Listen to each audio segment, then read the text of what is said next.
Ryan Burke. Prologue 1. Kai Chao Vin sat on a rock, his eyes looking at the glowing oval shape in the distance, the entrance portal to this floor. It was a rare occurrence nowadays that a group came through that portal and entered the fourth floor, at least in this tower. But soon he knew a group would make the choice and enter the battlefield floor. His two followers stood next to him, waiting impatiently. "They'll be slaughtered," the woman Varala Ohm said. "Is this really the only way?" her husband Rainer Ohm asked. Vin glanced at them. They were two ascended who had climbed to the tower and reached the final floor, who had fought against him for a long time without success. They had been given the choice of becoming the agents of the tower or settling in one of the floors to live out their lives. They had chosen to work for the tower, to work for him, in hopes of seeing their children again. And now their children were about to finish the third floor and climb to the fourth. "They chose to climb the tower. They will survive or die on their own power," Vin said. "You will not interfere." He felt the two shiver behind him. "If we'd known," Varala started. "If we'd known what this floor was, we never would have climbed it. What kind of a monster thinks of something like this? It isn't fair." Vin glanced at the field stretching in front of him, at the portal on one side, and another on the other. It was the shortest floor, but the one that had the highest kill count. Vin didn't know the great lord's, the heart of the mountain's mind, but he knew what he was trying to accomplish. Every floor was a test, an obstacle devised to force Ascended to make one final step, to bind their souls in truth with their spirit, to achieve the greatest feat that any spirit artist could. Vin still remembered the moment when he had achieved it for the second time, when he truly understood what he had done.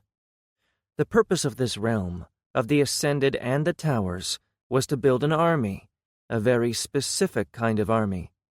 The Great Lord did not need people who were powerful, as power came in many different forms. The Great Lord could wave his hand and make someone powerful enough to rend moons apart with their mind, to blink across the stars and split space itself. But he did not need people who could do that. He already had many with such power following him. He needed people like Vin, spirit artists who had their souls forged with their bodies and spirits, people who could, in some ways, do what even the Great Lord could not. The tower was designed to be an obstacle that would force the Ascended to achieve what Vin had. None had yet done it in the history of the realm that the Great Lord had created. The two behind him had come close, but even they had failed. Perhaps in the far future they still might achieve it, if they lived long enough. But Vin now kept his eyes on the portal, waiting for new candidates. Perhaps this time would be different. Prologue 2. In the great darkness of space, a small dark vessel of cold metal and harsh lines slowly approached a world. Deep inside the vessel, on a throne made out of carved bone, sat a being. His pale red eyes closed as black and red light shifted around his body. Another being approached, looking much like the one sitting on the throne, tall with red eyes and green scales. Rather than the gray fur of the seated one, it was a member of what humans in most universes referred to as the lizard people or lizard folk. The proper name for the newcomer was Rajan, a servant race, favored by chaos itself. "My Lord Herald, we are almost at our destination," Carrick spoke and bowed. As the head warlock of the Herald's retinue, he alone was allowed to interrupt their great leader. The being on the throne opened its eyes, and pools of ever-shifting darkness looking upon Carrick. "We've not been detected?" "No, Lord Herald. We've kept the stealth spells active the entire trip," Carrick answered. The technology that their adversary, the cursed heart of the mountain, used was powerful, but he rarely bothered with magic. Their adversary believed it to be a crutch to true power, and perhaps in a way he was correct. but it still had its uses. "Are we certain that this is the place?" The herald spoke. "I can only do this once. If you are wrong, we will not get a second attempt with this tactic." "Of course, Lord Herald. We are certain that this is the universe that the adversary uses for his experiments, and we've detected a connection to the target on the world we are approaching. It is not its resting place, but we should be able to learn the location after we land, and then follow the link to its source." "You'd better be certain about that. Chaos will not suffer another failure," the herald said, the red haze around him flaring up. "None wish for success more than I, Lord Herald," Carrick said with another bow. The herald kept silent and studied Carrick for a long moment. "Ready the rest. I will prepare to cut the world off from the adversary's sight." "As you will, Lord Herald," Carrick said and left, heading to prepare his warlocks. The herald watched him go, and then turned his eyes to something that only he could see. Cutting off the world from the adversary's sight would in turn cut it off from all other influences. It would leave the herald without the tether to its master, chaos itself. That would weaken him, but Antares Truthspeaker, herald of chaos, knew that even without the tether, he was powerful enough to eradicate all but the most powerful of the adversary's own heralds. Even without the tether, he still had the seed of chaos within himself. Once he found the cursed adversary's base, the world where his great beast slept, Antares would rip space itself open and allow his master to finish what it had started. Chapter 1. Morgan dodged to the side as the boss dropped its hammer from high above. The strike shattered the ground, and the resulting shockwave picked him and the other ranged damage dealers up and sent them flying across the arena. Shields of light and slowing spells engulfed them, protecting them from harm. Morgan hit the ground and the shield around him shattered, but it absorbed most of the damage. The boss was roaring as their tanks and other DPS attacked. Ta'ilara flew from high above, raining down fire on it, adding her spells to the powerful strikes from the close-range DPS.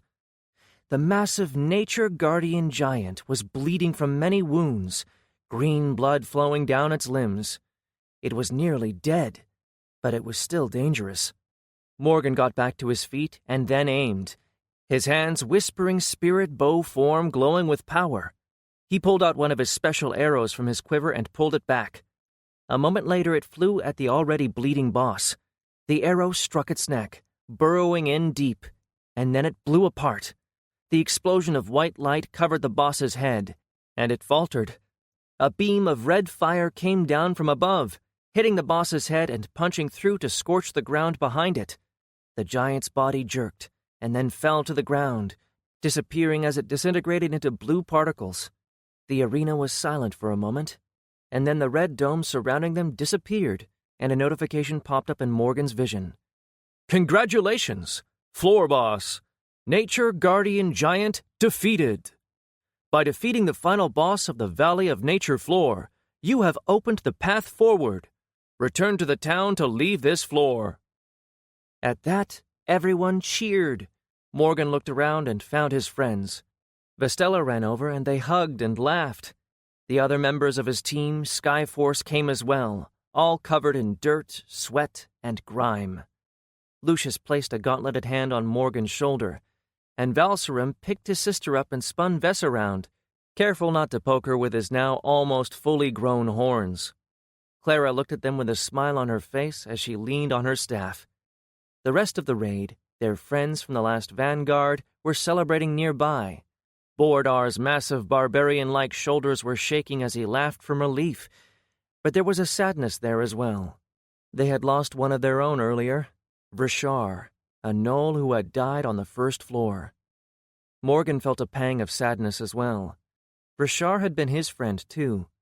But then Bordar turned and saw him, smiling as the last vanguard came over. "We've done it!" Bordar said. "Yes, we have.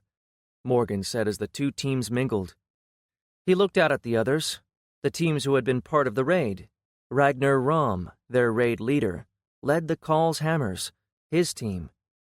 Then there was Fjordstar, the team that Morgan had first met during the Grand Tournament, and with whom his team had become close friends. There were the 3 teams from the Arthurium Riders Guild, too, whom he had come to respect. They had lost many people on the way up. 3 on the first floor, a friend among them, another 4 on the second floor, and 1 more on this one. Out of 40 that had started the climb, there were 32 left. Still, they had done it. They had conquered the 3rd floor, the last floor before the unknown. Everyone had leveled, had obtained powerful gear, had honed their powers. They could leave the tower and be rulers on the outside. They had survived what the tower had thrown at them, and thrived. Outside the tower they would be some of the highest-leveled people in the world. With what wealth they had gained, Morgan could turn their guild into a true power. Most would be content with that much, but those in this raid group were here for something else. They were here to push further than anyone else ever had, to finish the tower, to go beyond the 3rd floor, from where no one had ever returned, and to conquer whatever awaited them. Everyone had their own reasons for doing so, but they were united in that desire. Morgan looked around, seeing so many powerful people. At level 55, he counted among their number as well now. This was not the end of their climb. This was only the beginning. The raid returned to the town, in the center of the valley that was the 3rd floor. The town was small, but it was occupied. Morgan wasn't yet sure exactly what the people living here were. Everyone else just took it in stride that there were people living on this floor. Apparently every floor was a separate world, and those people living on them served the Great Lord, Oxalis, Morgan's dad, father, old man. Not that he had done much for Morgan while he was growing up to warrant being called as much. Still, Morgan did give him points for saving him from death, even if his idea of saving meant that Morgan was dropped on a world filled with monsters that wanted to eat his face. The people living in the town were strange, humanoid in appearance, but they were obviously not. They were taller than an average human, more like a Sharadayam, like Ragnar Rom, except that their skin was a strange shade of orange, their heads slightly elongated at the back, and then there was their strange way of speaking, of interacting with people. At first Morgan had thought that they might be NPCs of some kind, robots or holograms or something. He had seen that Oxalis's world ran on some very advanced technology. But in the end, he had to conclude that they were in fact living, breathing beings, ones who were extremely loyal to their great lord. They venerated him, worshipped him as their god. The rest of the raid group took it in stride, but it weirded Morgan out. That was in part because the being they venerated was his father, but it was also due to his discomfort with religion in general. There was also the fact that they were incredibly strong, far stronger than anyone in their raid group. At least that is what Ragnar Rom and Ta Ilara told the others. They had climbed to this floor before, and had seen what happens when people tried to attack them. Apparently it was a very bad idea. Morgan knew very little about these people, only that they called themselves the Children of the Mountain. Even after more than a year of being around them, Morgan still didn't feel comfortable with them. To Morgan they looked like zealots, or cult members. They didn't speak about anything other than things that concerned the quests on this floor. It was disconcerting to say the least. As the raid group reached the town, they noticed a feast. The Children of the Mountain were waiting to greet them. "Hail, Ascended!" the town chief yelled. "May you climb ever higher and pass the great Lord's test." Ragnar Rom bowed and thanked them. "Come," the chief said. "You accomplished something that not many do. Come and enjoy this small feast in your honor." The raid didn't need much encouragement, and soon enough Morgan found himself sitting at a table with his team, the last vanguard, and Ta Ilara. "I can't believe that we've done it. The 3rd floor." Bravo. The dwarf who had somehow become one of Morgan's favorite people said. "I know," Borodar agreed. Tylara smiled and then spoke. "And you know what this means, right?" "What?" Morgan asked. "By finishing the 3rd floor, you were all rated as Scarletite-ranked teams." She grinned. Morgan blinked at that. It almost didn't seem real. They had spent years in the tower, though, and he knew that they had outleveled almost everyone on the outside. It was almost impossible to believe, but Morgan knew just how much they had all advanced, how they had fought without stopping for all that time. All of them were above level 50 now, with Morgan, Lucius, and Vistella being level 55, and the others were only one level behind. He didn't know the exact levels of the last Vanguard, but they were in the same range. Tylara was over level 60, and Morgan knew that she had leveled at least once on their climb. But for their raid leaders, the ones who were over level 60 like the Grand Mage Ragnar Rom and Evermal, the climb hadn't been as profitable. They didn't get the same amount of experience, since they had already conquered the first 3 floors. They could leave the tower and rule, or work as a high-ranked team. They could have wealth and power on the outside, but they were there to climb the tower. Quickly, the 2 teams began their usual banter. They had all gotten incredibly close, enough so that Morgan would consider everyone at the table a part of his family. He was close with the other teams, with Fjordstar and the Call's Hammers, if not as much with the others, but they were all at least friendly with one another nonetheless.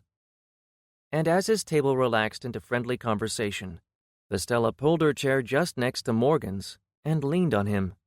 Morgan glanced at her as she put her head on his shoulder and smiled at her content expression. She was his partner, an equivalent to what on earth would be a spouse. He really felt lucky that he had found her. Things with them had happened fast, but they felt right, and he didn't regret it. He looked around at his family. Valserim and Lucius were arguing about who had done better during the last boss fight. Clara and Jalara were discussing what they could have done better as supporters. Hexna was brooding next to Borodar, and Graveau was drunkenly making rude advances at Tylara. Beyond them, other teams sat at different tables, but the scene was the same. They were celebrating their victory. It was the first time in years that they could relax, but all of them knew that this would not last. They had spent a long time fighting and living in the tower. They had all been changed by it, had all become powerful. But soon they would climb to the next floor, stepping into a place from where no one had ever returned. Chapter 2. Morgan woke up as the sun slipped through the curtains and hit his face. He grimaced and then realized that Vistella was snuggled close to him. Slowly he pulled his hand back and, leaving her to sleep, stood up. It had been a day since they had defeated the boss, and the portal to the 4th floor had been opened. Most of the raid had left the tower, going back to the outside world to resupply and make final arrangements. Lucius and Valserim had themselves left for Skyreach to take care of things and leave the latest of their gains with the guild. Ragnar Rom had scheduled a meeting set to take place in a few days, where presumably all of them would make a final decision to climb to the 4th floor. Of course, that would be mostly a formality.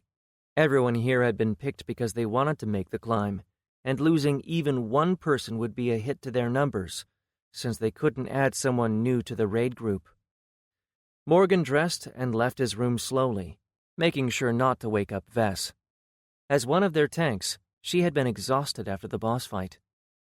Even with healing potions and spells, she was still not back to 100%. There wasn't only a physical drain, but a mental one as well. He walked down into the common room of the inn that they were all staying, one run by the natives. Morgan had given up trying to get one of the children of the mountain to reveal something more about their lives. He had wondered what they did when there were no other people from outside the tower present. Who did the inn cater to then? But the answer was impossible to obtain. And then there was the fact, even if 2 teams entered the tower at the same time, they couldn't see each other. It almost made Morgan's head hurt to think about. Was this just one of the towns available? Or was there some timey-wimey shenanigans going on? it didn't really matter in the end, especially since getting information out of the children of the mountain was impossible. Once down in the common room, he saw a table with a couple of his friends already occupied and headed there. "Good morning," Morgan said as he took a seat next to a human with bright blue hair and piercing silver eyes. "Good morning to you too, Morgan," Ta'ilara said, her silver eyes twinkling. "Mornin'," Gravo added as he tried to stuff a large piece of steak into his mouth, and managed to somehow smear half of his black bushy beard with grease. Jalara rolled her reptilian eyes next to the dwarf and nodded her head in greeting to Morgan. The Sasakra shaman had her usual headdress on, and Morgan wondered, not for the first time, how she could manage to get it up on top of her head every morning. Morgan yawned as a server brought a plate for him. He thanked the native, even though she didn't seem to even acknowledge what he said. They really do act more like NPCs than real people. He shook his head as he started to eat. "So, Morgan," Jalara started, "we were just talking about going to the shop after breakfast. You want to come?" Morgan blinked as he chewed. Sure. I need to get vest, though." "We can wait a bit," Jalara said. The shop they were talking about was part of the town, or rather, the floor. Enemies on this floor didn't drop equipment, but instead dropped tokens that a person could turn in for rewards in the shop. Morgan's understanding was that the most powerful gear available in the world came from the shop, but that things were also quite expensive. It took more than one clear of the third floor for people to get enough tokens to buy the most expensive items. Morgan himself didn't have a lot of tokens, only 9,350. Ta'ilara had almost 100,000, and that was with her having already bought things in the past. Not only did she contribute more to the raid, she had gone through this floor more than once. "There are some very interesting things available," Ta'ilara said. "You might consider buying some of the consumables. It would be best if we are all as prepared as possible for the next floor." Everyone nodded, considering her advice. Ta'ilara was one of the most powerful people in the world. She was known as the Grand Mage, which was both her class and the name she was known by. She ran a magical academy on the outside, which was one of the most influential factions outside of the tower. She hadn't needed to come to the tower with them, and initially she had refused Ragnar Rom's invitation to join. She had everything that she could ever want on the outside: wealth, power, influence. It wasn't until she spoke with Morgan that she changed her mind. She did want one thing that no one outside of the tower could give her, and that was answers to her questions. Why was the world created, and what did the Great Lord want from them? Morgan knew the answers because his best friend Clara had told him. Clara was an orc, and her people had a longer history with Oxalis. She'd told him that this world was meant to produce warriors, an army for the Great Lord. Of course, he wasn't supposed to share that fact freely, as it was apparently a secret. But he had told Ta'ilara his personal reasons for climbing the tower, to see what was at the end, and to stand before the Great Lord having accomplished something great. That had sparked something in the Grand Mage, and ever since then, Morgan and Ta'ilara had become friends. It was kind of weird for him to think about, since she was over 100 years old and extremely powerful. But knowing that your dad is some kind of god with a little g made you look past such things. And, of course, her being so old made her advice that much more valuable. Morgan finished his breakfast, and then went up to wake Vess up. He didn't want to, since she did need rest, but in the end his desire to visit the shop won out, and he decided that it was worth it. After some grumbling and a short battle over the blanket, Morgan was proven victorious, and angry-looking Vess accepted her defeat by putting her clothes on and following him downstairs. She greeted the rest with a single grumpy word, and then they were off. The streets of the town were simple. Paved stone covered most of the ground, and buildings rose all around them. There were few of the natives out on the streets, some guards who watched over the ascended carefully, even though they tried to appear as if they weren't keeping an eye on them. "Any idea what you might buy?" Morgan asked the group. "I saw some interesting totems," I might buy one of those, Jalara said. She was a spirit shaman, or rather had become as much once she had evolved her class. She mostly used spirits to heal and provide small buffs, as well as craft alchemical poultices and remedies to help outside of combat. "What about you, Grav?" Morgan said, turning to the dwarf. Gravo glanced up at Morgan with a mad twinkle in his eye. "I saw this wild cannon contraption. You can strap it on your back and then have it fire this powerful beam of light at your opponents. Completely crazy." Morgan blinked at his friend. His choice somehow fit the dwarf and his crazy disposition. Grav was an artificer, or rather a fire-born artificer now. He excelled in creating explosives and launching them from his launchers. It didn't surprise Morgan at all that he was interested in a giant back-mounted cannon. "Ta'ilara?" Vess asked. "I've bought a lot of things from this store over the years, all top-tier gear, but I do have quite a few tokens saved up.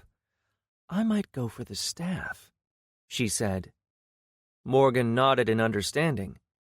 There was a lot of gear and general items available at the store, but there were a couple of items that cost a truly incredible amount, like the staff that she mentioned. Morgan didn't know how powerful it was in reality, but if it cost so much, it had to be something special. "And what about you two?" Ta'ilara waved her hand at Vess and Morgan. Vess glanced at Ta'ilara tiredly, and Morgan almost regretted not letting her rest. But then a spark fluttered in her eyes and she spoke. "I'm going to look through some of the shields available. I'm in for an upgrade." Morgan nodded, both at what she said and her sudden enthusiasm. She had been using a large tower shield for a while now, and had significantly outleveled it. "Well, I have no idea what I need," Morgan said, and when everyone turned to look at him, he frowned. "What?"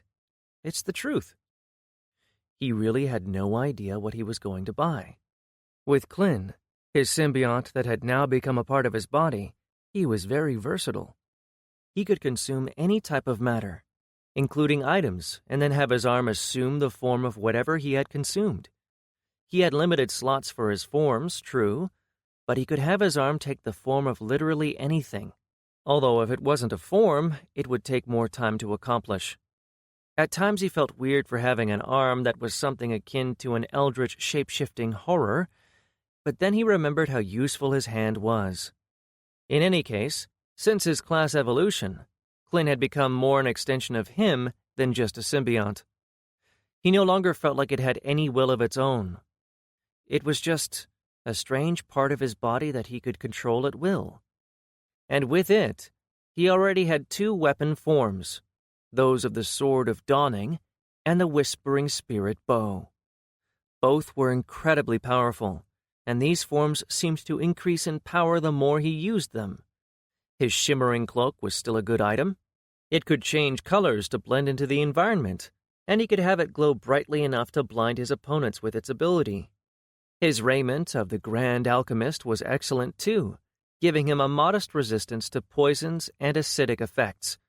But more importantly, it had two special storage pockets that were in fact spatial storages. Each allowed him to pull something out without having to concentrate on what he wanted, which was priceless in battle. He was limited to having only the same types of items inside, if he wanted to guarantee what he would pull out, but that was a small price to pay. There wasn't really all that much that he needed. Their climb had supplied him with a lot of consumables and special arrows, but he figured that he might find something better than what he already had. Although he didn't know if he had enough tokens. "Well, you can always buy something to replace that cloak of yours," Grav said. Morgan rolled his eyes. His cloak was truly useful, but the downside was that when he wasn't actively focusing on it and using it, it glittered, which was only somewhat embarrassing. They made their way to the store, which was a building that looked almost the same as all the others around it, except that it had a big sign above the doors which said, "Token Store." Not the best name for a store, but, well, it worked. Their group entered and were immediately greeted by the owner, or most likely the native who had been assigned there. Welcome. Browse the wares and buy. Climbing the great lord's tower is dangerous. Morgan rolled his eyes at the greeting, which was the same every time. Doing very little to make yourself look non-NPC-like, Morgan thought to himself. They approached the several catalogs and started looking through them. They were just white stones that projected the items above them. To Morgan it looked very much like a hologram, but for the others it was just standard illusory magic. The group separated as they started looking through, with Morgan and Vess sharing one. They started by looking at shields for her. There were quite a few, but many were a bit too expensive, so they focused on what was inside their budget. Morgan was ready to add his tokens to hers if they found something useful. After a while, they narrowed their choices down to 2 shields. "So, what do you think?" Vess asked. 8,000 tokens. Absorbing Shield of Aspect, level 52. Requires 50 strength, 50 constitution, 35 will. The Absorbing Shield of Aspects can absorb the aspects given to it by the wielder, and gains bonuses and changes shape based on what kind of an aspect it had absorbed. You can activate Unleash power to release an elemental attack based on what aspect the shield has absorbed. Plus 10 strength, plus 10 constitution, plus 5 to will. Morgan looked at what the shield could do. It was interesting and could be adaptable. Vess's aspects were water and air, with a bit more focus on ice and blood for water and spirit for air. "I think that might be a good choice," Morgan said, "although it is a bit smaller than your current shield." "I know, but it's versatile. Here, look." She swiped her hand through the illusion to display the properties it would have depending on different aspects. He looked through it, trying to imagine how and what each effect would add to their team. "What's the other choice?" Morgan asked once he read through everything. She swiped her hand again, and another shield appeared. 13,000 tokens. Shield of Mirroring, level 55. Requires 55 strength, 50 constitution. The Shield of Mirroring sends back 10% of the force generated by any physical attack it blocks to the attacker. The wielder can activate Light Barrier to create a dome around themselves and any allies nearby that will protect them from damage. The wielder can also activate Mirror Spell, which will block and redirect any aspect-based abilities in the direction the shield is pointed in. Plus 15 to Strength, plus 10 to Constitution. The second shield was excellent as well, and it gave more defensive options as well as an ability that could be used offensively. It was also much more expensive, and would require Morgan giving her some of his own tokens. Not that he had any problem with that. "Which one do you like more?" Morgan asked. "Both of them?" Vess answered. "I'm sorry. I know I'm being annoying. I just can't seem to make up my mind.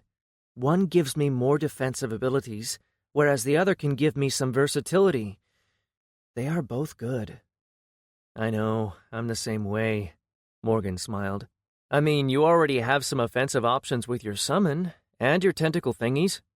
Morgan wiggled his fingers at her, and Vess rolled her eyes. Her abilities were kind of freaky, which was to be expected from a class that was called the Eldritch Warden.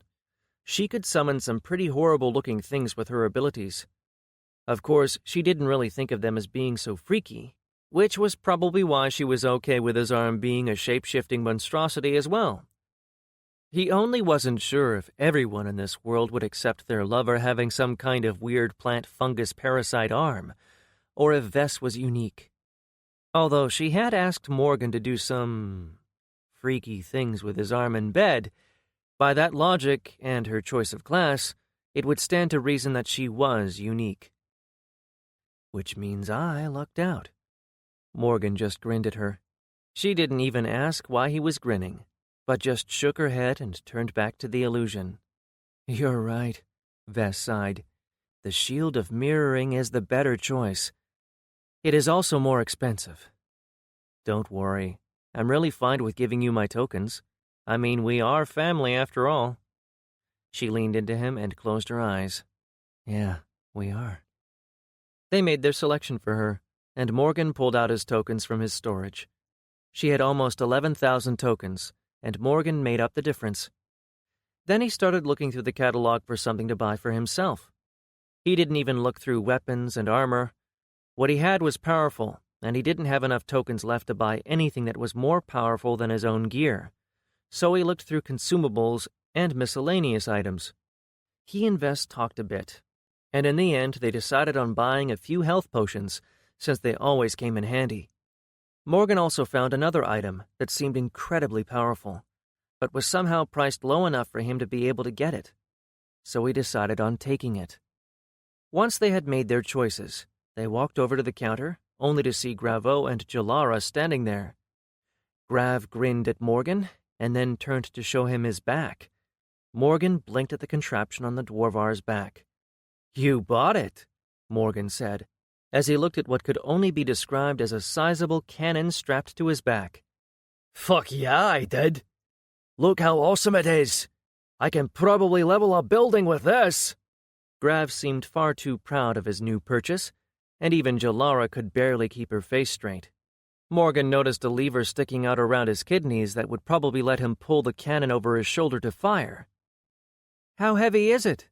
Vess asked. "Fairly," Grav admitted with a nod. "I probably can't run as fast as I could before with it, but I don't generally get close to monsters. I can afford to be a bit slower." Morgan nodded at his reasoning, then turned at Jalara, as he saw a new totem hanging from her hip. "I see that you got something as well." "Yes, it can make my spirits last for longer. It's not as flashy as Grav's cannon here, but it is useful," Jalara said. "And what about you two? Did you decide on something?" Grav asked. "Yes, a shield for Vess, and a few little potions and a trinket for me," Morgan answered.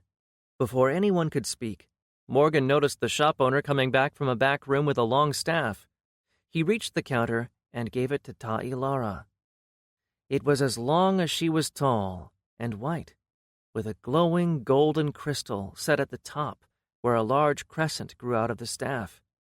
It looked like the image of a crescent moon and had a star in the center. Morgan approached and looked at it. "So you did get it," he said. Ta'ilara nodded. "I don't think that anyone in the world has ever purchased one of these," she said. Morgan already knew about it. He had read through what the most expensive items could do. What she was holding was called the Staff of True Magic. It apparently allowed the wielder to see the secrets behind spells, to store any spell that was cast in its vicinity to be used later, and gave the wielder a large bonus to stats. "Well, congratulations," Morgan said. Ta'ilara nodded distractedly as she looked at her new item. Morgan shook his head and turned to the shop owner.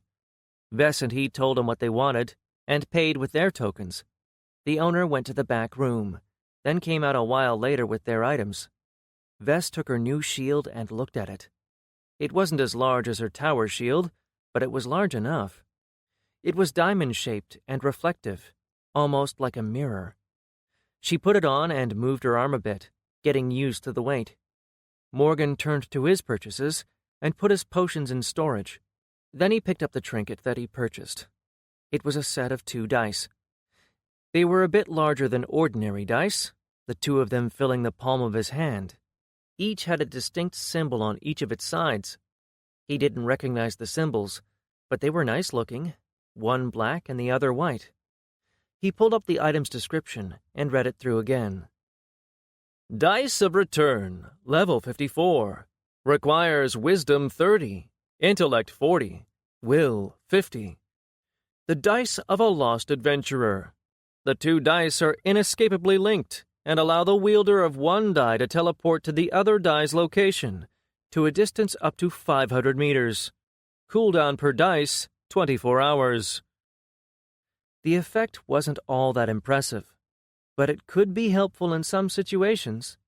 It allowed him to basically set a home area where he could teleport back to wherever he wanted within a radius of a half kilometer. And they were cheap as well. Ta'ilara noticed him looking at the dice and walked over. "You bought the dice," she said matter-of-factly. "They seem incredibly powerful for their price," Morgan said. "Oh, they are. Most people who go through the floors get them eventually, even if just so that they can have fun with them. It is an easy way to avoid gates and such. Just throw one dice over and teleport.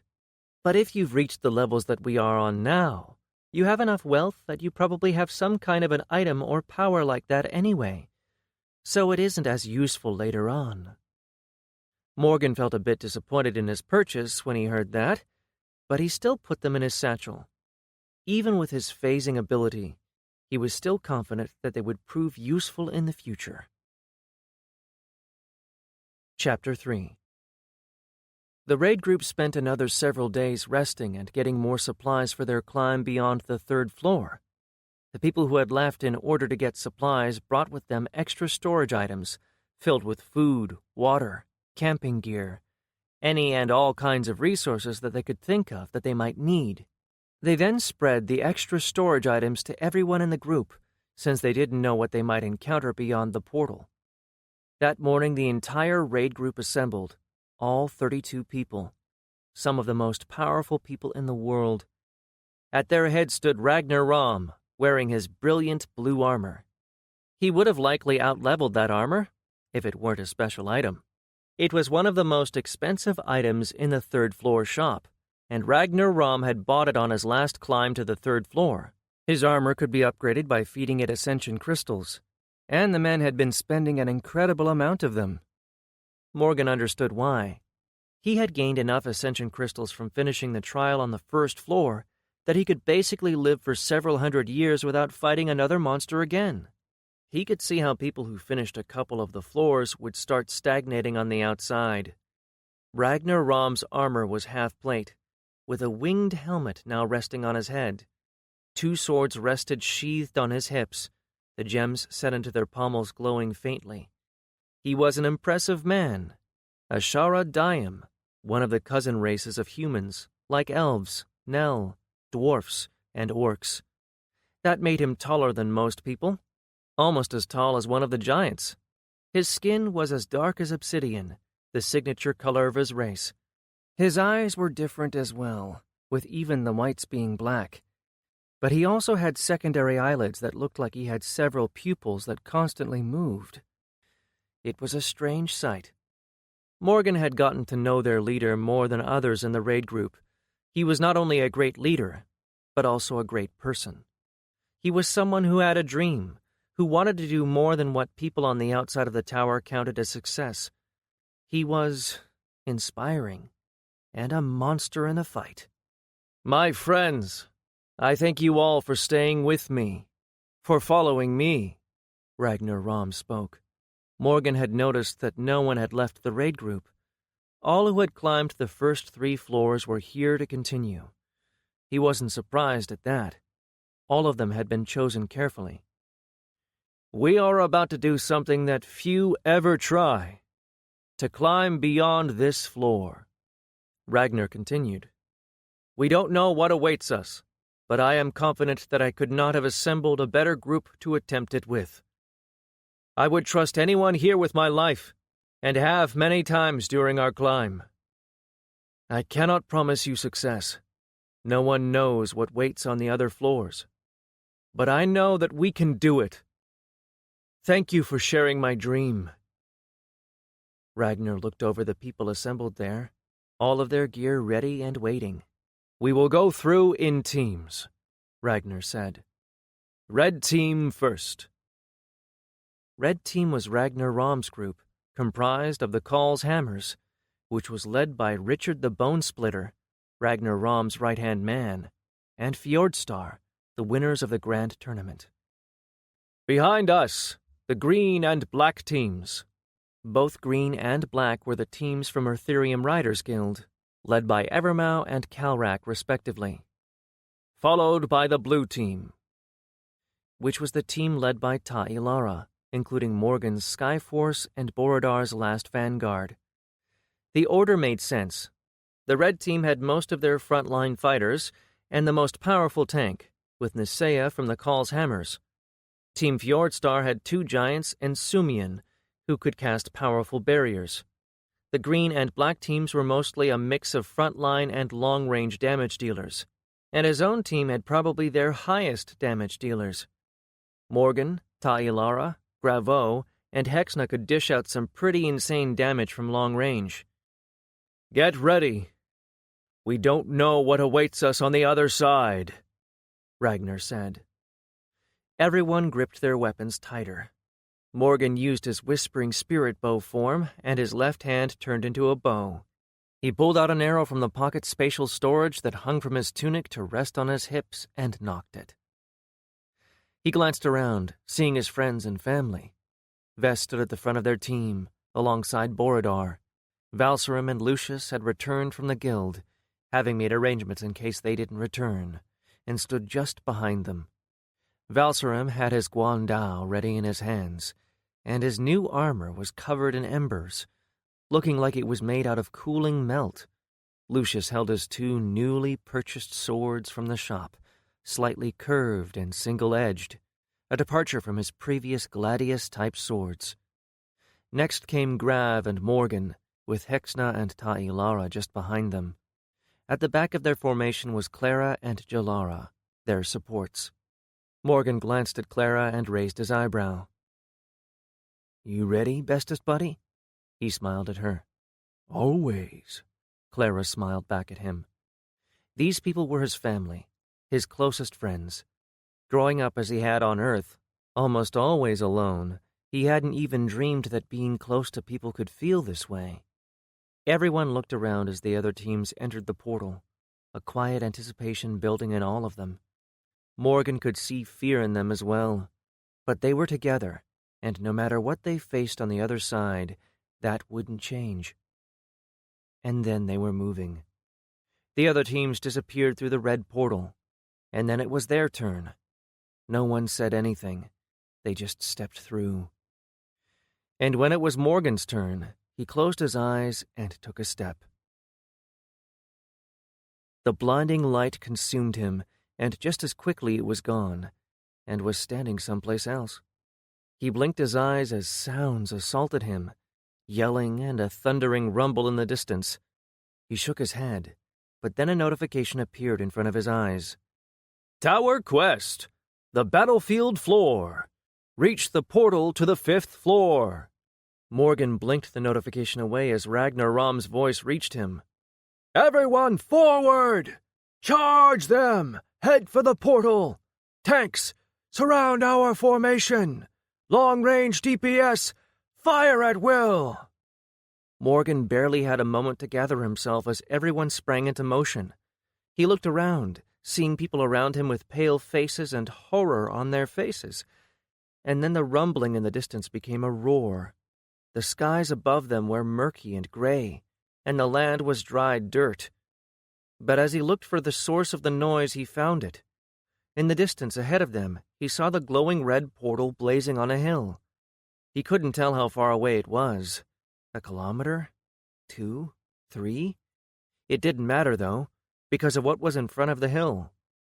An army of monstrous forms, almost goblin-like except they were as tall as any human, twisted black shapes with spikes growing out of them, an army that was charging them. Morgan looked to the side and saw the army stretch all the way in a circle around them. They were surrounded, an army charging at them from every direction. Immediately he moved. His mass exchange started pulling mass from his bracelet of mass storage, pushing it into his arrow as he ran forward along with everybody else. Ta'ilara spun her staff and flew up into the air, and fire blazed around her before bolts of fire started flying at the army in front of them. The other ascended capable of flight joined her, and started firing as aerial fighters flew out of the army all around them. Morgan looked around, looking for his friends. He saw Clara and Jalara behind him, with some fighter from Evermau's teams behind them.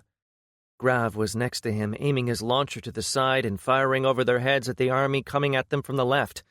Lucius was up in the air, sending wind blades at the flyers coming at the others in the air. A flash of fire to the right drew his attention, and he saw Val using his fire blink ability to reach the other side of their formation and get ready for the army charge.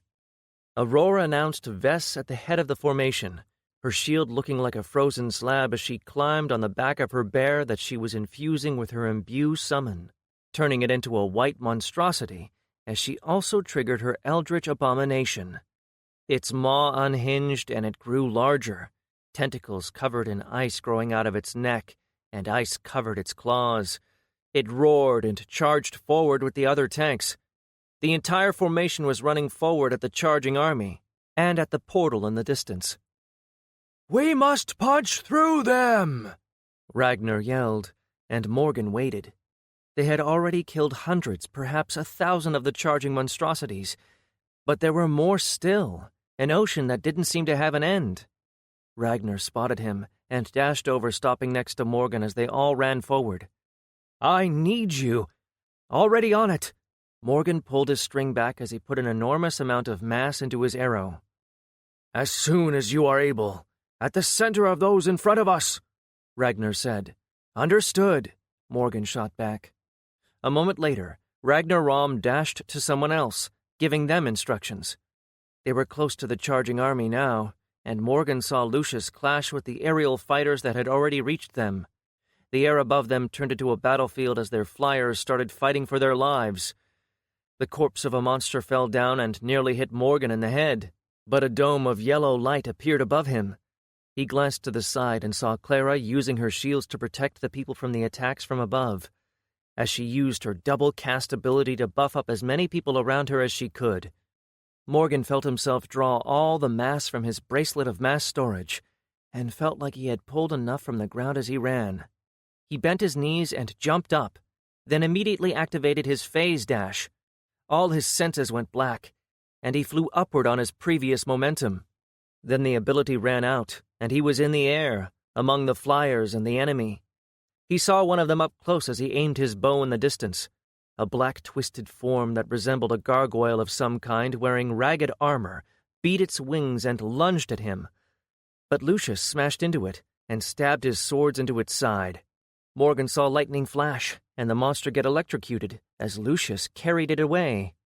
Morgan felt his momentum bleed off, and his body start to fall, so he let his phase shot fly. The arrow shot away, phased until it was no longer touching his body. Then, as it phased back in, a shock wave exploded around it, and a whining sound roared from its passage through the air. Even before the arrow reached its destination, Morgan grabbed the launcher on his thigh and shot it along with all the fire the rest of the raid group was sending forward. His fire grenade launched out just as his arrow hit the middle of the charging line. The mass of the arrow smashed into the ground. It had been one of his special arrows, made out of dark iron and with a rounded tip. The ground cracked, and the shock wave spread all around it as earth was ripped out. The monster's line was shattered, and their bodies thrown in all directions. Morgan felt himself falling and activated his phase dash again to get himself closer to the ground without gaining more speed. The ability ended, and he dropped the last few meters to the ground, his body easily absorbing the fall. He had dropped to the back of the line, and he rushed forward to catch up. He changed his hand to its basic form, and it became an ordinary arm. Immediately he started reloading his launcher and firing it over the heads of the others. And then he saw the front line smash into the disoriented enemies. Vess charged in with her bear, her hammer smashing monsters that were almost as tall as she was on the bear. Her summon roared and sent the enemies flying. Nisea, running next to Vess with her spike-covered armor, round shield, and flail, shouted, sending a blast of red energy ahead that opened up a path. The monsters wearing ragged and nearly broken armor started to surround them, and the fight narrowed down to the front and their sides as they fought through. Morgan launched his grenades ahead, in front of the tanks, on the front, and kept his eyes on their back, seeing the army close their rear and start chasing after them. He heard a scream, and turned around just in time to see someone in the front lose their head to a massive monster. His heart skipped as someone turned into blue particles and died. He didn't even know who. That moment of distraction nearly cost him his own life, as one of the flyers from above dove at him, but Morgan noticed it in time and lashed out with his arm, touching the monster and activating momentum shift. He couldn't use it on living things, but he got around that by touching the monster's armor. The gargoyle-looking creature changed direction as its armor's momentum was changed, and it smashed into the ground. A moment later, a massive foot smashed its head, and Morgan nodded at Ora, the giant woman from Fjordstar. He caught another flash of blue and knew that someone else had died. He tried to look and see where his friends were, but there was chaos everywhere. Up above them, people were still fighting in the air as they tried to cover those on the ground. He caught glimpse of Ta'ilara twisting her new staff and battering one of the gargoyles away before sending a beam of white light at the ground ahead of the group. Morgan holstered his launcher and started pulling out his hand grenades, lighting them and throwing them behind and to the side. Their melee fighters fought around them even as they ran forward, abilities shaking the ground and thunder filling the air. Morgan saw Ragnar Rom flash in their rear, his two swords glowing as he cut at the air and sending two crescents of light to cut down the monsters that had nearly caught up to them. Grav ran on his short legs, barely keeping up with the weight of the cannon on his back. Morgan saw him mount it and fire to the side awkwardly as he ran. The beam of red energy cut down dozens of monsters that had nearly overwhelmed their left flank. Hexna threw her black fire from her hands, never stopping, incinerating the right flank and keeping them safe. Borodar lingered near her at the back, keeping the supporters safe.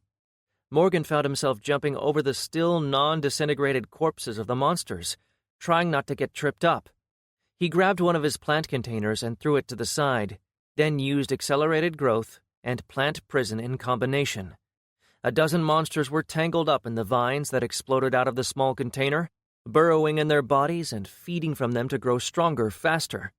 Then Morgan saw Val flash in with his fire blink ability and spin his Guandao. Fire enveloped them, and they burned along with the vines. Morgan was thankful to see that Val was still alive, but then he flashed away again. Before Morgan could get a chance to look for anyone else, a group of four-legged monsters crashed into their line from the other side, taking down one of their protectors on that side. He saw the elf get piled on by monsters, and then something flashed blue underneath them as the elf died. The rest headed straight for their supporters. Grav didn't see them as he fired his launcher at the back, and the supporters couldn't protect themselves against so many. Morgan used Phased Dash, and phased through his allies even as he triggered his Sword of Dawning Form. Coming out of the phase, he pushed forward, which told him that his ability had ended when his body had been inside someone else, pushing them both away from each other. But he had no time to worry about the person behind him. A monster leapt at him, its terrible maw open and filled with jagged teeth. Morgan triggered his Iron Skin, and then jumped forward into the monster as he stabbed with his weapon. The monster hadn't expected him to cut its leap short, and was impaled on his sword, the wound starting to burn as the scorching damage of the sword worked. Morgan could feel the drain on his energy, but he saw more monsters around him. He triggered the form's ability, Moderate Might, and his strength increased by 40%. He pulled his sword hand back as the monster started to disintegrate and sidestepped another. He knew that he couldn't get drawn into a prolonged battle. Their group was running forward, and he would get left behind. He stabbed the monster as he pulled out another plant canister and threw it at his feet. He started running back as he used accelerated growth and plant prison again. He caught up and saw Grav fire his back-mounted cannon again at the monsters coming from the rear. But then the attack made him lose his balance, and he toppled down. Morgan nearly stopped and went back for him, but then a giant roared in at the monsters heading toward Grav. Urul, the second giant from Fjordstar, swiped his double-headed axe and cleaved through several monsters. He grabbed Grav and raised him to his shoulder. Grav grabbed hold and started firing his launcher at the monsters around them as Urul retreated. Morgan turned his attention forward and saw in horror that ahead there were only Vess and Naseya remaining. There were no signs of their other tanks. Ragnar Rom was flashing around their formation, helping where he could. Up in the air, Morgan saw Ta'ilara sending fire down around them as Lucius fought to keep her safe. He saw no sign of their other flyers, and then something whizzed over his head, followed by a sound of armor and flesh rending. Morgan turned and saw a large black spear impaling Urul through the chest. The giant toppled, and Grav fell with him. The dwarf tried to get to his feet and run, but his feet were too short and his equipment too heavy. "Grav!" Morgan yelled as he changed his hand form to his bow. The dwarf saw him, his eyes wide and filled with fear. The monsters were closing in, and Morgan stopped, firing arrows at them. He activated greater speed and started sending arrows at any monster that was close to his friend. He downed them quickly, but Grav was too slow. "Lose the cannon!" Morgan yelled as the main group got away from him, as monsters started to fill in the hole and surround him. Grav tried to drop his back-mounted cannon, but he was fumbling with the straps. Morgan fired his wooden arrows, using his phytokinesis to grow them and create traps around Grav. But then one of the four-legged variants leapt, and Morgan's arrow missed. The monster's maw closed over the dwarf's head and bit down. Morgan felt his breath leave him. He had been too slow, too weak. A bright light fell around him, and he startled, looking around to see monsters snapping at the shield of light. Back in the distance he saw Clara, her staff raised high above her head as she cast the spell on him. Her eyes were open wide with fear, and Morgan saw that the main group was too far away, and monsters had surrounded him. Clara, his best friend, paused, and then he saw her take a step forward to come and help him. Morgan wanted to yell at her to run, but he didn't get a chance. Borodar grabbed her and picked her up on his shoulder as he ran forward, the formation almost reaching the base of the hill. Her eyes followed Morgan as she was being carried away. A flying form dove and picked someone up. Morgan watched, horrified, as he recognized it as Jalara. A gargoyle-type monster was carrying her away, and he saw Hexna send a blast of fire in their direction. She missed, and a second gargoyle dove down and grabbed her. The two monsters fighting over her, pulling in different directions. Morgan saw her mouth open wide as she was ripped into two. He turned around, unable to look. A crack brought his attention up, and he saw that the dome of light around him was cracking. A massive shape was barreling toward him, the monster that had thrown the spear that had killed Urul. It smashed into the barrier, the light around him winking out, and then time slowed down. The monsters flying toward him looked as if they were flying toward him in slow motion. The big monster looked like a twisted version of a giant, with two horns and bulging muscles, and its arms were swinging for his head. Morgan's mind was working at increased speed as he activated his ability Mind Space, an ability that affected his perception of time. He saw that he couldn't escape, he couldn't move out of the way, and his energy had nearly been depleted. He couldn't turn his head, couldn't look around and get a better sense of the situation he was in. His ability granted him time, but he couldn't turn around while it was active. He wasn't that fast. "I'm going to die," he thought to himself. He had seen friends die, people who he had been close to for years, his family. He had known that the tower was going to claim lives, but this wasn't a test. This was just a slaughter. He had always known that the being who was his father was cruel, but this was beyond that. This was evil. He was mortal, and in this moment he knew that he would die. He felt a fire spring inside of him, a heat that spread through him. He didn't want to die. He still had things that he wanted to do. He couldn't abandon his friends. He pushed through every ounce of his body's power, his core, his energy, looking for anything that could help him survive. He felt something pulling inside of him, his core and his body trembling in response. And then a feeling like when he ascended washed over him, only somehow less. His core, the source of his energy, filled up, not by much, but enough that he could use a few of his abilities. His mind space slowly ran out, and the monsters started to speed up. Morgan didn't know what had happened, but he saw notifications flash in the corner of his eyes. He dismissed them and focused on the monsters around him as time returned to normal. As the giant's arm swiped at Morgan's head, he used an ability. Everything went black as his phased gravitic stomp plunged him into darkness without senses. A long moment passed as the ability cut off. The world returned, and Morgan stood at the center of a group of dead monsters. The ground was cracked in a circle around him, and pulverized monsters lined the floor. The giant was on his knees and arms, hurt, but still alive. Morgan ignored it as he turned and ran after the main group. Seeing them in the distance climbing up the hill toward the portal, the front line had already reached it and was clearing the monsters for the others to go through. Morgan ran, and the monsters around him leapt at him.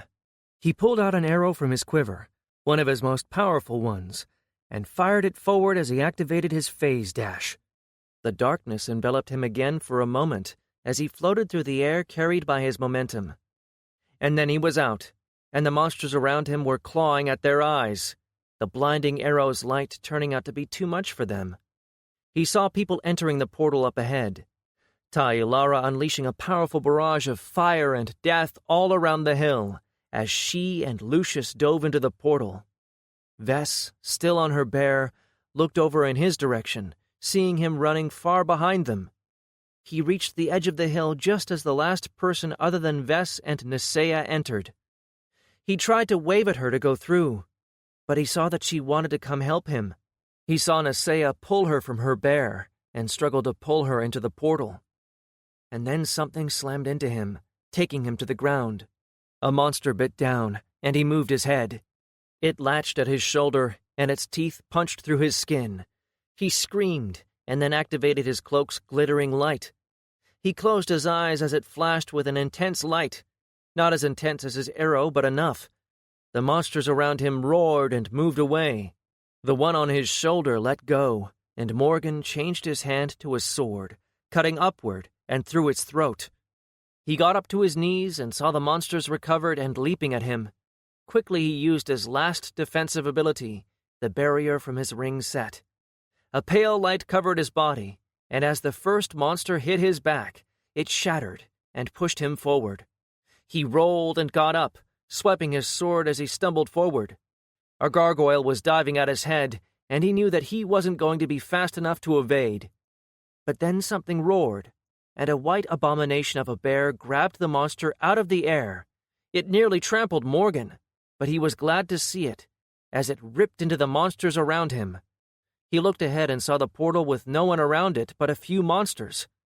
Somehow, knowing that Vess was already through made him feel better. He pulled himself up as the bear rampaged around him and dragged himself forward. He grabbed hold of his satchel and twisted, letting all of its contents spill onto the ground. Explosive grenades, smoke grenades, vine canisters.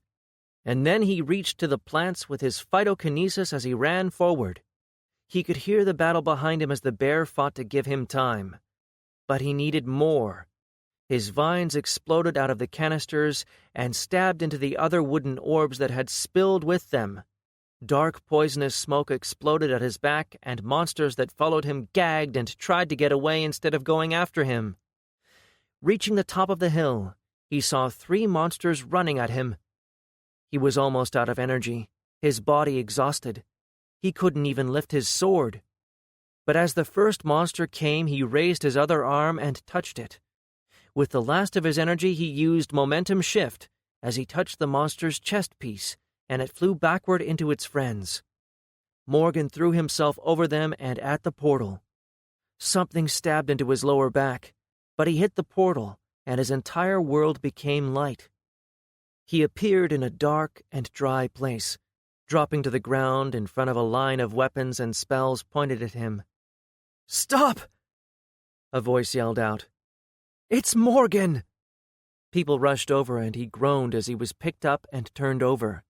But then he saw Vess's tear-stained face looking down at him. "Hey, you," he said as he tried to grin. "Thank the great Lord, Morgan. I need a potion." she yelled as she noticed his wounds. He didn't have a chance to say anything before someone poured a vial of health potion down his throat, spilling half of it over his chin. Quickly his body healed, his sight sharpened, and his hearing cleared. He heard Ragnar shouting, "Get him away from there! The monsters could be coming after us! Secure the area!" Others were yelling as well, but he couldn't make out anything else from so many voices. He was being dragged away, but as the health potion did its work, he raised a hand and then stood up himself. He looked around, seeing that they were in a desert, standing on a rocky ground that was surrounded by sand dunes. 2 moons shone up above them, and he could feel a cold breeze chilling his bones. "Morgan, are you okay?" Vess said as she turned him around, looking him over. "I'm fine," Morgan said as he pulled her in for a hug. "I thought I'd lost you," she whispered in his shoulder. Morgan closed his eyes and fought hard not to let his own tears flow. He opened his eyes after a while and looked around. Ragnar Rom had people positioned around an area of empty space, probably the place where Morgan had appeared, where the portal put them. But nothing arrived after them. Others were standing around the small rock plateau, looking for other threats. A few were on the ground, their knees bent, and their heads covered with their hands. Notifications were flashing in the corner of his eyes, but Morgan ignored them and looked around. He saw how few of them there were. And then he began to count. Interlude 1. Vin watched as the last of the Ascended shuffled through the portal, the army of monsters immediately halting their attacks and dissolving into particles that dropped into the ground. Many had died in the fight, as always. It saddened him and made him remember things from his own past that he would rather forget. But he knew why such things were necessary. Fighting against impossible odds, facing your own mortality and realizing that you could die at any moment was a truth that all Ascended had to learn if they were to advance further, if they were to have breakthroughs and attach all 7 gates. The 2 former Ascended next to him gazed at the hill in silence. Their children had managed to survive. Vin knew that the 2 had been close to trying to help them, but their fear of Vin had held them back. It was fortunate for them all that they had tried not to. They had made an oath to the tower and to him, and Vin took such things very seriously. He turned around and looked at them. They stiffened beneath his look, which he could understand. They had fought against him for a long time. They knew how powerful he was, and they hadn't even seen his full power.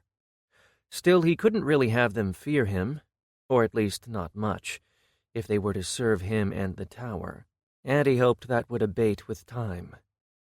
"Come," Vin said, and walked away, raising his wrist and causing a list to appear above it.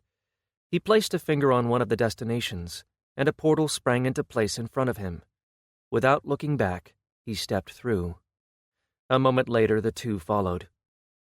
They had reached the 5th floor, a vast desert world, a ruin of an ancient people. They appeared near a cave opening, and Vin headed inside, the 2 following closely behind.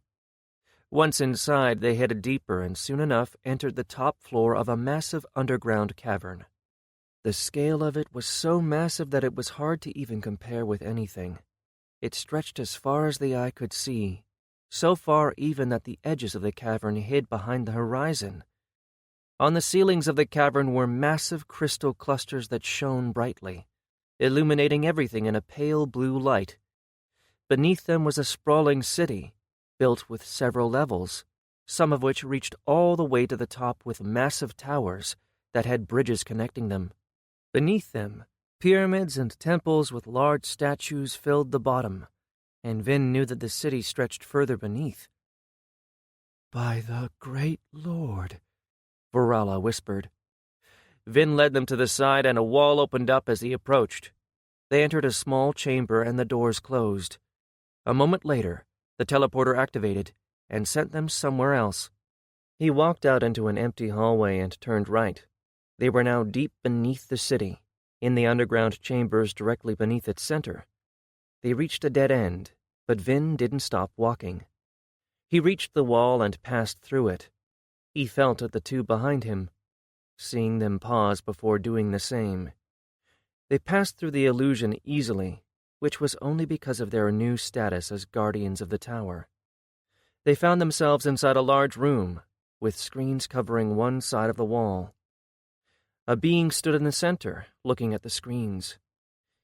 It turned and looked at them as they walked over. Master Kai Chao. The Krashenar guardian bowed its draconic head as it spoke with its mind. Dawn's light, Vin greeted back out loud. I was not aware of your arrival, it asked, tilting its head and gesturing with its flippers. I am observing the latest group to climb the tower. They've just reached this floor, Vin replied. Ah, yes. I have just been notified. Vin took in the massive being, its long, sinuous body without legs, resting on a long and muscular tail, the flippers and two holes in its sides where its secondary arms hid inside its body, the large wings folded on its back. The Krashenar were a terrifying race, but one extremely loyal to the Great Lord, even more so than the Children of the Mountain. Vin didn't know much about them, only that they enjoyed more of the Great Lord's trust than any other race. That they had been with him for a long time. They were more than just blind followers as well. Many of them were his confidants, the first ones the Great Lord turned to when he needed real help. They made up the bulk of his armies and fleets. Vin had always wondered what they had done to earn such a privilege. If you do not mind, I would like to take advantage of your center to watch over them, Vin said. Of course, great hunter.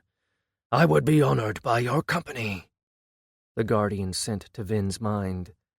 Vin nodded his head and then turned toward the screens, looking at the small group that had survived the gauntlet of the 4th floor.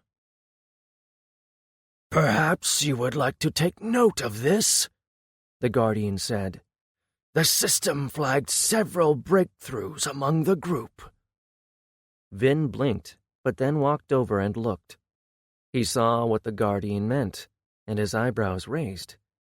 What he was reading was exactly what they were looking for, what the battlefield floor was meant to force. Not all of the survivors had gone through it, but some had. Of course, this had happened before, but Vin knew that this was a good sign. Perhaps some among them would have the will to reach further. He settled in next to the guardian and watched. His two subordinates did the same, except that their eyes followed only 2 of the survivors. Chapter 4. The raid group, or at least what was left of it, made camp at their arrival spot. Morgan was sitting near a fire, Vess next to him, and her shoulders touching his. Lucius and Val were to their right, Clara on their left. Across from them were Borodar and Hexna. There was one more fire, occupied by another 6 people. Out of the 32 people who had entered the 4th floor, 12 of them survived. Only 12. Morgan was still in shock. Seeing people that he had been friends with for so long die in gruesome ways was horrible, and he couldn't close his eyes without seeing Grav getting his head bit off, or Jalara torn in half. So many had died, people who had been so powerful, who had lived for hundreds of years, dying in an instant, overwhelmed by monsters. It wasn't fair. It was evil. Morgan couldn't think of anything that justified putting people through this. The world outside of the tower had been cruel, but there you could choose not to fight, not to go after monsters. This was without any reason. It had been a grinder, and they had been pushed through it. They hadn't survived because they had been better than the others. They survived because they had been lucky. Morgan glanced at the other group, seeing them sitting with their heads bowed down as well. Ragnar Rom had a hollow look in his eyes, a guilt that Morgan recognized. Ta Ilara was staring in the fire, her silver eyes reflecting the flames in an eerie display. Nisea had her hands leaned on her shield, which had nearly been cleaved in half. Gandir, the wolf-like Ulfrir, and the leader of Fjordstar, sat next to Sumian, the only remaining member of his team. Evermau was the only one who was looking at the sky, but Morgan could see that his mind was elsewhere. All members of the Eartherium guild teams died, and only Evermau survived. Morgan couldn't even imagine what the elf was thinking. He turned his eyes away from them and looked down at his hand and the two cubes resting there. Their camp was filled with a heavy silence, and Morgan couldn't take it anymore. "I could have saved him," Morgan whispered. For a moment, no one reacted, and Morgan thought perhaps no one heard him. But then Vess shifted. "What do you mean?" Vess whispered back. "Grav," Morgan said, and he saw Borodar move his head to look at him. Morgan didn't meet his eyes. Instead, he spoke again. "I could have thrown one of these dice at him, let him use it to teleport to the other one. We could have gotten out together." "Morgan," Vess started, but Morgan interrupted her. "I forgot," Morgan said. "I forgot that I had them, that I could use them that way. I fucking forgot." "You had just bought them, Morgan," Lucius chimed in from the side. "You're used to your kit. It's understandable that you didn't think of them, especially with the chaos of everything happening around us." Morgan shook his head. "I could have done something." Grav had been one of the people he got along with best, who understood his jokes and always loved hearing more of them. And Morgan had let him die. He raised his head and saw Borodar standing. The tall man walked over and knelt in front of Morgan, then put his massive hand on his shoulder. "It wasn't your fault, Morgan," Borodar told him.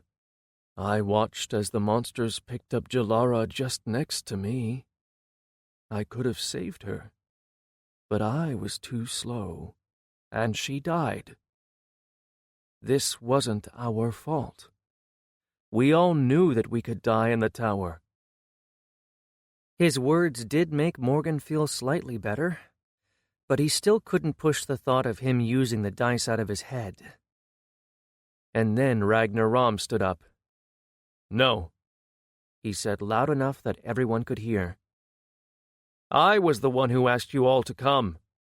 If anyone is to blame, it is me." Nisea stood up next to him, as tall as he was with the same dark skin. She put her hand over his shoulder. "No one is to blame. We all knew what was likely to await us beyond the 3rd floor. There is a reason as to why no one ever returned. And now we know." Ragnar bowed his head.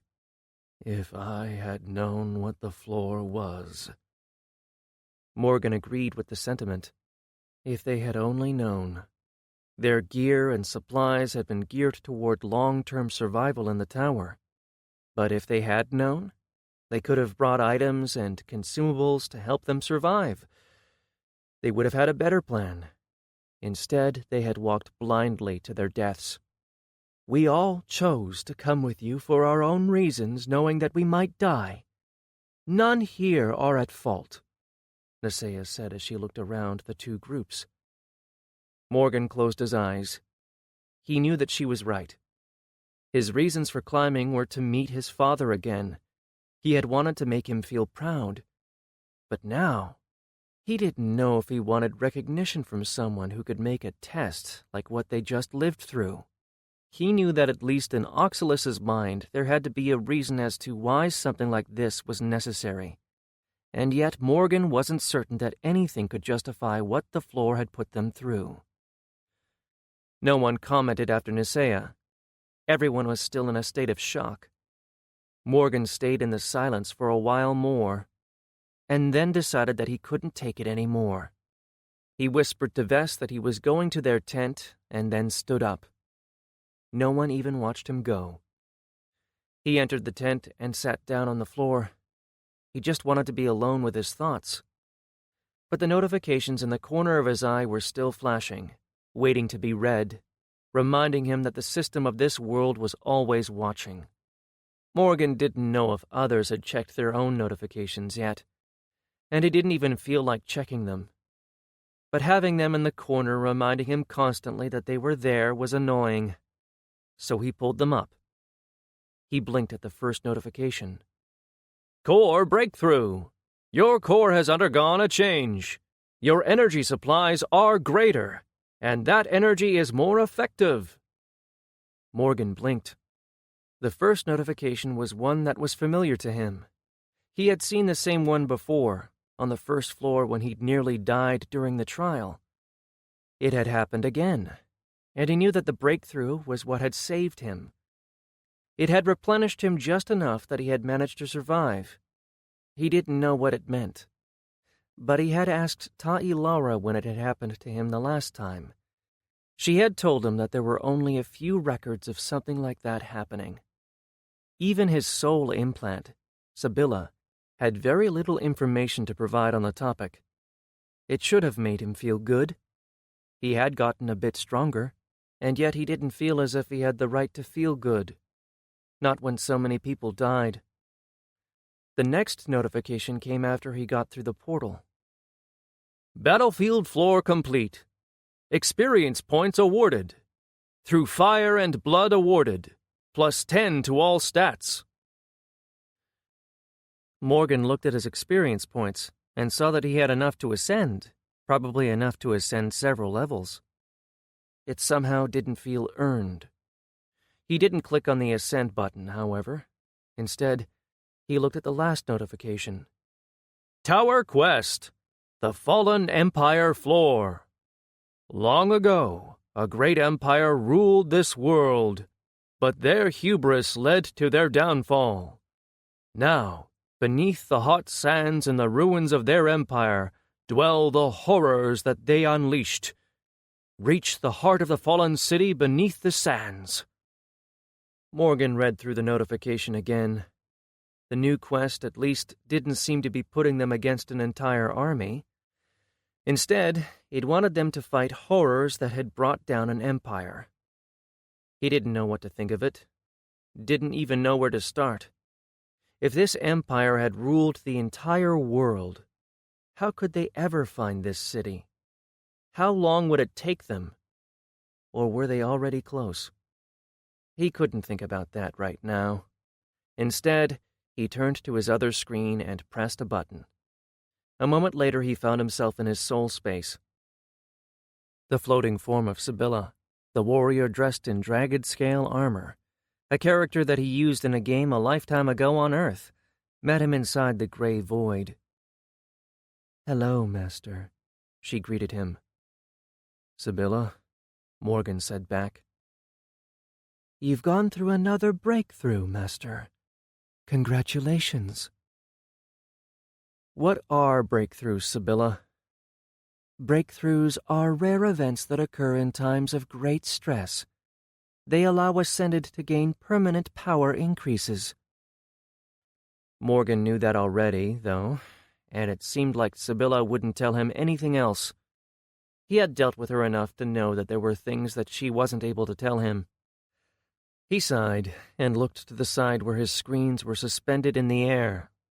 He pressed the button that would ascend him and felt the already familiar sensation wash over him. He still had enough experience points left to ascend once more, so he did it again. Once he recovered from the ascension process, he looked around. His stats had already been increased by 10 as reward for surviving the 4th floor, and he had another 5 attribute points to allocate. He looked at his table and then made his choice, putting all 5 in his will in order to have it reach 70. Immediately, a new notification appeared in front of him. Klin, Heart and Will has leveled up. 2 more forms available. He glanced at Klin's stats and saw that there had been some improvements from the last fight, but nothing special. His consume had reached level 27, his basic form 17, the sword form 10, and the bow form 15, which meant that consuming something or changing a form would take less time now. The 2 new slots for forms would come in handy in the future, he was sure. He glanced at his skills and saw that he had points to allocate. Once he had tried to keep them in reserve in order to buy new skills if he needed them, but nowadays he had enough in his opinion. He had been advised against increasing skill levels with points, since learning something and increasing the points by practice was better, as it made you understand your power. But after what happened, Morgan didn't know if he wanted to do that anymore.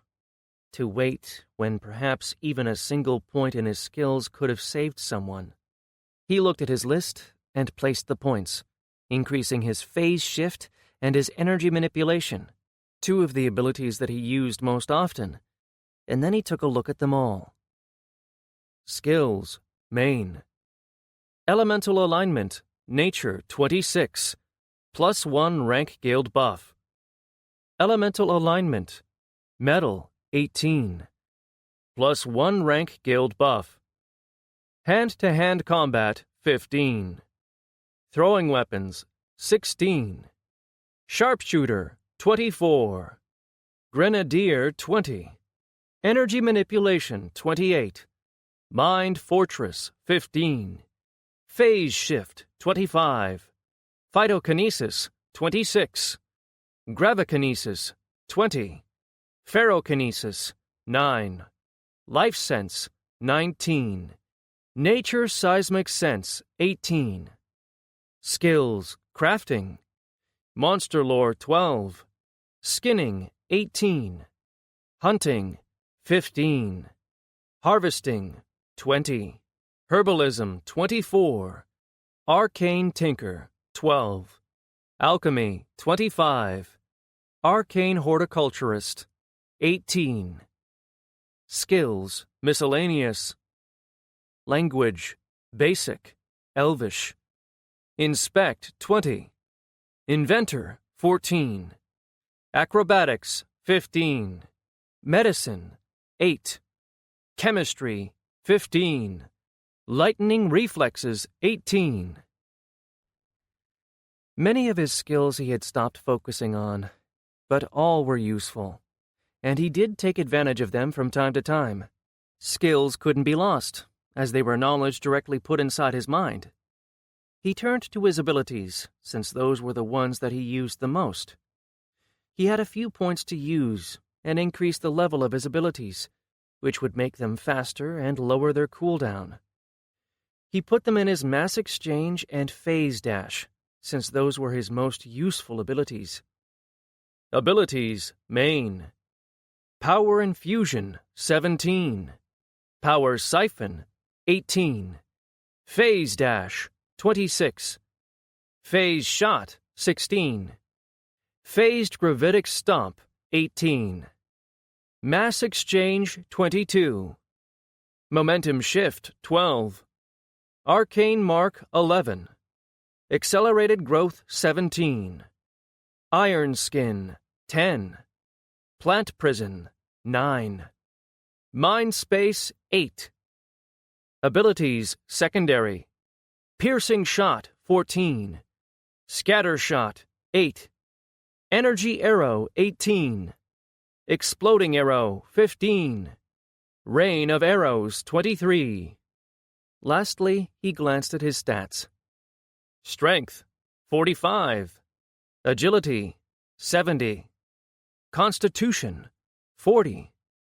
Intellect 51. Will 70. Wisdom 40. Charisma 20. Luck 20. He had grown much in power since he had first entered the tower.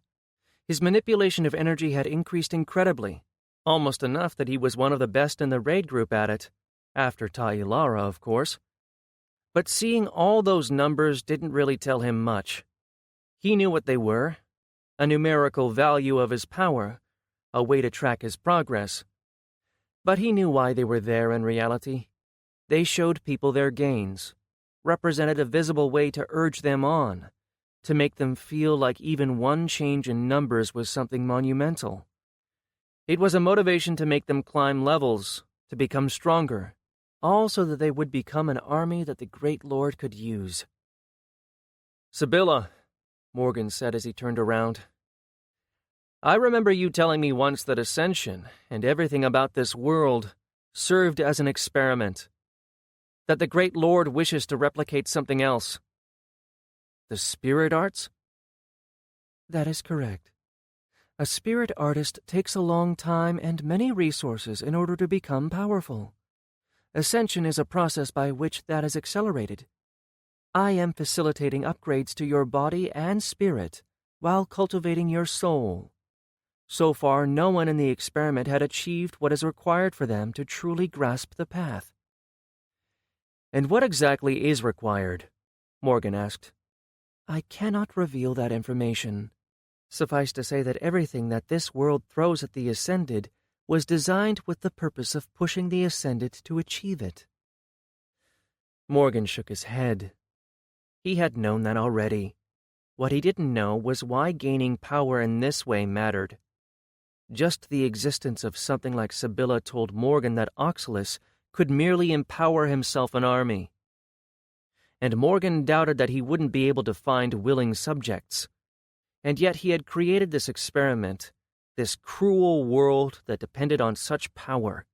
Morgan knew that every living thing in the world owed its existence to Oxalis, that he had saved their ancestors from certain death, that without him they wouldn't be alive at all. And yet, at what point did their lives start being their own? When did they get to have a choice? He closed his eyes and sighed as he realized that there was a choice. The world was cruel, but people in it had freedom.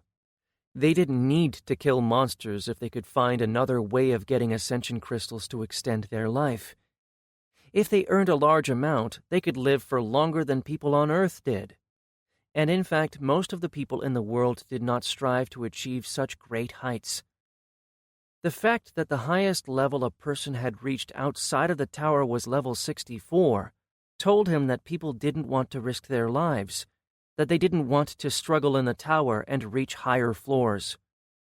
Oxalis's experiment hadn't borne fruit in all the thousands of years of its history. Was the difficulty of the tower the cause? People didn't want to go beyond the 3rd floor because they didn't know what to expect. But after living through the 4th floor, Morgan was certain that anyone who survived it would most certainly leave the tower, never to return. If they knew what awaited them, even fewer people would attempt it. Was that why one couldn't go back? To force the people to climb? To either achieve whatever it was that Oxalis wanted, or die? Morgan glanced at one of his screens, at his name and class. Morgan Newton, level 57, Enduring Will of Symbiosis. Experience points 15,000 of 74,000. Legacy of the Heart of the Mountain. Soul and not a body. He was approaching level 60, and a new trait, but he focused on the first of his traits, pulling up its description. Legacy of the Heart of the Mountain. Long ago, before he became the Great Lord, the Heart of the Mountain achieved power beyond any other.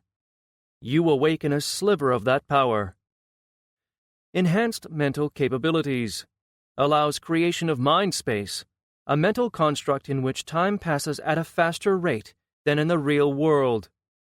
Gain increased resistance to mental effects. Gain greater connection to unbound energy, and increase your ability to manipulate it. It was a trait that he had gained because of his heritage, his connection to Oxalis, or as the perk called him, the Heart of the Mountain. Even the short description told him a bit about the man, about how he had achieved a great power long ago. He wondered just how old his father was. What had he seen? What had made him become what he was? What could push a man to create an entire world, or worlds even, merely in order to create an army? What foe did he fight in order to need something so specific that he was willing to put an entire world through the grinder? Morgan didn't and couldn't know. But the more he thought about it, the more he remembered the faces of his friends as they died, and the more he felt conflicted. All of them had made a choice when they ascended and started playing Oxalus's great game. They knew that death could be behind any corner. They knew that they might not come out of the tower. He didn't blame Oxalus for their deaths, and yet he was still angry at the man. Angry that there was a situation which required such sacrifices, and the sacrifices didn't even know why they were dying.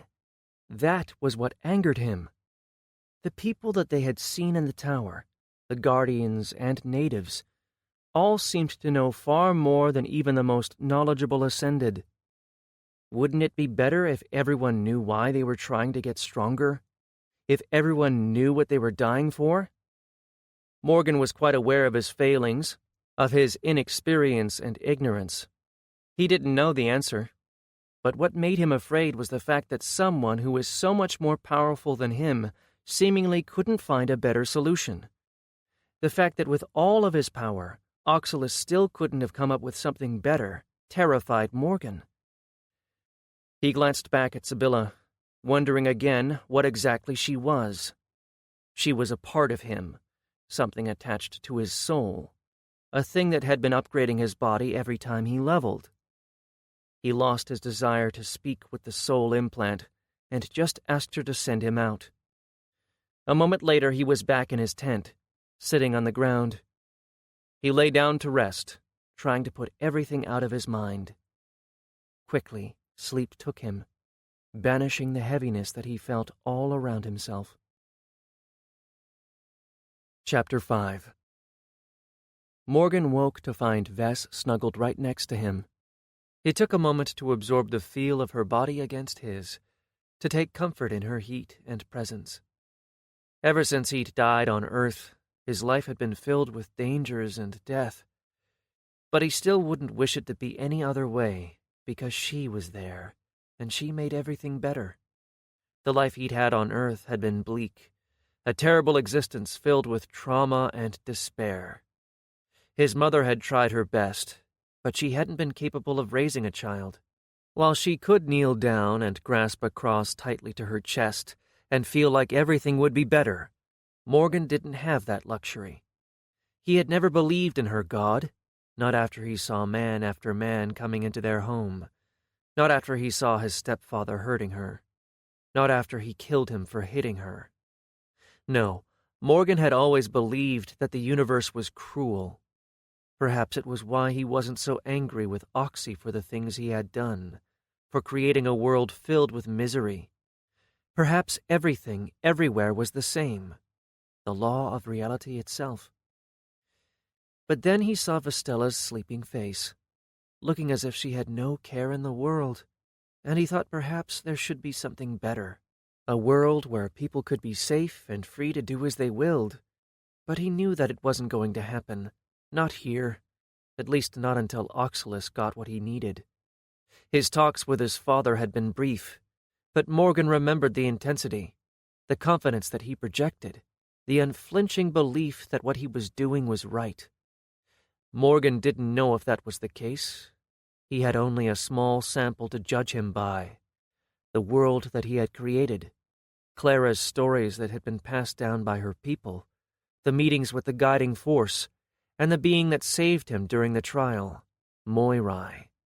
He was still unsure what it had been, but from its words, from the small contact with its mind, he was certain that whatever that being was, it was also extremely important to Oxalus. It still made Morgan shake just to think on the power that he had felt. That had been a being that had felt equal to his father. It had called itself his other half, and it had known Morgan and his connection to Oxalus. It had contradicted Oxalus, too, had told him that seeking help wasn't inferiority, that he did not need to follow the path that Oxalus himself had, of being powerful all on his own. That had stuck with Morgan. Even among all the questions he had about the being, he had felt like his path had been to stand beside others, for all of them to be strong together. It was why losing his friends had hurt him so. It felt like what he wanted to achieve was wrong, like he shouldn't even try. And yet, the conviction in the voice that had spoken inside Morgan's head filled him with confidence. Moirai, fate, and destiny, was one of the three images most often encountered in the world that Oxalis had created. One of the three icons that were venerated. Oxalis himself was the Great Lord, the creator of the world and one who granted them ascension. Then there was the guiding force, the fire-haired woman who guided the world, who ensured that the rules were followed and punished those who broke them, who guided their growth as ascended. And lastly, there was the one that was the least known about. Morgan remembered the first time he had seen the carving of it. To him it had looked like a spaceship, but others knew it as the symbol for fate and destiny. To them it was something abstract, a concept that spoke about their lot in life, that the Great Lord guided them all toward a great destiny. But Morgan knew that it was something real, a being of immense power, and yet somehow alien. It did not feel like a living thing as he was familiar with. It was more than that, even more so than the guiding force, who Morgan believed to be the one running all the background systems that operated the world, for he knew that at the core of everything in this world there was high technology. Morgan had wondered why everything was kept so simple, so focused on brutal fighting and what looked like magic, and still he had no answer. Perhaps the Great Lord just didn't want anyone to figure out the secrets behind his power. In the end, Morgan himself could do little about the world, but looking at Vessa's sleeping form, at the peaceful expression on her face, it made him want to do something. But he knew that the only way he could change things was to gain as much power as Oxalis had, or enough so that his father would listen. And only reaching the top of the tower would allow him to do that. "What are you thinking about so furiously?" Vess asked sleepily. Morgan looked down and saw her eyes open and looking at him. He hadn't noticed that she'd woken up. Stuff," Morgan said weakly, trying to smile even though he didn't feel like it. "Oh, I didn't think you had anything really important up in there. But I guess that stuff is pretty important. Totally warrants your thinking face." She nodded seriously. Morgan narrowed his eyes at her. "Are you using my snark on me?"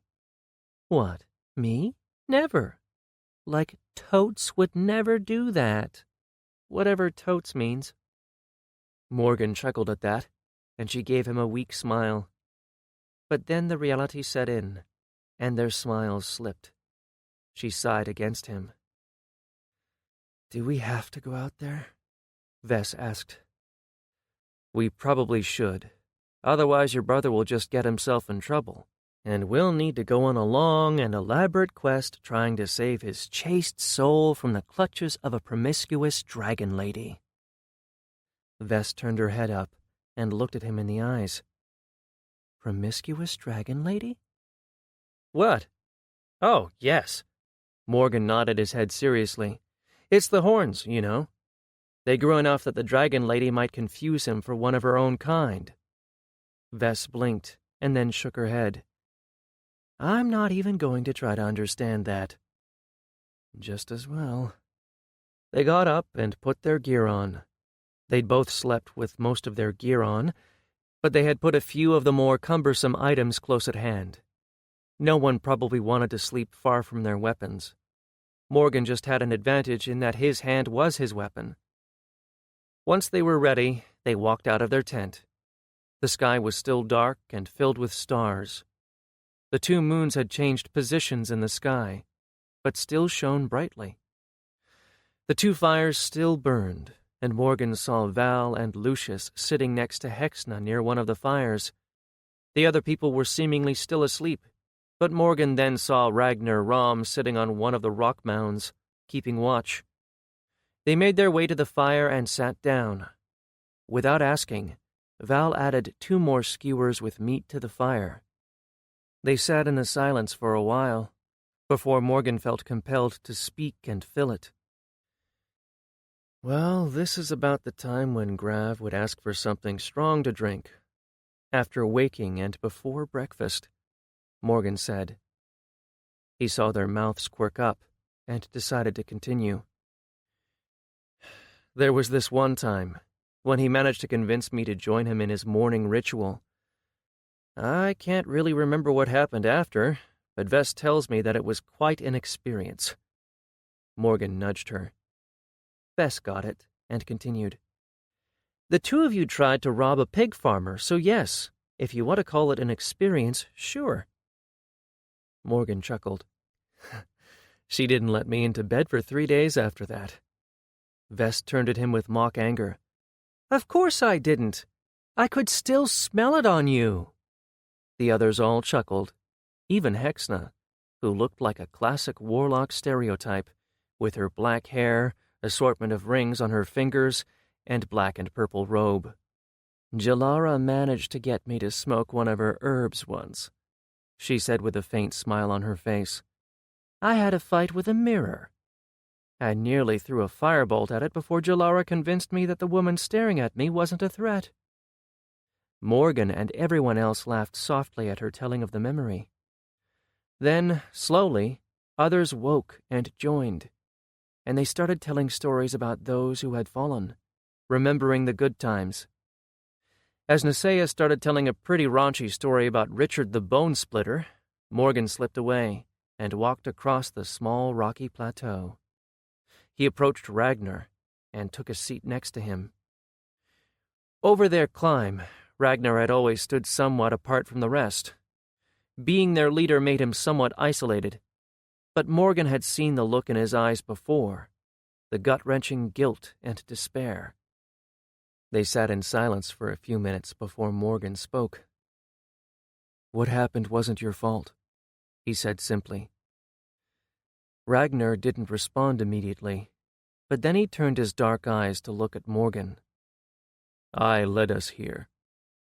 I gathered this raid thinking that I would be the first to achieve something that no one else in history had. To climb to the top of the Tower of Power, to accomplish the Great Lord's test. I was an arrogant fool to think that I would be better than countless others throughout history who had all disappeared through the portal to the 4th floor. How many people have there been who thought exactly the same as I had? How many idiots have led others into that meat grinder? And for what? Some kind of test for something that we don't even understand the reason for? Morgan recognized the look in Ragnar's eyes, the self-loathing. How much time had Morgan spent hating himself for what he had done? How much time had he spent wearing a mask to hide behind, telling quick jokes and annoying everyone just to get them away from him? All because he had taken a life by protecting his mother, and then spent the rest of his life looking at the hateful look in her eyes when she looked at him, heard her prayers whispered in the night, asking God to forgive Morgan's soul and allow him into heaven. He believed that he was unworthy and guilty. Life in this world had dissuaded him of that belief. He had been shown behind the curtain, seen that there were gods and beings with incredible power out there. He no longer regretted what he had done. But he saw regret in Ragnar's entire being. Everyone here is because we chose to be here. Because we, like you, believed in achieving something more, something greater. The Tower of Power is the symbol of the Great Lord's power, a test for those who are worthy. I do not know if I agree with what happened on the last floor. In truth, I can't. I don't know why the Great Lord felt that such a test was necessary. But what we want to achieve is still possible, as long as one of us draws breath, as long as we continue to climb. There is a chance that we can reach the top and find out the truth. Ragnar kept Morgan's gaze for a few seconds, but then he looked away, and Morgan wasn't about to let him go so easily. You noticed it on the outside, the way that people are, the way that they just survive, reach a level of power where they can live for a long time, where they can exploit others so that they live forever, without improving themselves, without seeking to achieve what the great Lord intended with the world. I know that I am young, but if I have seen it, then I know that you have. The world is stagnating. Nothing changes. Those who have power stay in it. Those who are born after level until they can live comfortably. There is no one who wants to push forward, to level more, to try and reach the highest of heights. No one but you and everyone else here. Ragnar turned his face back, looking at Morgan with narrowed eyes. No one here blames you. All of us feel guilty for not doing more, for being the ones to survive. But we need you, Morgan told him. We are stuck on this path now, and we cannot go back. We can only climb and try to reach the top. And for that, we need our leader. So if for no other reason but because you feel guilty, you need to get off your ass and start doing shit. Ragnar blinked at Morgan's words, not really comprehending them. Morgan stood and walked away before his last sentence truly set in. He might be trying to motivate the man, but he did not want to stay near a man like Ragnar Rom in case he felt insulted. He came back to the fires and sat next to Vess. She raised an eyebrow at him, and he just smiled in return. And then, a few stories about drunken giants later, Ragnar Rom walked to the fire and everyone quieted down. The Shara Dayam looked around, his eyes pausing and narrowing on Morgan for a moment. But then, finally, he spoke. We've lost people. Teammates, friends. Our family. But as I've been reminded, all of us came here because we wanted to reach the top of the tower. Remembering them is honoring them, but so is finishing what we've started. To reach the end, and to find out the reasons why, to know what their sacrifice bought us, to learn the truth. Everyone around the fire was nodding their heads. I think that our friends would understand if we turned toward our common goal, Ragnar said with a sad smile. I assume that all of you have looked through your notifications. Again, everyone nodded. It was the first time in a while that I had leveled, and I assume that this is true for most of you. But we now have a new task. This floor appears to be a test in parts. We need to find a city beneath the sand and reach its heart. I don't think that we should delay. We've lost a lot of our supplies, and we will probably not be able to resupply anytime soon. Ragnar paused. Morgan, he said suddenly, turning to look at him. Morgan straightened. Yes? I need you on reconnaissance. You are the only one of us left who has any kind of sensory skill. Make a team and go exploring the desert as soon as possible.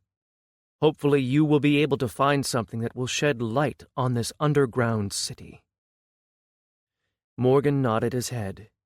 He had his nature seismic sense, which allowed him to sense things around plant roots. He knew that plants could grow in deserts, contrary to what most people believed. The entire world might be a desert, but as there seemed to be air, he figured that there had to be plants as well. He also had life sense, which would let him detect any life forms around him, even if they were underground. Ragnar started giving more orders, and everyone started moving. Morgan glanced at Vess with a raised eyebrow, and she inclined her head, accepting his non-verbal request. Morgan then went to find a few more members for his scouting team. Chapter 6. Morgan's team ended up being made out of 4 people, including him. Others were needed to catalog what they had left of their supplies and make new battle plans. With less people, they would need to adjust everything about the raid group. Aside from Vess, he had asked Ta Ilara because of her long-range capabilities as well as aerial support. The 4th person ended up being Clara, who, as one of their 2 remaining supports, was probably one of their most important members. But Morgan knew that his mission was important enough to take her as well. So they'd spent 2 days walking around in concentric circles around their camp, looking for any signs of the ruined city. "Why is it so hot?" Clara complained. "We are in a desert, you know," Morgan shot back immediately. "Who in their right mind would ever invent such a thing?" she asked. The night had passed, and a cruel red sun was scorching everything at the moment. Vess had used some of the water in her storage to make small ice cubes for them periodically, but they were melting too fast to really help. Morgan was also pretty sure that if their stats had been any lower, they would have felt the effects of the heat that much more. "No one invented deserts. They're just like a thing, you know?" Morgan told her. "What? They are not. Stop messing with me, Morgan," Clara yelled at him. "I'm being serious." "Really?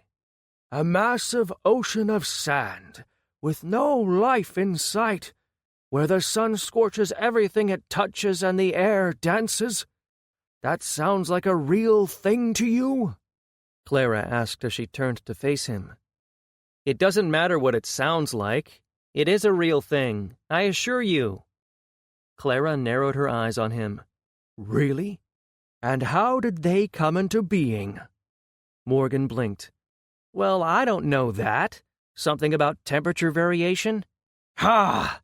She pointed her finger at him. "You don't know because they are not a real thing.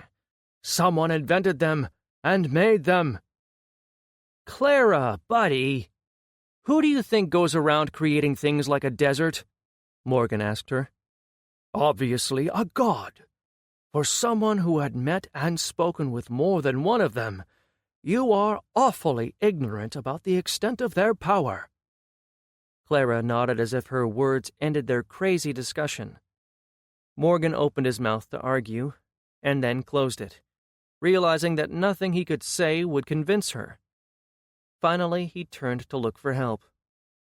"Vess, you tell her," Morgan called ahead. Vestella turned to look at them. Her eyes narrowed darkly at them from underneath the improvised turban on her head, and she spoke. "I'm not getting in the middle of you 2 idiots." "What?" "Vess, honey, come on! She doesn't think that deserts are real," Morgan whined. "Ha!" Clara pointed a finger at him. "There! She knows that they aren't real, too." Before Morgan could respond, Ta Ilara swooped down from the air above them and landed nearby. "There is some nature up ahead."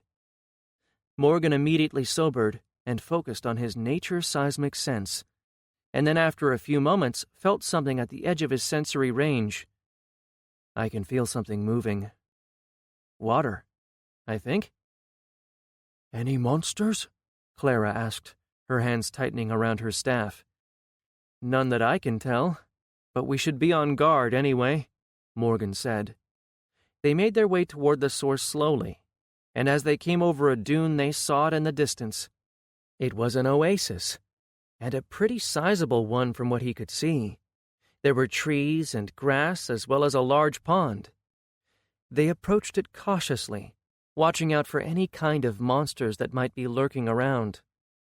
Morgan sensed for any movement with his nature seismic sense, using the roots of the plants to try and detect any vibration, although he couldn't sense as well through sand that surrounded the oasis. He also used his life sense to look for any signs of life. By now he was fairly proficient at distinguishing flora from fauna. "I don't see anything hostile," Morgan said, but he still kept his bow form active and an arrow nocked. Vess kept her large mace in one hand and her mirror shield in the other as she led them into the oasis. They approached, and Morgan looked into the clear water. "I guess we have a source of water to replenish our supplies at least." "Do you sense anything below us?" Ta'ilara asked. Morgan focused, but it was still very hard to tell things apart. He was used to detecting things that moved, not stationary objects. He started trying to map out the routes themselves, and he quickly zoned out the others as Vess started refilling her barrels with water. Then, something caught his attention, and he started walking in that direction. "Morgan!" someone called, but he just waved in the direction of the source of the voice as he approached a small shrubbery. There, just beneath the surface, he felt something strange. The roots of the plants of the shrubbery seemed to be growing strangely, almost as if they were growing around something. Morgan knelt and looked at the ground, then started moving the sand and dirt around. "What is it?" This time he recognized the voice as Clara's. "There is something beneath the ground here." Quickly he reached his target, a solid object made out of stone. As he cleared more and more sand, he found that it was in fact a carving of some kind of an animal head. Beneath the plant was the head of a statue, and by the look of it, it stretched even further down beneath the ground. "Move aside," Ta'ilara said.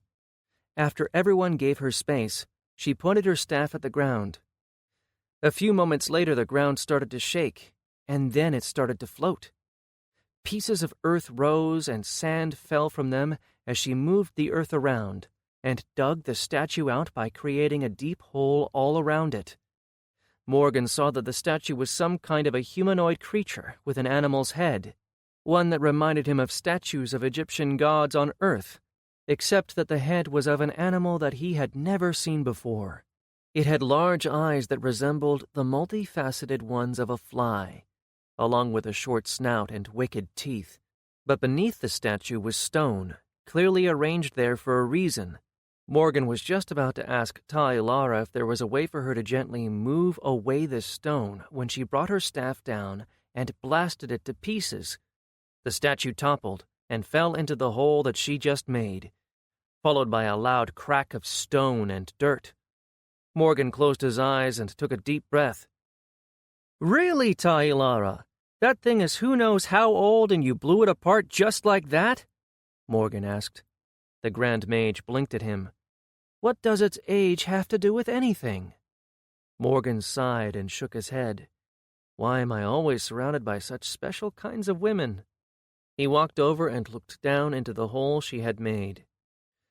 "Well, I guess we found something," Morgan said. Beneath him was a hole in the stone that led into what appeared to be a tunnel, and perhaps their way into the submerged city.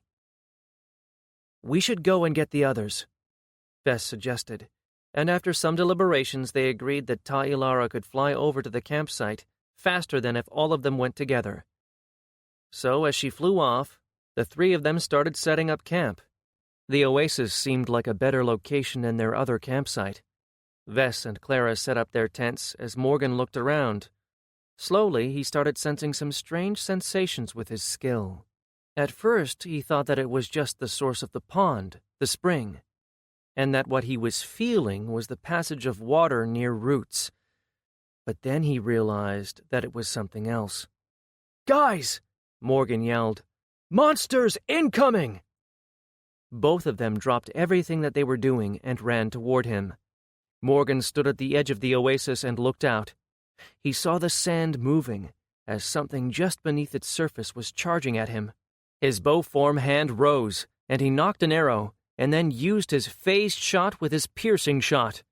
The arrow flew straight at the moving form, and stabbed into the sand, only to ricochet with a ping and fly to the side to land in the sand. Crap! Morgan immediately reached for his launcher, and the explosive canister already loaded in it. He fired it just as the sand burst open, and something leapt out. The canister hit the monster and exploded, but it didn't seem to have done enough damage as a massive monster the size of a rhino landed just in front of Morgan. Why the fuck is it always spiders? He murmured just before he jumped to the side and evaded another leap by the sand spider level 56. He hit the ground and rolled, and then there was a roar and a massive red spirit bear smashed into the spider. Morgan got to his knees and turned, aiming his bow and using mass exchange to pull in mass from his bracelet of mass storage as he used his phase shift. By using the skill rather than ability, he expended more energy and had to focus. But by now he had practiced enough that he knew what he was doing. Vess's bear raised one paw and then smashed down, making the spider hit the ground. Clara dropped a field of slowing around it, and Vess ran forward, water from the pond flowing to her shield and coating it in ice. She snapped her shield forward, and icicles flew at the spider. It chattered as ice shattered on its chitin, and one icicle stabbed between its plates. Morgan changed his aim for the small gap in its neck, where there was no chitin to protect it. He waited for his opportunity as Vess and her bear kept the spider occupied. When Clara used one of her newer abilities, causing chains made out of light to grow out of the ground and pin the monster, Morgan saw his chance and let the arrow fly. He dropped his phase shift as the arrow flew, and the simple wooden arrow smashed into the monster's neck. It obliterated its head and entered the body, punching between the chitin. The chitin cracked from the inside out as the kinetic energy of a small arrow with much greater density was transferred into its inner organs. The spider rocked and dropped to the ground, without its head, and with half of its top armor ripped open from the inside and the rest filled with cracks. A few of its legs twitched, but it was most certainly dead as a notification appeared in the corner of his HUD. He gained a bit of experience points for the kill, but nothing super impressive. He walked over to Vess and Clara, who were inspecting the corpse. As he got closer, he realized just how big it was and shuddered. Just my fucking luck. A spider the size of a truck in a fucking desert. Great, Morgan said. The girls gave him compassionate looks, as they knew about his hatred of spiders, but didn't comment on that as he continued listing obscenities and kicking the corpse. It seemed that the monster was even one of the beast types, meaning that it could be harvested. It also meant that it would stay there and keep reminding Morgan that there were spiders in the sand around him. He continued cursing until Ta Ilara arrived with the others, and then cursed some more after. Chapter 7. Morgan sat next to the pond, relaxing and thinking with his eyes closed. The spider hadn't been much of a threat, but fighting against a monster again made him remember the previous floor, and the fact that even with all of his power, he hadn't felt like he had much impact. He knew that wasn't true, that his attack at the army's front line had allowed the raid group to punch through, that his explosives had killed many. The amount of experience points he'd gained told him as much. But he knew that if they were to survive, they had to grow stronger still. Morgan's kit was adaptive and strange. His arm was basically a mimic, a part of him that could change shape and form into anything that it had consumed. The biggest problem that he had with it was that outside of his forms, having his arm change into something else took time and energy. His 3 forms were like memory slots. He could create a form and then save it, and then he didn't need to spend as much time and effort the next time he wanted to assume the same form. Now he had an extra 2 slots, and he was trying to think of something useful that he could use. His basic form was an altered version of a human arm, based on what his hand used to be back when he first created Klin. He had a few tendrils inside, like vines, one that could shoot acid, one with razor-sharp leaves, and another that was more like a manipulator tendril. The bones and flesh were strengthened, while still retaining about the same weight of what an ordinary hand would have. But Klin no longer merely occupied his arm. It was now his heart as well. He had had his human one destroyed, and in order to survive, he had used Klin to form the heart of a wolf monster that Ta Ilara had him consume when they were doing tests. He had adjusted the heart somewhat, but it was still not a human one. It was far more powerful, which did come in handy at times. He had been feeling slightly strange with so many alterations to his body, like he was abandoning his humanity. And then he remembered what had happened when he became ascended and when he died on Earth. According to Oxalis, his old body was still on Earth, and he had been granted a new one. By becoming ascended, he had become something beyond human. All ascended were basically of the same race, one that had different forms. They obeyed the same rules, and when they died, their bodies disintegrated into energy particles. But Morgan had started thinking of his changes in terms that he understood, thinking of things like cyberpunk on Earth. He was improving his body with something else, but it was still his body. And then he gained a new trait. Soul and not a body. It had told him that his body had evolved, that the symbiont had now become a part of him, and that his soul now extended into it, that Klin was now the same as any other part of his body, and was completely under his control. He had noticed that since the change. Before, there had always been a sense of a will behind Klin, and now it was just like his other arm, except that this one could devour matter and change into literally anything. He had spoken with Vess at length about his changes, and possible paths in the future. One of the most obvious paths was for him to replace more of his body with Klin. It made him only a bit apprehensive, since somehow he still identified this body as his and Klin as something foreign. But he knew now that that no longer held true. Regardless, his ascended body was most certainly not the body he had been born with. It was a bit ironic that it took being transported to another world and getting a symbiont as an arm for him to come around to his mother's thinking. Morgan wasn't the body. He was the soul. That was the core of what he was. And he didn't think that his soul could be changed by what he did to his body. Unless he messed up things somehow and detached his soul from his body, killing himself in the process, he doubted that Oxalis could catch his soul again. But just because he knew that he could do something did not mean that he was comfortable with it. It would still be a complete departure from any type of normal existence. The more he changed, the more he would become a person to whom physical form mattered little, because he could always change it. And that scared him. The thought that he could just focus and change his appearance. He had Klin consume things made out of powerful magical metals, and he could change the surface of his arm to become like that. How many different things would he be able to do if more of his body was Klin? Would he be able to turn himself into some kind of a golem-type thing with metal skin? Or something like Colossus from X-Men? And what about his brain? His thoughts? What would happen if he replaced them? Would he lose all of his memories and become a baby again? He didn't think that he would touch his brain even if he decided to change things further. In the end, however, he knew that he needed to do something. He needed more power if he was to protect those important to him. He did not want to stand helpless and watch anyone else die. He looked across the camp, looking for a certain person. Body alteration wasn't something novel and strange in the world. Valserim himself had a prosthetic arm, one made out of metal and enchanted to move as he wanted it to. It had some sick abilities, too.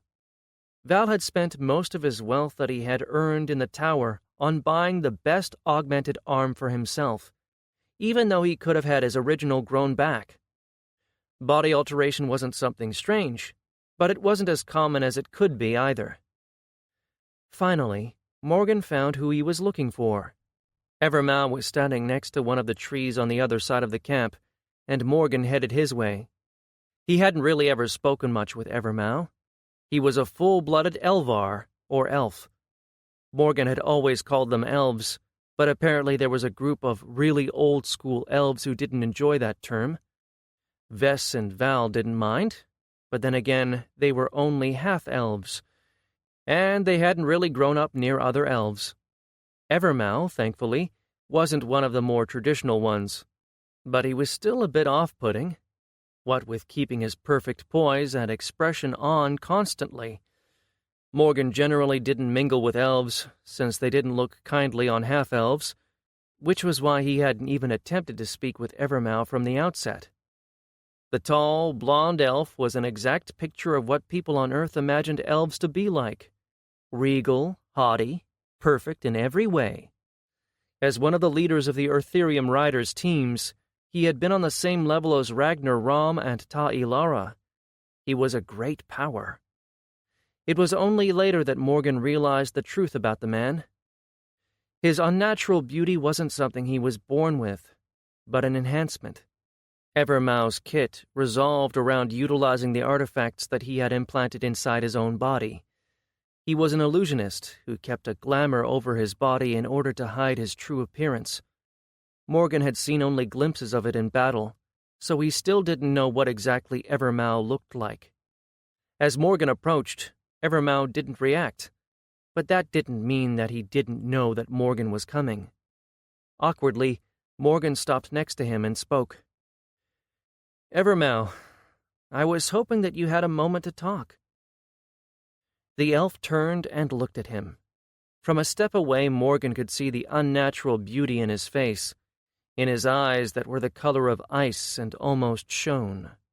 "Morgan," Evermow said, and tilted his head. "Yes, I am free. How may I help you?" His calm and respectful tone was a far cry from the ways that most of the other elves that Morgan had met spoke with him, and it was at odds with the way he looked. Morgan gestured to a few small rocks nearby and led the men there. They took seats away from the camp and the noise of the rest excavating the tunnel that Ta Ilara had almost closed up. Ragnar Rom wanted them to rest before sending someone down to explore, which was probably going to be Morgan again.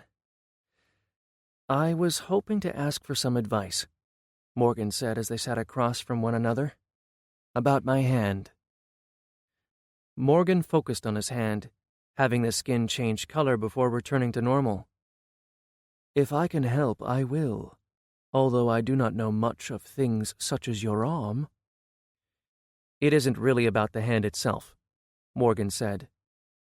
"After the last floor I leveled, and it was upgraded. I wanted to ask your perspective on altering your own body." "Ah," Evermow said. "That I can help you with. What do you want to know?" "Well, I've been having some problems accepting the fact that I will lose even more of my body, you know? I know abstractly that it will still be mine, that I will control it, but still, it feels—" Morgan trailed off, and Evermow nodded his head. "Unnatural?" "I know what you speak of. I have felt similarly.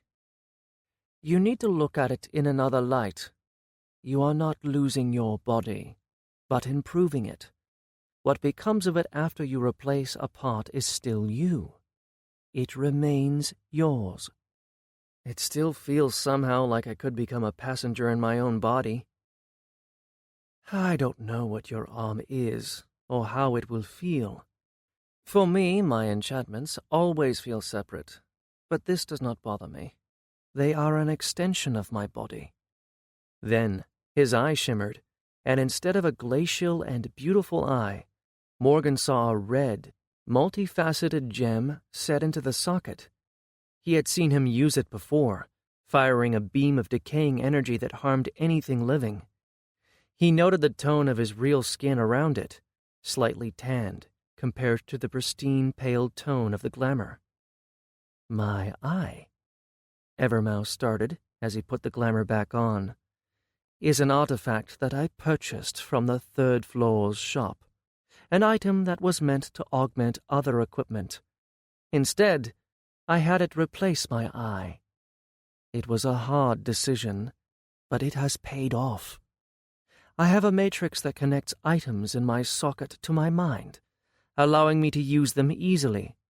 Ta Ilara actually was the one who helped me develop it. The gem itself cannot allow me sight, but the matrix was built with a rudimentary farsight spell that acts as my eye. that acts as my eye.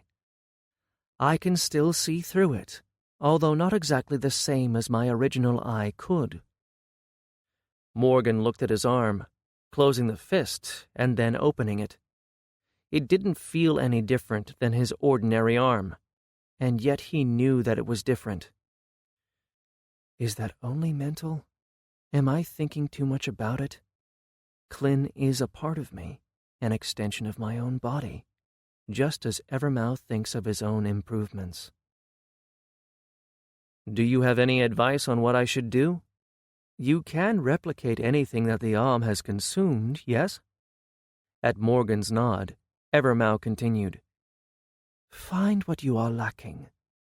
All of my alterations are to compensate for something. Ta'ilara has helped me greatly in this regard when I was just starting the process. Perhaps she might offer more insight. Morgan nodded, and then smiled at the elf. Thank you for speaking with me. Think nothing of it. We are all in this together. If you grow stronger, all of us grow stronger, Evermouth told him. Morgan stood and left him sitting there as he headed out to find Ta'ilara. He knew exactly where she was, so he didn't have long to search. Before he could get to her, Lucius found him. Morgan, do you have a moment? Lucius asked. Morgan blinked, but then nodded as he saw the look in the man's eyes. Lucius led them a bit away from the others, and then started to pace around. Morgan could see that he was distressed, mostly because he knew the man. Still, even his pacing was controlled, his back straight and his eyes looking forward. Lucius had grown up in one of the big guilds, with powerful ascended. His grandfather had been a chosen, like Morgan, meaning that he had been brought to this world from another one. From Morgan's talks with Lucius, he gathered that his grandfather came from an alternate version of Earth, where the Roman Empire never collapsed. Lucius's grandfather had been a legionnaire and had brought a lot of the Roman ways of thinking to the world. Lucius even looked the part of a Roman, wearing similarly looking custom-made armor. So, what is it? Morgan asked finally when he saw that Lucius wouldn't speak. The Roman looked startled for a moment, as if he had forgotten that Morgan was there. He shook his head and sighed. I'm sorry, Morgan. I just don't know with whom to speak about this, and I feel like I can't keep it all inside. Of course. You know that you can tell me anything, Morgan said. I can't get the fourth floor out of my mind, Lucius whispered. None of us can, and that is okay, Morgan said. We lost a lot of people. No, I could have done more. I failed. I know that you feel that way, Lucius. We all do. But it wasn't your fault. You don't understand, Lucius said again, his eyes looking at Morgan with a pained expression. I got them killed. Lucius, listen to me, the man insisted. Before we entered the tower, while Val and I were back home, Carissa and I... He trailed off, and Morgan didn't press, seeing that he had something important to say. Finally, Lucius seemed to gather himself, and he took a deep breath before speaking. Carissa is pregnant, Lucius said. Morgan blinked. When their conversation started, he hadn't expected it to lead there. Congratulations? Morgan asked. Carissa was Lucius's partner, as well as the administrator of their guild. She ran basically their entire territory back in their valley, and she was the one that had been left in charge of everything while they were climbing the tower. Lucius and Carissa had been together for years, ever since her town decided to join the Skyreach Guild. She hadn't been ascended then, but since then she had become one of them. She wasn't like the others, meaning she didn't hunt monsters a lot. Morgan wondered how she could have gotten pregnant in the short time Lucius was there, but then he remembered that there were items that could tell a lot sooner than anything on Earth could. Still, he didn't get what one thing had to do with the other. I almost didn't come back to the raid group. Maybe I should have stayed out. Lucius, what is it really? I was so afraid, Lucius whispered. When everything started happening on the 4th floor, I was terrified of dying. We all were, Morgan added. No, I knew that I couldn't die. I couldn't leave Carissa alone with our child, so I hesitated, and people died. I fought, but I tried to keep myself alive first. Others died because I hadn't been focused enough, because I was afraid of dying. Morgan realized what he meant, and his expression softened. Lucius, no one could have known what was going to happen, and you can't know if things would have turned out differently if you had made different choices. I know that it feels like it was your fault, the same way like I feel at fault for not saving Grav. Morgan stepped closer to his friend and put his hands on both of the Roman's shoulders. Lucius, it was not your fault that you survived and they didn't. You could have done everything different, and maybe nothing would have changed. Maybe everything would have changed, Lucius whispered. We are ascended. We don't deal in what-ifs. You did the best that you could in that moment. We are not responsible, do you understand? Lucius met his eyes. He took a deep breath and then nodded. Good, Morgan said. Thank you, Morgan, Lucius said. No problem. I'm always here if you need to talk. The Roman nodded and turned, walking away. Morgan knew that every one of them had their own demons and regrets. They lost so many people. It was understandable that they would feel guilty, but Morgan knew that they couldn't afford to feel that way. He shook his head and returned to what he had been doing previously, trying to find Ta'ilara. He walked over to where the excavation was taking place and looked around. She was standing next to Nisea as they looked down on the hole that she had collapsed, and was observing as Borodar, Ragnar, and Valserum cleared the rubble, gently this time. Ta'ilara could probably rip the stone and earth out, but that might risk them creating more problems. They didn't know what was actually down there. "Ta'ilara!" Morgan called as he approached. She turned around, her bright blue hair pulled back and a tail swaying to the other side. She didn't speak, but just raised an eyebrow over her silver eye. "Do you have a minute?" "No one can possess time, Morgan. But if you are asking if I can speak with you for a moment, then yes, I can." Morgan rolled his eyes at her, and she waved at Nisea and followed. Morgan led her to the center of the camp since no one seemed to be around at the moment. Vess, Lucius, and a few others had gone exploring and hunting for nearby monsters like the spider who attacked them, while those not in the tunnel kept watch around the oasis. "What is it, Morgan?" Ta'ilara asked in a cheerful tone, but he knew her enough to know that she wasn't all right. He hadn't really had a chance to talk with her since they'd escaped the 4th floor, so he took a moment to really look at her. She seemed calm and collected, but her silver eyes betrayed her. "How are you, really?" Morgan asked. She opened her mouth to speak, but then saw the look in his eyes, and closed it. She looked to the side and then finally spoke. "I came along with this raid because I felt like I could get answers to the questions I had been asking for most of my life." "Not because I convinced you?" Morgan added with a weak smile. She chuckled. "I know you think that the world dances to your tune, but sadly you were not the cause. Not the only one, at any rate." She shook her head. "No, I was tempted when Ragnar asked. You just reminded me of the real reason why I climbed so high. And I always knew that going beyond the 3rd floor was a risk, that we all might die. And yet, seeing something like that floor, I have always had suspicions about why the Great Lord created the tower, and I feel like that floor supported all of them." Morgan frowned. "How so?" "From history, we know that the tower is a test. But what is a test but something to prepare you for the future? A learning tool, The first 3 floors were easy compared to the 4th. They were there to help people level and to become strong. They were the equivalent of a helping hand. And the 4th? Morgan asked when she paused. She met his eyes and answered. The 4th was reality. It was there to show us that everything we thought about the tower was wrong, to prepare us for the losses of life, for seeing those closest to us die. And I fear that it tells us much about what the Great Lord wants from us in the end. Morgan blinked.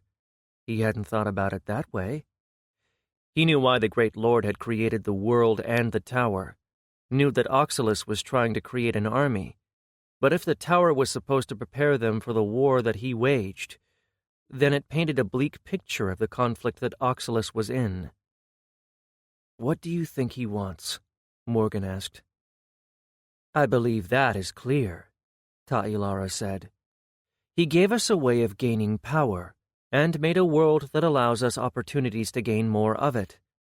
He clearly needs powerful people. Why else does he bring over people from other worlds like you? Why does everything in our world exist to show us that we can become stronger? And if his bar for what powerful means is the tower, then I fear that we might all come up short to his expectations. Morgan pondered on that a bit. She was very close to the real reason everything around them existed. Morgan had been so conflicted about Oxylus and seemed to be moving from hating him and thinking him evil to trying to justify Oxylus's actions. But the truth was that Morgan just didn't know, couldn't know, until he saw with his own eyes what his father was fighting against and why.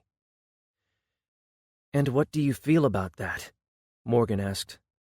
I feel sad and angry at seeing our teammates die. I feel fearful that I will meet the same fate. But at the same time, I want to finish the tower and make the Great Lord acknowledge my power. It was so similar to what Morgan himself wanted, to make his father look at him and be proud. He realized that in a way, everyone in the world was the Great Lord's child. All of them were there because of something that he had done.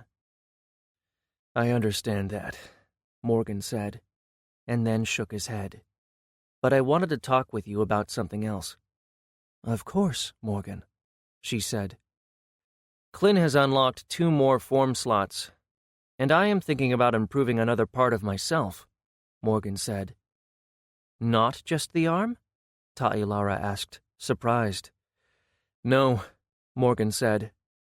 The 3 forms that I already have cover most of what I need, but I was thinking on doing something else.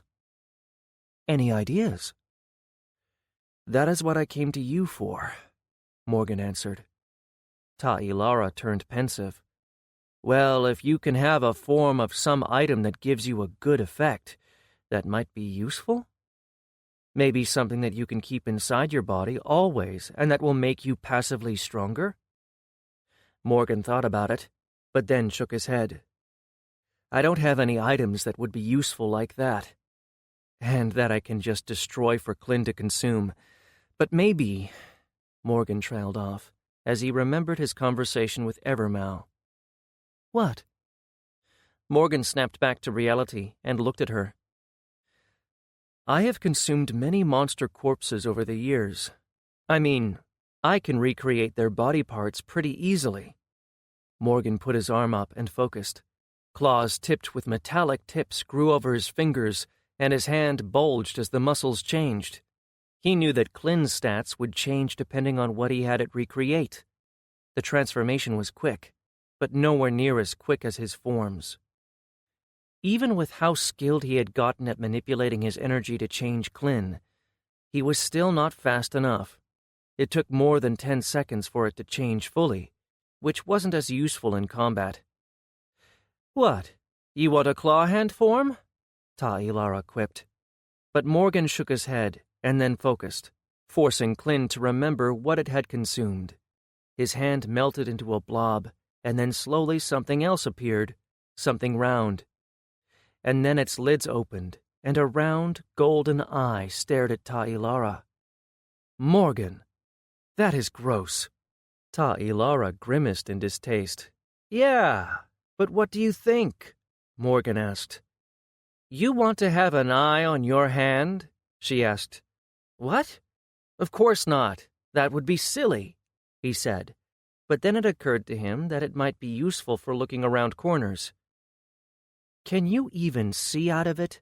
She asked. Of course I can't. I don't have the optical nerves connected to my brain. But I was thinking that perhaps I could replace my ordinary one, you know? I have 2 slots, so I could keep one for my basic eye and have the other one be this one. What is it, even? Ilara asked. You don't remember? You fed me the monster, Morgan reminded her. Ilara glared at him. I had you consume a lot of monsters, Morgan. He shook his head and answered. It is the midnight fire owl's eye. I think it would be great for night vision, and if I remember correctly, the monster could see heat signatures as well. It would be perfect for exploring down beneath the ground. Huh. That's actually not a bad idea, Ilara said. Why are you surprised? I have awesome ideas all the time, he said with a grin. Ilara rolled her eyes. It is a good idea, and it might be exactly what we need down there, especially if you go exploring with a smaller team first. Morgan nodded firmly. I think I'm going to do it then. Although, Ilara added, it is a bit large for your head. Morgan looked down and saw that she was right. The eye was as large as his fist. I'll scale it down. I do not look forward to the pain. That evening, Morgan sat with Vess in their tent. You can do this, Vess cheered, trying to psych him up. Yeah, I can do this. I can just eat my eye with the crazy other part of my body and then replace it. Sure, no problem. Or, just a thought. It's completely bonkers and I shouldn't be doing this. Morgan could admit, at least inside his head, that he was very close to chickening out. You have already changed your arm and half of your chest. An eye is nothing, Vess told him. Why am I listening to you, you perverted harlot? You just want me to use it to make you— A hand smacked him on the head. Ouch! Morgan cried. Focus on the task at hand, Vess said, but he could see her blushing. If people knew the things she'd asked me to do— Fine, Morgan said, and then focused. He reached to Klin, and then slowly had it spread and consume. A part of Klin resided inside his shoulder. Since he had to have his hand and heart linked, Klin couldn't be in 2 places that didn't touch, so it made things a bit tricky. He had it start eating his flesh and replacing it, starting from his shoulder up his neck and beneath his face. He tried to keep it just surface deep, as he didn't want to really consume everything. The pain was intense, but manageable. Once he consumed something, he had Klin move in and replicate what it had consumed, attaching to the nerves and surrounding flesh. The pain would stop immediately, but he could still feel a phantom of it inside his head. Finally, he reached his eye. He looked at Vess and took a deep breath. Here I go. Consume. Klin grew over his eye, and Morgan saw his vision in it dim before winking out. The pain was not as bad as he feared, actually. The first thing that he did was cut off the optical nerve, and taking over the eyeball itself was almost easy in comparison. Then he recreated his ordinary eye. It took him a bit, as he was going slowly, but finally his vision snapped back into place, the same as it always was. He blinked and looked around, then before settling on Vess, who had stayed sitting in front of him. Does it look good? Morgan asked. Yes, just like it did before, Vess answered. Good, Morgan said, and then saved the form as his basic eye form, so that he could switch to it quickly. Now comes the hard part. he started changing the eye again. His vision in that eye winked out, and he felt something changing and growing inside his eye socket.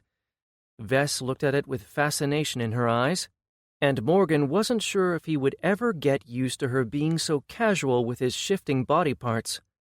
Finally, he finished and his vision returned. At the start, he nearly got dizzy as his brain received such a different type of information. Then he closed his normal eye, and immediately the image from his eyes stabilized and he saw. The tent had only a small gem lantern as a source of light, and most of it was covered in shadows. Or at least it was to his ordinary eye. Now he could see everything. He couldn't see colors, but he saw things far sharper than before. It was almost like if he focused on something that it zoomed in.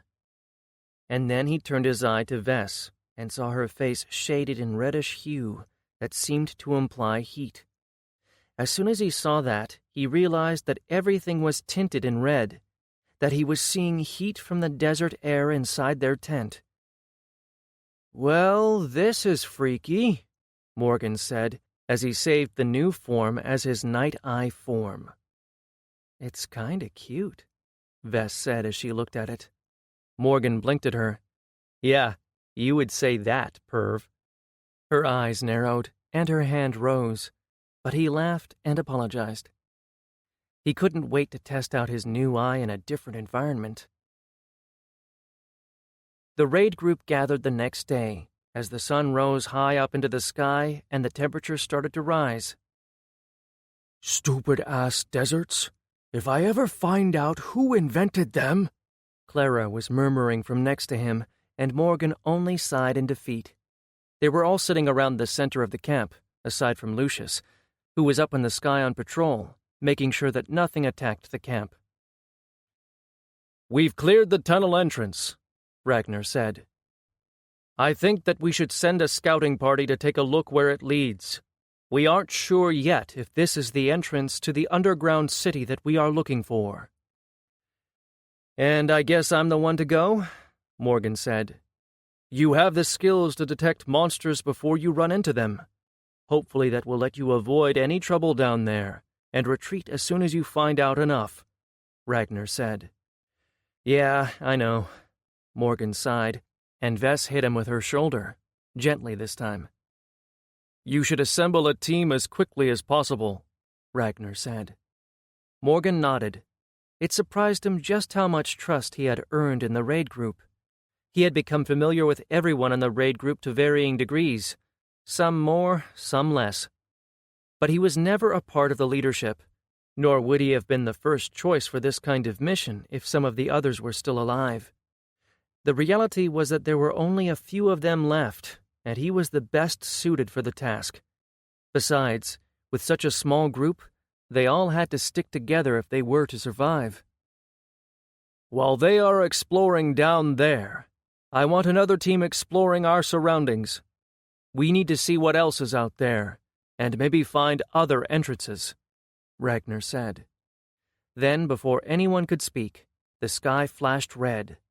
Lines spread all over the sky like a spiderweb that covered everything. Morgan blinked, and then noticed something coming down from the sky. A streak of fire resembling that of a shooting star, and in a blink of an eye it disappeared behind the horizon. A few moments later, the red lines across the sky disappeared, and everyone looked up in silence. Uncomfortable with the silence, Morgan finally spoke. "So everyone saw that, right? I didn't just, turn my eyes into something crazy that can, see some demonic shit?" Chapter 8. Morgan stared at the entrance to the tunnel, the rest of the raid group standing all around him. "So, just go down, explore a bit, and come back?" Morgan asked. "We don't need to finish the quest all on our own?" "Yes," Ragnar Rom said, ignoring the last part. "We don't know if this even leads to the city we need to find." As usual, Morgan was the scout. His team was a lot different this time. Vess and her bear weren't the best option for a relatively narrow tunnel, and Ta'ilara was better at laying waste to enemies in open space. Clara was a good support, but they didn't know what to expect down there. So instead of them, he was going in with Sumian, the Nell, who had an evolved class called Discipline Monk that allowed him to put shields on people and heal as he dealt damage. He was also a hand-to-hand specialist, so a good choice for close quarters. The second member of his team was Evermau himself, an illusion and DPS specialist. He was a good choice in case they needed distraction in order to retreat. Finally, there was Valsarim. A team of 4, with Morgan coming because he was the only one that had any kind of sensory skill that could help them detect things down there, and now his new eye. Morgan and the others jumped down into the mostly cleared hole. "Return as soon as you find if this leads to any kind of city," Ragnar called after them. "Will do," Morgan said, and they moved into the darkness. Valsarim had a torch, and he stood at the back of their formation, with Sumian in front of him, and Evermau and Morgan at the front. Morgan had his arm in his sword form, and his eye in the night eye form. He could see that the tunnel ahead of them stretched a long way, but at least he didn't see any monsters. They walked for a long while, at least an hour, before they reached a fork in the road. Morgan frowned as he looked from one side to the other. He could see pretty far, but so far the only thing that he could see was more tunnels. "Can you see anything?" Valsarim asked. "Nope," Morgan said. "And I guess you have no idea where we should go then?" Val said blithely. "Nope again," Morgan said. Sumian cleared his throat and smiled. "I don't think that it matters, Morgan. We can always double back." Morgan shrugged and took Sumian's advice. He looked around and then picked a direction at random. "Why do I feel like you are about to lead us toward trouble?" Val asked. "Because we are on an alien planet that doubles as a floor for a tower that isn't really a tower but a series of worlds that are basically a testing ground of a being that calls itself a god? With a small g, of course, and everything everywhere is literally designed to be trouble for us?" 3 sets of eyes looked at Morgan with incredulous expressions. "What?" Morgan frowned. "You asked." Val sighed. "Just because I asked doesn't mean that I want a real answer." Morgan blinked at him. "That's literally what a question is, Val, buddy. Stop asking questions if you don't want answers." Sumian bowed his head in defeat. Evermau's glamour didn't let anything of his true feelings pass through, and Val just shook his head and murmured something too low for Morgan to catch. They continued walking now in silence, with Morgan using his new eye to look around, even as he focused on his 2 skills, pinging them intermittently. His life sense didn't show anything, and his nature seismic sense only gave him a vague sense from the plants that they were somewhere beyond the walls of the tunnels. But then, as he flashed his life sense again, he saw something. Out in the distance, there was a glow of life. He paused, and the others stiffened behind him. "What is it?" Val asked. "Something up ahead. A monster, I think," he said, lowering himself to one knee and focusing on his eye to try and see what it was. Whatever it was heading straight at them.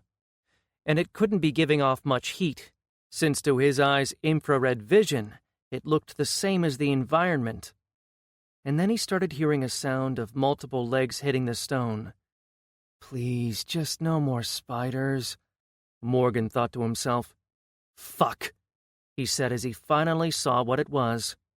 "As if a giant bug is better than a spider! Monster incoming!" He changed his hand form to bow, and took a step back as Valsarim stepped forward with his guandao.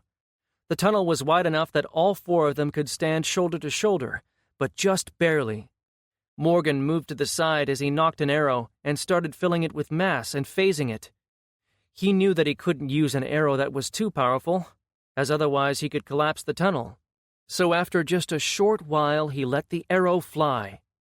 It hit what looked to be a giant beetle in the head and staggered it, cracking its carapace, but not killing it. Sumian raised shields around all of them, and his fists started to glow with pale yellow light. And then Evermow stepped forward. "I'll handle this," the elf said, and raised a hand. A lance of green light flew out of it. This time Morgan was paying attention, and so he saw when the man's glamour rippled. He saw his real hand, a metallic prosthesis, just like what Val had, only his could shoot lasers. The beam of the green light that Morgan recognized as nature aspect hit the beetle, and then the beam reversed direction and started pulling back. He saw the monster falter and then drop to the ground. Morgan blinked as he got a notification that he had earned experience points and glanced at Evermow, who looked impeccable and composed, but that was just the glamour. Morgan shook his head, and they started walking over. They reached the dead beetle, and Morgan saw that the flesh that wasn't covered with carapace was withered and dried up. Evermow had drained it. It wasn't the first time he had seen a nature aspect used in that manner. He himself had experimented with it, but ultimately decided that it wasn't for him. Morgan knelt down and started harvesting the body.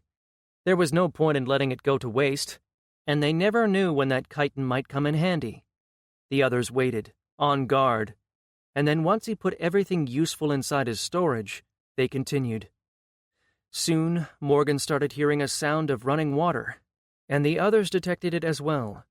They walked forward and entered a chamber. Water had broken through the wall to the side and was falling down, filling the room with water, which then drained out through another opening on the other side of the room.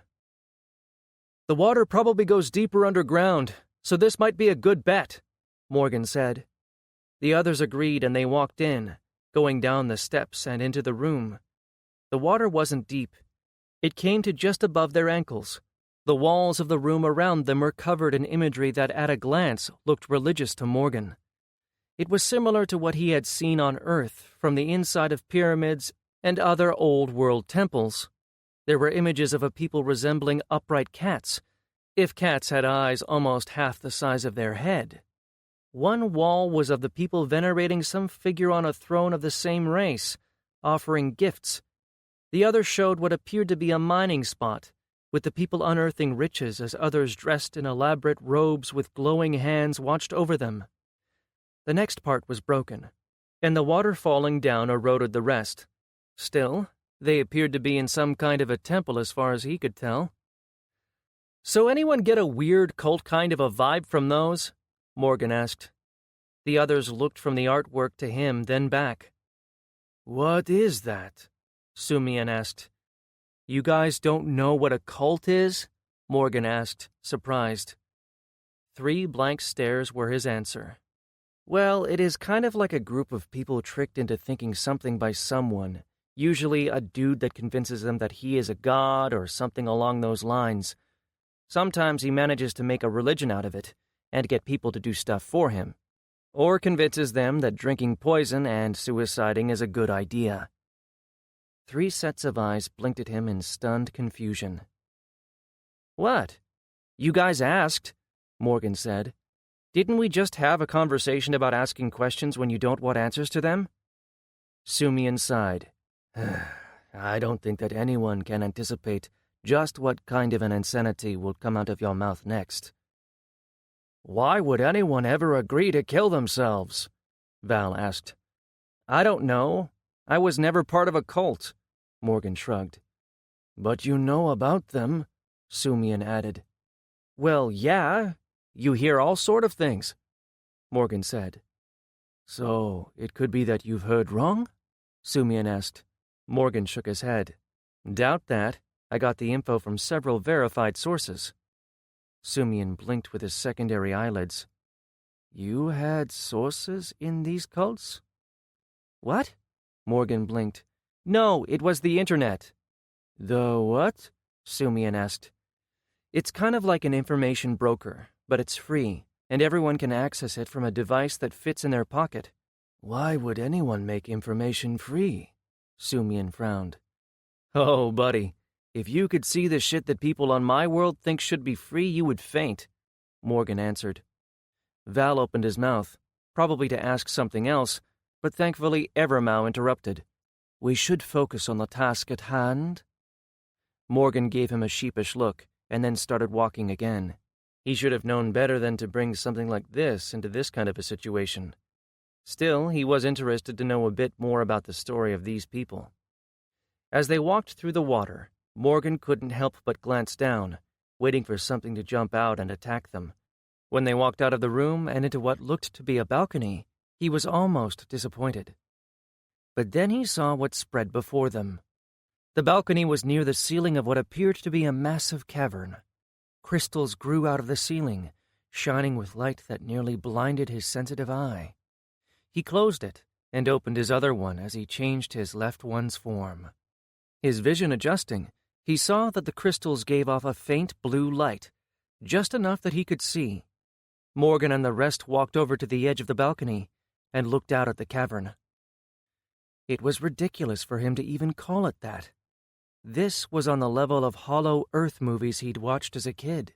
There were clouds inside the cavern, things flying around, and below them was a drop of several kilometers. Massive towers reached to the ceiling, like the one that they were in, apparently, or rather half of it. As Morgan looked over the railing, he saw that half of the tower beneath them was missing, collapsed into the city below while the top part attached to the ceiling still remained. He saw that there were bridges between the towers, and the one attached to the closest one was still intact. But down on the ground was the true marvel, an entire city stretching as far as the eye could see. It reminded him of ancient Egyptian architecture, but the size of the buildings was anything but. Everything was giant, and if it looked that way from so high up, it must be truly impressive. There were pyramids and massive squares that were empty.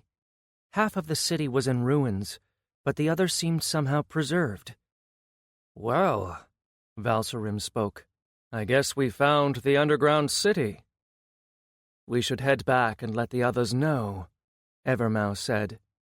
Morgan nodded his head and started turning around when his life sense noticed something out of the corner of his eye. He barely had a chance to react when a group of massive flying creatures that looked like a cross between a bat and a demon swooped in on them. Evermow dove to the side, and Valserim turned to fire and flashed to the side. Morgan managed to use phase dash to the side, and came out of it close to the wall. His momentum carried him into it, and he hit his head, disorienting him slightly. The monsters screeched and attacked, the claws of their legs snapping out at them. Sumian raised a wall of light, and one of the monsters smashed into it. Val stabbed another with his guandao, and Evermow created a flight of white eagle illusions that attacked the monsters and disoriented them further. Morgan changed his hand to his bow form and started firing arrows as they moved back toward the entrance to the temple. But he had to have hit his head harder than he thought, because he missed half his shots. Valserim blazed with fire, and the monsters avoided him as he tried to buy the rest of them time to escape. Then Sumian screamed, "Morgan! Watch out!" Morgan barely had enough time to turn before a monster slammed into him, its claws biting into his shoulder and picking him off the balcony. In a single beat of its wings, it nearly carried him off, but Morgan changed his hand to his sword form and cut upward, slicing through its legs and forcing it to drop him. He fell, but the momentum carried him close to the edge, and he realized that he was going to fall over. He reached out with his other hand toward the railing even as Sumian ran toward him. The Nell extended his hand, and Morgan reached for it. Their fingers brushed against each other, and then Morgan was falling. Sumian brought his hands up before smashing his fists together, and energy surged around him. A moment later, he punched down toward the quickly falling Morgan, and the white light surged down and surrounded him. But he was still falling. Morgan saw his form glowing and realized that Sumian had used his most powerful barrier on him. "Oh, fuck, I'm going to hit the ground." He looked down, turning midair and looking for anything that could help him slow down. Then, as the city below started coming at his face faster and faster, he triggered his mind space. Time slowed down, and he started to think. The ground was no longer getting closer, but it was still plenty close. He figured that he would be falling for at least another 20 seconds. If he was correct about the size of the cavern, He could phase, but that would probably not be as good of an option as it might seem. He would fall through the floor, and if there were more chambers below ground, he would just unphase there with the same momentum. If he was lucky, he would hit something that had mass and get expelled out of it in the opposite direction. But that could send him flying in all sorts of directions, depending on the place where he unphased and the relative mass of himself compared to the wall or the ground. So phasing was not a safe option, but he needed something to soften his fall. Sumian's barrier would most certainly take care of most of the damage, perhaps even all of it, but he couldn't risk it. His mind was firing at insane speeds, and he could feel his energy supplies dropping. He wasn't going to have much more time. He could try and slow himself down with gravikinesis, but he wasn't that good at it, and he was falling too fast to do much. But it would have to do. Then the world started to speed up, and Morgan got to work. First, he focused on his gravikinesis and started lessening the pull of gravity on him. That slowed his acceleration, but he wasn't good enough with it to do much more. He pulled out one of his metal spheres from his satchel and turned in the air so that his back was to the ground. He put the sphere above his chest and let go, having it fall alongside him while he kept one hand gently pressed against it from below and the other above it. The hand above it shifted and bulged with muscles. Then he used his momentum shift on the sphere. It shot upward, hitting his left hand, and Sumian's barrier flashed. He felt reinforced bones crack as it jerked him in the air, his shoulder popping out of its socket as the sphere slipped out of his hand, and he continued to fall. But he had slowed his fall tremendously.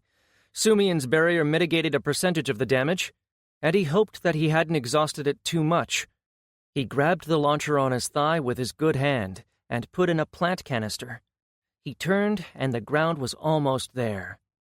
He launched his canister and then used Plant Prison as he reached the ground. He triggered his own personal barrier on his rings, and then there was nothing much that he could do. He smashed into the growing bundle of plants and crashed through them, hitting the ground. The ground cracked, white light filled his vision, and his personal barrier exploded. Then there was pain. A lot of pain. Interlude 2. Carrick, Grand Warlock of the Armies of Chaos, stepped off the platform of their vessel and onto the sand of the adversary's world. His people had been born in the swamps, and he did not enjoy the scorching heat, but to serve Chaos was the greatest honor, and he would endure.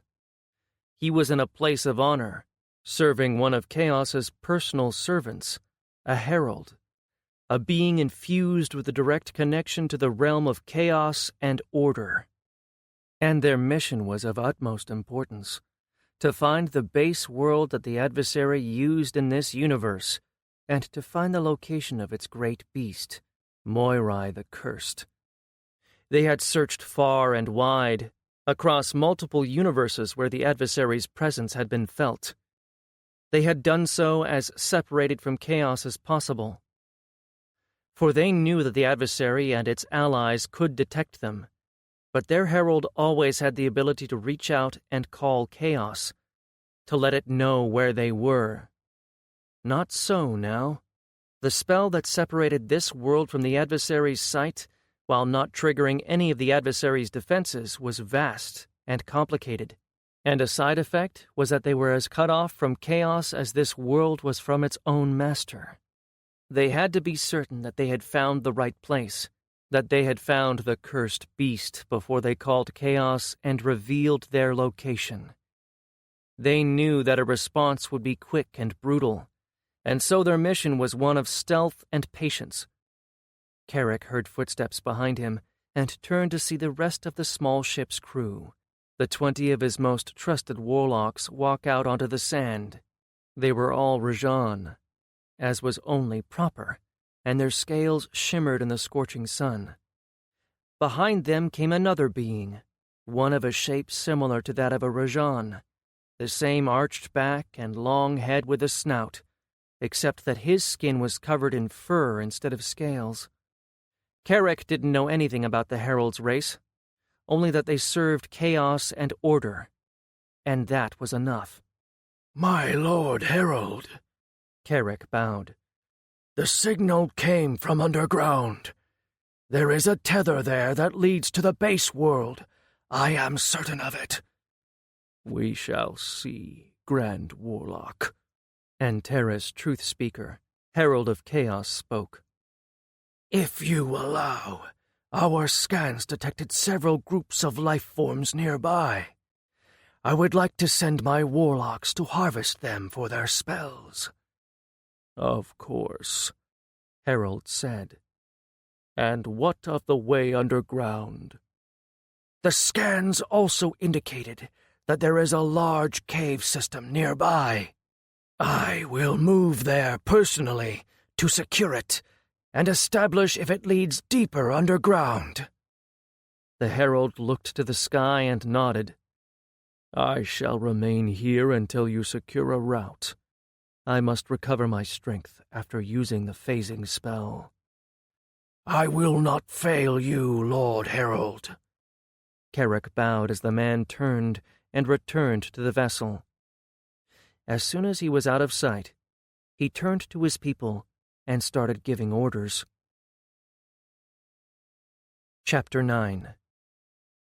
Morgan was lying on his back, having been bounced off the ground and then rolling off the mostly destroyed plants when landing the second time. His world was agony. Every part of his body was hurting, and he felt like he had broken every bone in his body. He knew that he needed to do something quick, or he would probably die, so he tried to move his right hand, but a pain unlike any he had ever experienced hit him, and his vision went all black. Then, when he could see properly again, he managed to focus his mind enough to force Klin to move. His arm turned into a tendril with vague, hand-like appendages, and sneaked over to his other hand to touch his ring. From it, he pulled out a healing potion and somehow managed to bring it over to his mouth and drink. Heat spread through him, and he screamed, but slowly he felt the pain abating. He took a full breath and then opened his eyes. He hadn't even realized that they had been closed. There was a flash of light high above him, which he blinked away, thinking that he was still healing. But then it repeated, and Morgan realized that it wasn't just in his head. His team was doing it, and he knew that he needed to let them know that he was alive. He tried to get up, only to feel the full body exhaustion that came from healing so much damage so quickly.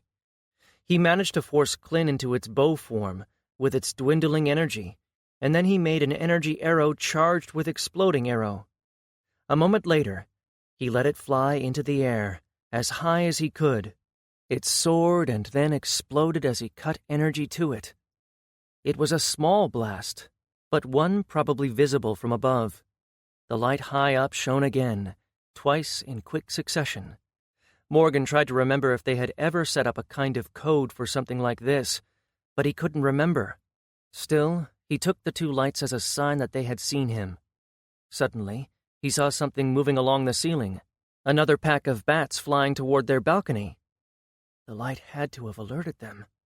Morgan grimaced as he realized that his fall and his exploding arrow had probably alerted any ground monster that he was here as well.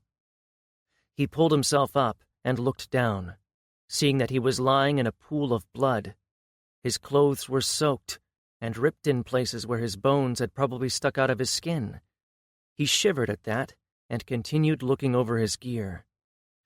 He saw that his satchel had been crushed along with its contents, but he had another in his storage ring. So he removed it and put it into the ring while he pulled out another. His launcher he had lost in the fall, and while he had no idea where it was, he had a spare. He heard a roar, and he knew that he needed to leave. He started moving, his body protesting every movement, but he knew that he couldn't afford to stay.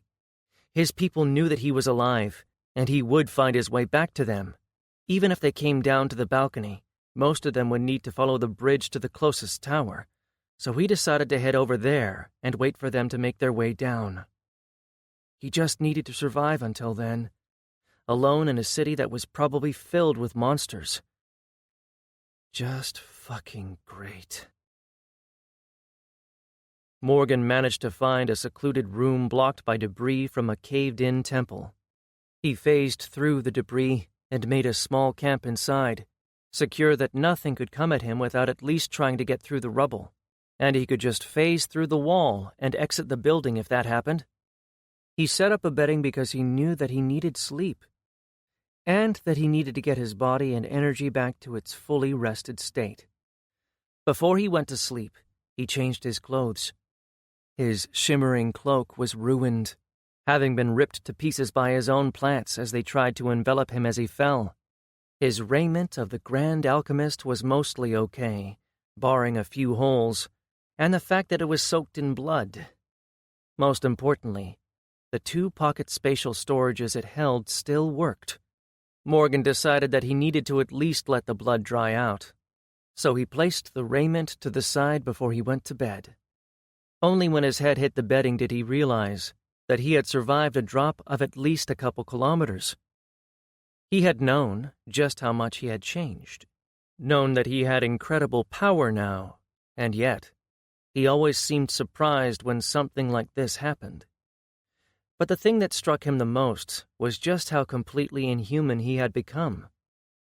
Suddenly, the thought of Clint taking over more parts of his body didn't seem as crazy as it once had. He was already as far from human as anyone could get. What was one more step compared to that? He wondered what he would be able to do if he changed his entire body. Would he be able to shapeshift into any of the forms that he had consumed? It seemed completely possible. It was almost funny. His original build had been something similar to a hybrid between a ranger and a druid, fighting with plants and using a bow and arrow. And now he might finally be able to take on animal forms. It seemed like he hadn't really changed his build after all. He knew that he could change Clint as long as it had the mass and he had the energy.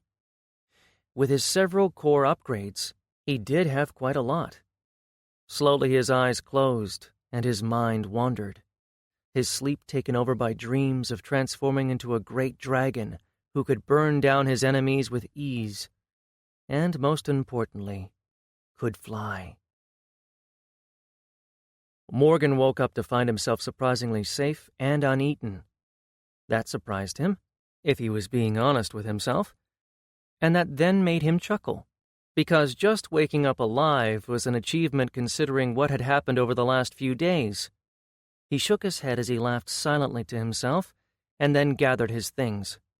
He geared up, putting on the raiment, which was dry but now had a crimson color instead of its usual brown. There wasn't much that he could do to help that. He just hoped that the monsters down here couldn't smell his blood. He stilled. Perhaps he shouldn't risk it. He grumbled and took the raiment off and put it into his storage. Then he put on one of his spare light armor sets, which was basically just a ranger's outfit. Finally, he sat down and planned his next move. He would most certainly encounter monsters, and he knew that his first goal should be to avoid them. Fighting high-level monsters on his own wasn't smart, and he would be better served with stealth or with speed. He felt rested enough that he figured he could just start running in a direction and phasing through obstacles, going through until he reached the tower where he suspected the others would be. I didn't have the chance to really look and see how far away the tower was yesterday, though. He might run out of energy and phase in inside a room filled with monsters. That plan was probably a no-go. Still, he could move stealthily when he wanted, although without his cloak he was going to be somewhat more visible. He sighed and stood up. He formed his hand into its sword form, loaded his launcher with a smoke canister, and, readying himself, phased through the rubble. He began heading out, hoping that he wouldn't run into a lot of monsters. But based on my luck these days, he thought grimly, I'm going to walk into a lair of about 1,000 bloodthirsty spiders. Interlude 3. Kai Chow Vin looked at the screens that now showed nothing. What happened? He heard Varala Ohm ask from behind him. Dawn's light? Vin asked. The Guardian turned to look at him, and Vin saw the confusion in its body. We lost contact with the main guiding force system. The local systems are still working, but we lost surveillance and any connection off-world. Vin frowned, and then flicked his wrist, attempting to open a portal. His attempts failed, which shouldn't be possible with his level of access. He was the master of this tower. What about the Ascended? Are their systems operational? Vin asked. Yes, most of the local systems are still working. Energy pools are still active, and the automated system is still online. Vin sighed. That meant that the Ascended, at least, wouldn't see anything amiss. They would still get experience and could still level, and their soul implants were designed to be able to improvise in emergencies. He turned to look at the two former Ascended standing behind him. Come, Vin said, and started walking. He glanced back at the Guardian and spoke as he walked. Try to find out what is wrong, and contact me if you are able. I'm going to find the Ascended and make sure that nothing disrupts them. They walked through the far wall and headed down a long tunnel. You don't know what happened? Raynor asked. I suspect, Vin said, and he did have his suspicions. There were only a few types of beings capable of doing something like this on a world connected to the guiding force, and very few of them would dare interfere with the heart of the mountain's affairs. On the other hand, however, there were a couple who most certainly would dare. Vin just hoped that he was overreacting. We will go to the last known location of the Ascended and find them. Once we've located them, we will observe only. Do you understand? He turned and gave them both a look. They nodded hesitantly, and while Vin wanted to get more out of them, he figured that that would have to do for now. They left the tunnel and entered the ruins of the city. Chapter 10. Morgan didn't walk into a room filled with spiders, which was a plus. Instead, he found himself in a temple. As he walked slowly through the ruin of the said temple, his nature's seismic sense was looking for any signs of something near him. For there was vegetation down here. Strange plants that seemed to glow faintly grew on the walls inside the temple. He hadn't really noticed them much before, but in his defense, he had just survived falling all the way down there and hadn't had a chance to take in his surroundings. He paused next to one of the temple's walls as he saw a cracked and nearly faded painting on it. It was, like what he had seen in the temple above, filled with the same kind of beings. They were cat-like, with large, bulbous eyes. In this painting he could make out people adorned in robes, holding glowing rods and staves as they looked over people who had dug a massive hole in the ground and were now in the process of constructing a large building. Definitely a culty vibe, Morgan thought to himself. He turned around, looking at the other walls to see if the story continued, but there was nothing else that had survived. The rooms were mostly empty, with some remnants of what looked to have been furniture in the corners, rotting and twisted so much that it barely resembled anything. He shook his head and slowly left the building, walking out while keeping an eye on everything around him. There didn't seem to be any signs of monsters, and while his skill wasn't picking anything up, that still didn't mean that he should drop his guard. As he walked, he realized that keeping only one of his eyes open at a time was troublesome. He wasn't used to it, and it was hampering him. Perhaps he should have changed both of his eyes. For a moment, he debated going back to safety and doing so, but he didn't want to delay. He knew that the others would be coming down into the city, and he needed to be there to meet them. He cast his eyes up to the ceiling and the tower he'd fallen from, looking for any signs of the others, like the blinking flashes he'd seen before, but there were none. Morgan understood that announcing their position like that was dangerous, and that they probably wouldn't risk drawing the bat monsters to them. He looked at the narrow street. Most buildings around the temple were 1 or 2 stories high, and he quickly realized that if he ran into monsters, it would be hard for him to maneuver. He could always just phase inside of a building, but he did not enjoy the limited viewing distance. He glanced around and found a building that had half of its roof collapsed, and he made his way there. "That's more like it," Morgan thought after he'd climbed up the rubble. He could see far in the distance from this higher viewpoint. There were buildings and statues that peeked over the roofs here and there, but he doubted that something would jump around a corner and try to eat his face, at least. He glanced upward, looking at the temple he'd fallen from, and then looked at the only surviving bridge connecting that tower to another, which still stood and reached up to the ceiling. That was the most likely place where the rest of the raid group would come down through. With his destination set, he started walking over the roof, jumping from one to the other, and using phase dash when the distance was too long. He realized that the bridge was a lot longer than he initially thought, and the tower was farther away as well. It was just so massive that it looked like it was close. He hoped that it wasn't filled with monsters, and that the others wouldn't have issues getting there. Thinking on others, he inevitably went to thinking about Vess. He hoped that she was okay.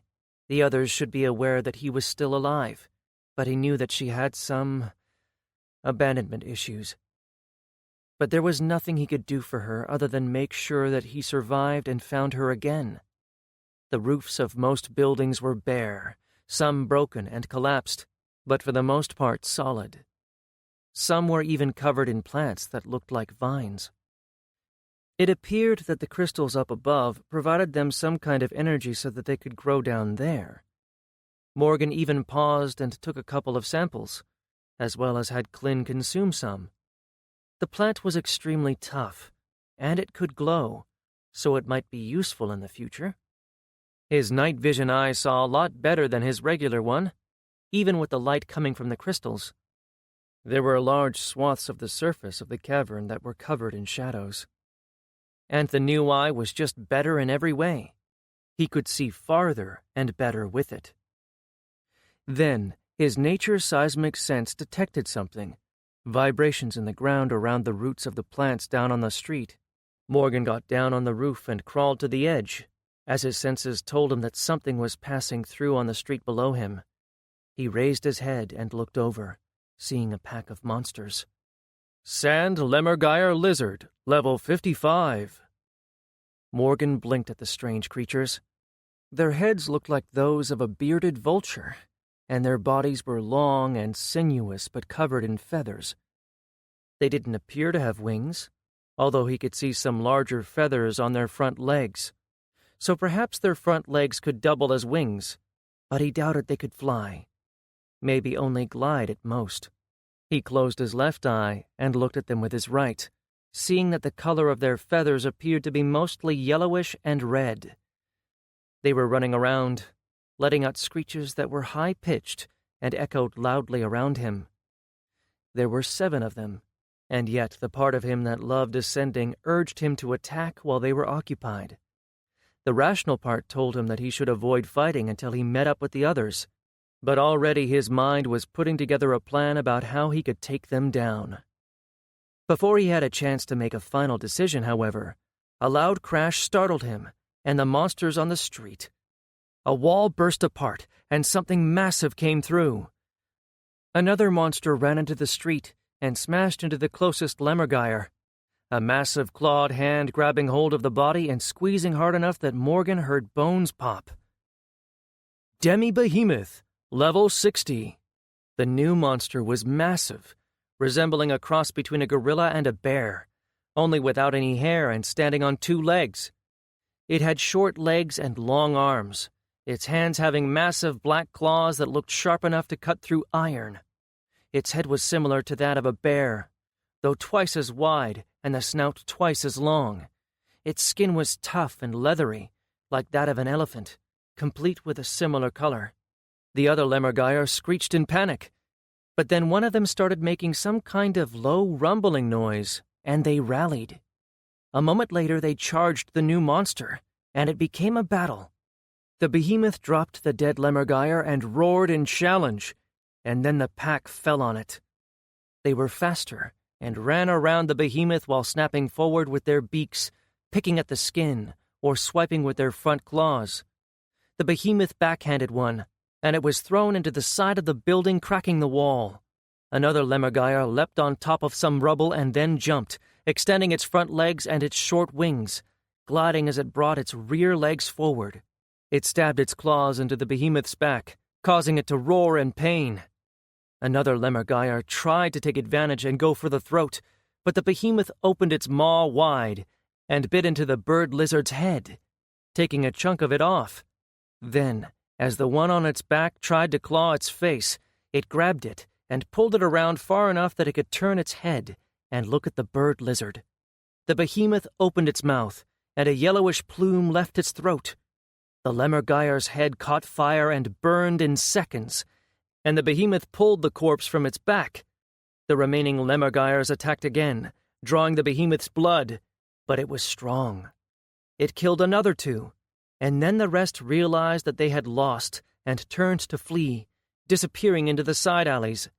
The behemoth roared in defiance, even though it was clearly tired and covered in its own blood. After a few moments, it shuffled to one of the corpses and pulled it to a corner, where it sat down and started to eat. Morgan blinked, but seeing the sight of the monster, decided that he could take a small risk. It's basically free experience points. Morgan pulled back from the edge, and then changed his hand to his bow form. He picked up one of his enchanted arrows, a simple one that was just very sharp and sturdy.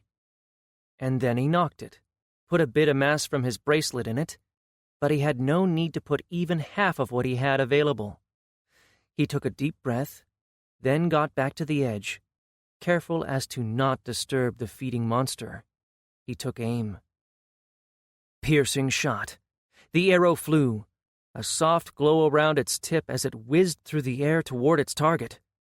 A moment later, it stabbed through the monster's head, right between its eyes, and punched through. The monster didn't even have a chance to react. It blinked once, then collapsed to the ground. Morgan grinned, and jumped down as he got a notification with his experience point gain. And then he headed over to the corpse. It was a beast type, so it didn't disappear, as he could harvest it. He looked it over, seeing the impressive claws that it had. They were black, and almost seeming like they were made out of some sort of metal. He had Clint consume one of its hands, and then recreate the claw. To test it out, he tried to stab it into the behemoth's skin, and found that it punched through the tough hide easily. It was sharp, and so tough that he couldn't break it no matter what he tried. He consumed the rest of the behemoth, deciding that remembering its composition was more important than harvesting it. His hand became more dense as it took in its mass, and soon enough he couldn't even hold his hand up. He had to expel the extra mass, which wasn't a pretty sight. As soon as Clint separated a part of itself, it turned into an amorphous mass of matter. At a glance, Morgan couldn't even tell if it was even flesh. It looked like a cross between stone, iron, and dead wood. Finally, he was finished, his hand returning back to its normal mass, and he turned toward the other monster bodies. He decided to at least take some of their meat. He had supplies, but he liked to be prepared, and the bird lizard's flesh looked a lot more appealing than that of the behemoth. Morgan started cutting things up, using his skills to do it quickly and efficiently, while he kept a part of his mind focused on his nature seismic sense to monitor his surroundings. There seemed to be enough plants around for him to be able to have a pretty solid alert system. He was just about done with the second of the monster bodies when he detected a vibration in the stone, and something large heading his way. Quickly, he dropped everything and ran at a wall, then walked a few steps up it before he jumped to the wall nearby, and then pushed off the side to grab the edge of the roof and pull himself up. His acrobatics skill made him somewhat proficient in climbing. He got low on the roof and waited as he started hearing the footfalls of something very large. Before long, he could see it as it rounded a corner around one of the taller buildings.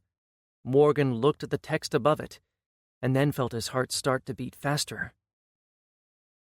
Mature Demi-Behemoth, level 65. This new behemoth looked vaguely like the other one, but this monster was almost 5 meters tall, double the size of the one that Morgan had killed.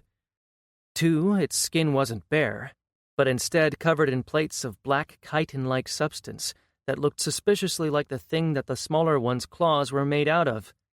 The newly arrived monster came into the street where the fight took place, then looked around the ground at the dead lemurgyres. Morgan got up slowly and started backing up. This behemoth was tall enough that its head was above the buildings. If it turned its head, it would see him. Its nostrils twitched as it smelled its surroundings, then looked in the direction of where Morgan had killed the other behemoth. Leaning down, it sniffed at the blood on the ground. It whined, and then something exploded out of it, like some sort of shock wave that didn't affect anything. It passed over Morgan, and the monster immediately turned around, and its eyes locked on his. I guess this is a boss monster, then.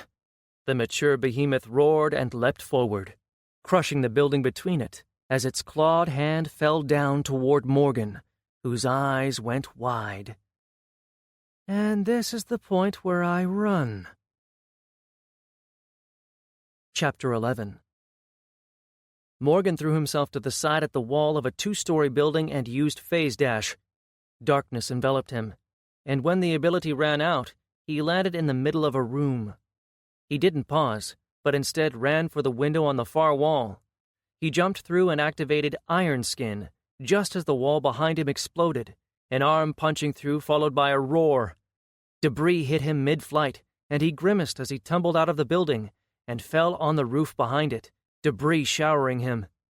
The top of the building behind him was completely blown away, and Morgan saw the head of the mature behemoth, its eyes glaring at him. It jumped forward, climbing on top of the building and crushing it beneath its feet. Morgan didn't pause. He rolled over the roof and then got to his feet at its edge as the debris fell around him, some even hitting him and making him lose balance. He tumbled between 2 buildings as the monster smashed into the edge above him and overshot. It fell into the other building, breaking through the wall by virtue of its sheer mass. His phase dash came back from cooldown, but he didn't use it just yet. He turned and ran down the street as he heard the monster push itself out of the building behind him. As soon as he got a chance, he rounded a corner to the left and then jumped to the right straight into a wall as he used phase dash. He entered the building and ran through it, jumping over rubble before exiting on the other side. He could hear devastation behind him, but the monster seemed to have taken a wrong turn. He continued running in the opposite direction, his speed faster than the fastest person on Earth could have even dreamed about. And then something passed over him again, and Morgan heard another roar. A detection ability? Morgan cursed as he heard the monster heading in his direction again. He glanced back and saw the monster cracking roofs as it headed straight for him. It pushed its clawed hand into a taller building and then swiped, sending debris flying at Morgan. His eyes widened at the size of some of the stone chunks as he jumped to the side and used phase dash again. Once inside the building, he tried to think about what he could do, and then he got an idea. He ran through the rooms as he pulled out his dice. He grabbed one in his left hand and focused, morphing it into a bulging mass of muscles. The monster crashed into the building behind him as he ran out. He pulled his hand back and threw the dice forward at an angle. It curved through the air, but he didn't stop running. He grabbed his launcher and then turned while running. The behemoth destroyed the building and, as it saw him, Morgan fired. The canister hit, and the dark smoke exploded around its face. The monster roared in rage, and Morgan grabbed the other die and used it. A moment later, he felt like his entire world twisted, and he appeared in the air just above the rooftops. His momentum from running somehow converted as he was flying next to the die. Damn, I threw it too hard. He had miscalculated a bit, but he had to be far enough from the monster now to lose it. He grabbed the other die from the air as he started accelerating toward the roof. But before he could pick up any more speed, he focused on his phasing skill and used it manually. Everything went dark. Unphasing when he thought he'd be near the ground, he immediately felt a pushing sensation, and he was thrown out of some matter that he had tried to unphase into. Thrown upward at an exact opposite angle of his insertion into the matter, he blinked as the world came back, just as he smashed into a wall. He cracked it, but thankfully his body didn't break. His iron skin was still active. And he had nowhere near the same speed as he had when he fell from the tower. The fact that he'd survived hitting the wall wasn't all good either, since he had no place to grab hold of. He peeled off the wall and started falling 2 stories to the ground. While that wasn't a fall that would hurt too much, he unfortunately didn't turn in time. Instead of landing on his legs, he smashed into the ground with his shoulder. Fuck me sideways. He got to his feet and shook his head to clear it as he turned off his iron skin. It was a constant drain on his energy, but with 2 breakthroughs that had improved his core, he had plenty of energy these days. He walked over to the edge of the building he fell behind and looked back in the direction he came from. He could hear roars and buildings being destroyed in the distance, but he thought, or hoped, that he was out of range of its detection ability, considering he was a good 200 meters away from it. Still, he didn't want to take any chances. He had no desire to fight a boss monster all alone, especially one that seemed armored as all hell. Morgan had powerful attacks, but he was not built for direct confrontations. He reloaded his launcher with another smoke canister and started walking. The problem was that he had somehow gotten turned around and was now farther away from the tower he had been heading for. He sighed. If the monster kept to the area it was in, he would need to go around it, which sucked. But he didn't want to fight it, so he had no choice. Or, no, not going to risk it, he thought firmly. He started moving, trying to get as far away as possible from the monster while still heading in the general direction of the tower. He didn't climb to the roof. He didn't want to make himself visible to it. And then, just as he was about to check his surroundings with his skill, he started hearing clicking sounds. Before he could even jump into cover, 3 sand spiders rounded the corner and saw him. Fuck! Why is it always spiders? He raged against the unseen thing that decided these things. Immediately, the spiders leapt at him. Morgan did the same thing and jumped at them, then used phase dash. While in the dash, he triggered his sword form. The ability ended and he landed on the ground, the spiders now behind him. He turned around and jumped at the spiders that were in the process of turning around. Mid-air, he activated mind space, and time slowed down. He took in the situation in front of him, saw the spiders' positions, and estimated how long it would take each of them to turn and attack. Then took in the state of the street, the walls, the rubble, how much room he had to move in. He formed a plan, and then turned off his ability. Time returned and Morgan acted. He triggered Iron Skin as his hand went for his launcher and pulled it out. His right aimed at the spider on his far right, and he fired. He activated his life sense and opened his night vision eye.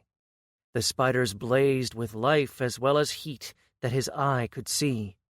The smoke exploded, and the spider he hit and the one just next to it was left confused. The last, the one on the far left, was about to turn the entire way around, but Morgan was on it. He triggered moderate strength, and then stabbed. The sword of dawning form, the brilliant star metal longsword, slipped in between the spider's chitin, just between its head and body. The sword's passive effect triggered, and the wound began to sizzle as it inflicted scorching damage. With the increase to his strength, Morgan easily parted the monster's head from its body. The spider shuddered, and its body started thrashing as it died, but he was already moving on to the next monster. He entered the smoke and stopped breathing, his eyes open and seeing only smoke and a vague shape shining with life and heat. The spider was disoriented, and Morgan stabbed his sword at where he thought its head was. The spider somehow detected him, even as it was enveloped in the smoke, and moved. Morgan's sword hit something, and he felt resistance. He pushed, and his sword cut into something soft, but the spider snapped forward with its legs. Morgan just barely managed to evade, and then he swung his sword from below, cutting into the soft flesh again. The spider chittered and wrenched itself off. The last spider joined it, and Morgan cursed as he jumped into the air and used phase dash. His momentum carried him up, and when the ability ended, he was above the rooftops, looking down onto the smoke and the glowing shapes moving inside. He pulled out an arrow from his quiver, one of his explosive arrows, and changed his hand's form. In the blink of an eye, he had the arrow pulled back and flying down as he started falling. The arrow hit one of the spiders and exploded, sending the monster into the ground and the one next to it flying into a wall nearby. The shock wave of the explosion hit Morgan and slowed his descent. He switched back to his sword form and started pulling in mass into it from his bracelet as he used gravikinesis to aim himself. He couldn't do much but nudge himself slightly, but it was enough. He pointed his sword down and landed on the injured spider, his sword hand now holding the same mass as Morgan himself had previously as he emptied his bracelet. The sword hit the already cracked chitin of its back and pushed through, pinning the spider to the ground. Immediately, Morgan canceled his mass exchange, and the mass snapped back into the spatial dimension of his bracelet. He pulled the sword out just in time to block the last spider trying to bite his head off. He grimaced and activated the barrier from his ring set, which he had recharged after falling down to the city. The spider moved back and then leapt forward again, its legs snapping forward to hit Morgan's shoulder, sending him flying. The barrier exploded as he hit the wall, and he cursed as the spider kept coming. He crouched, getting below the spider as it jumped at him, and then stabbed up. The sword punched through the spider's head, and then its body fell on top of him. "Fucking shit!" Morgan cursed as he pushed the corpse off himself. He disabled his passive effects, iron skin and moderate strength, before sighing. The energy drain of those effects weren't high, but he had almost depleted himself with this fight, on top of him running away from the boss monster. Before he could relax, however, he heard the sound of clicking on stone. Oh, for fuck's sake! More spiders seemed to be coming. He turned away from the direction that they were coming from and ran straight through the wall of a building. Fucking spiders, man! Chapter 12. It took him nearly a full hour to lose the spiders, but then he ran into another pack of lemurgyres and spent another 2 hours running from them. In the end, when he finally found a collapsed building and phased inside of it, he was completely spent. He settled in on the ground and read through the notifications that gave him experience. In his running away, he had collapsed a few buildings with explosives on his pursuers, so he had gained some experience points. He wasn't close to leveling just yet, but he had been gaining a lot of experience points from the monsters, probably because he was the only participant in their deaths. He had tried to run in the direction of the tower, but had managed to get only a bit closer to it. He had ran in an arc around the area where the big behemoth was. He resigned himself to not being able to reach the tower today, and decided that the best thing he could do was rest. But before that, he needed to do something. His night vision eye was a great help in the shadowy city, but having to keep one eye closed while it was active was annoying. He had originally decided on changing only one eye because he worried about something going wrong. Now he knew that there weren't really any issues with his new eye. So, he decided to change his other eye as well. He felt at his energy supplies and figured that he had enough to do it. Ever since his class changed and he'd gained the legacy of the Heart of the Mountain trait, his energy had been replenishing faster than anyone else he knew, which was an incredible bonus to an Ascended. He took a deep breath and then started the process. The pain of consuming his flesh was the worst, but once he got to the eye, it got better. In a couple of minutes, his regular eye was consumed, and his new one, looking the same as the old one, was in place. He had to overwrite his forms, so he did that first. He saved both of his ordinary human eyes as the basic eye form, and then changed both of them to the eyes of the midnight fire owl, and saved that as night eye form. After he was finished, he felt exhaustion nearly overwhelm him, and he quickly pulled out his bedding and went to sleep. The next morning, Morgan took the time to make a small fire and try out the lemmergeier meat. It didn't taste too bad, but the smoke from the fire caused a few issues in the collapsed building. By the time Morgan was done, the room was filled with smoke, so he just phased to another room before he spent the entire morning planning for the day. He changed the layout of his satchel, put in a couple of explosive canisters and poison cloud canisters, as well as ones filled with smoke and acid. He didn't think that he would need his plant canisters, since there was plenty of flora around if he needed to use it. But as an afterthought, he added one of them. He placed a couple of simple explosive orbs and smoke bombs on his belt, then fastened his quiver to his hip. He started putting in arrows, placing them in slots that were designed to hold them tight enough that they wouldn't spill when he jumped and rolled. He put in his dark iron arrows, as well as a couple blinding arrows. Lastly, he put in 4 of his specially made arrows with seeds in their core. It had taken him quite a lot of energy to create them, but they were easier to manipulate with his phytokinesis. He switched back to his raiment, since he really missed his spatial spaces in combat, figuring that the risk of being smelled was worth it. In his 2 spatial pockets, he put the exploding arrows in his right pocket and put ordinary wooden arrows in the left. His launcher he loaded with a smoke canister, and then he stood up, looking down. He felt like he had done as much as he could to prepare. But then, he decided to put a few healing potions in his satchel. The vials were enchanted to be stronger, but they could still burst if he landed on them with enough force, so he usually kept them in his storage. Now, however, he knew that he needed to have them at hand so that he could use them quickly if he needed to. Finally, he put his new dice in one of the pockets as well. Armed and ready, Morgan walked through a wall and exited into a street. He looked around, flashing his sense to make sure that there were no monsters around, and then switched to his night eye form. He decided not to risk the roofs again, and go instead with skulking through the streets. He got low and headed toward his destination, flashing his sense from time to time, but not keeping it active all the time, since he wasn't sure if some of the monsters might detect it. He relied on his eyes and their heat vision. A couple of times he saw the heat signature of monsters before they could see him, and phased into buildings, waiting for them to pass. So far, the most common monsters he encountered were packs of lemmergeiers. But he saw a few more of the behemoths.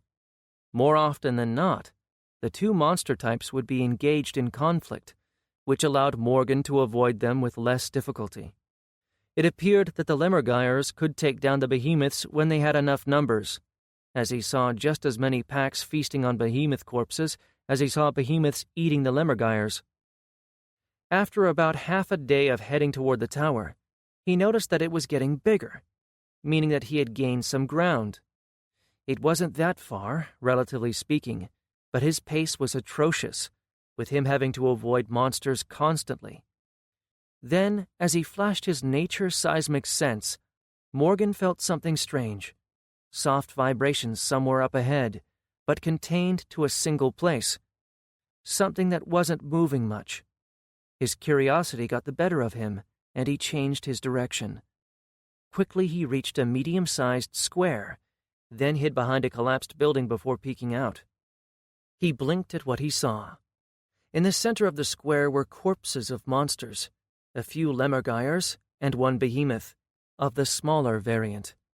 But the strange thing were 2 beings standing over the behemoth's corpse. They wore dark robes, with pouches made out of some kind of hide at their hips. Both were of the same race, a kind of lizard folk, similar to Jalara, except that these looked even more reptilian with green scales, and were shorter. What was interesting was that he couldn't see anything above them, no name, which would imply that they weren't monsters. For a moment, he thought that they might be other ascended. He knew that on the first 3 floors at least, different raid groups couldn't interact with one another. But perhaps the rules were different on this floor? They could be the Tower Guardians. He had seen that they could be of different races on the first 3 floors. He wondered if he should walk out and try to speak with them, try to find out who they were.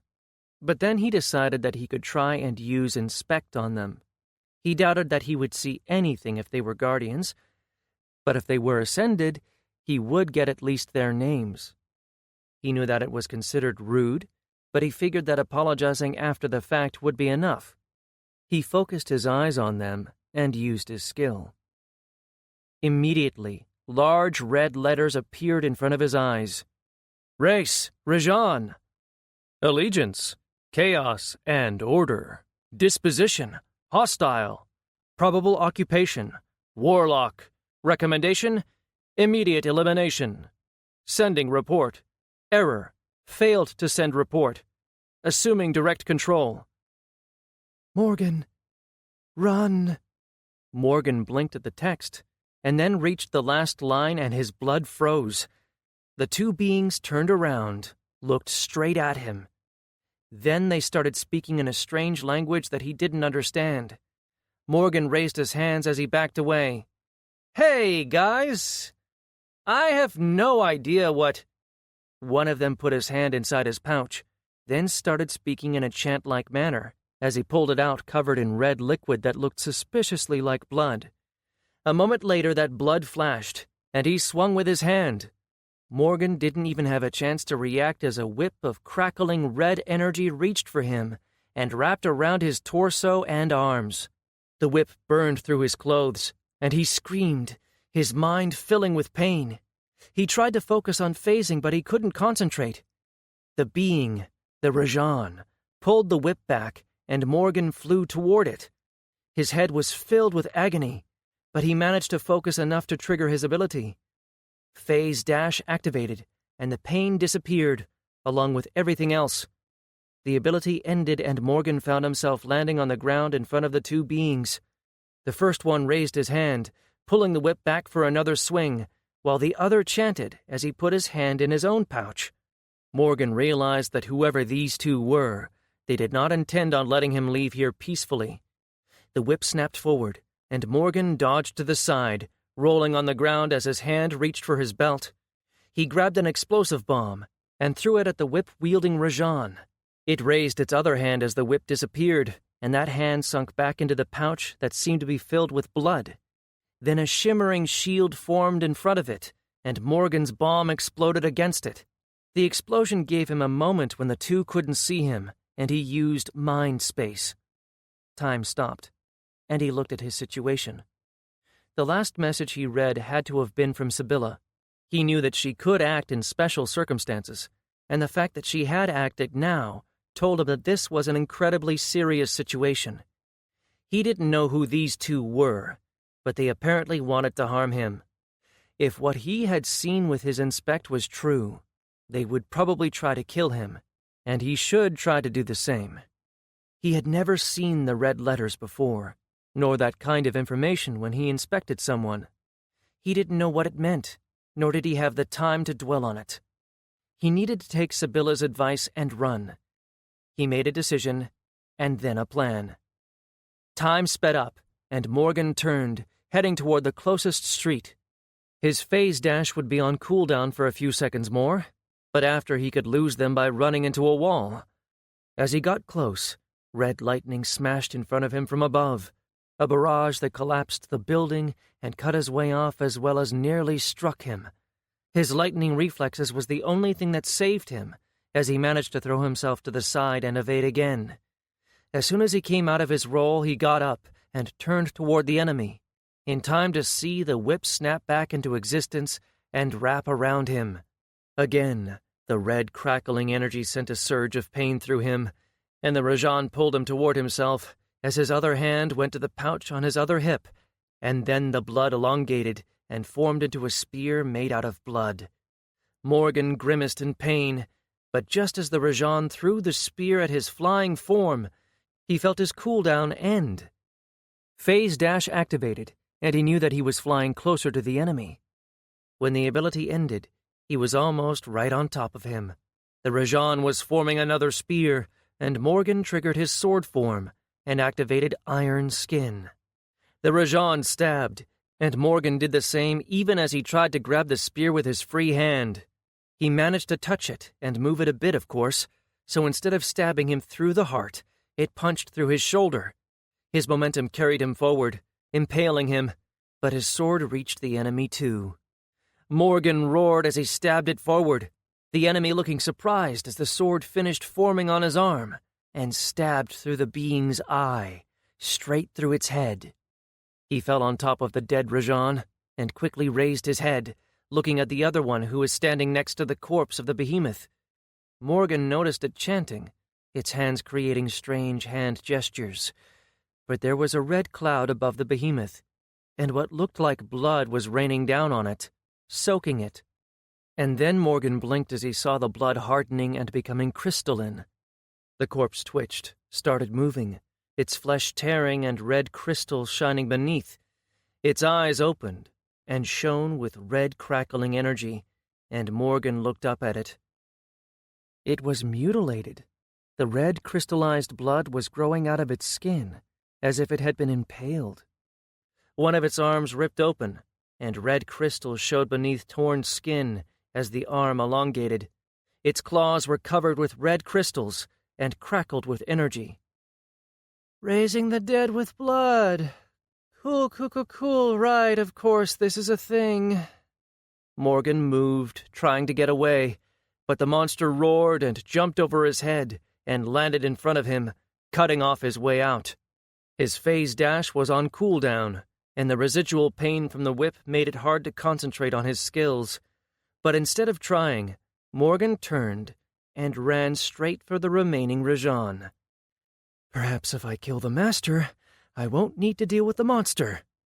The Rajan chanted more as one hand went to its pouch, and then it pointed its arm at him.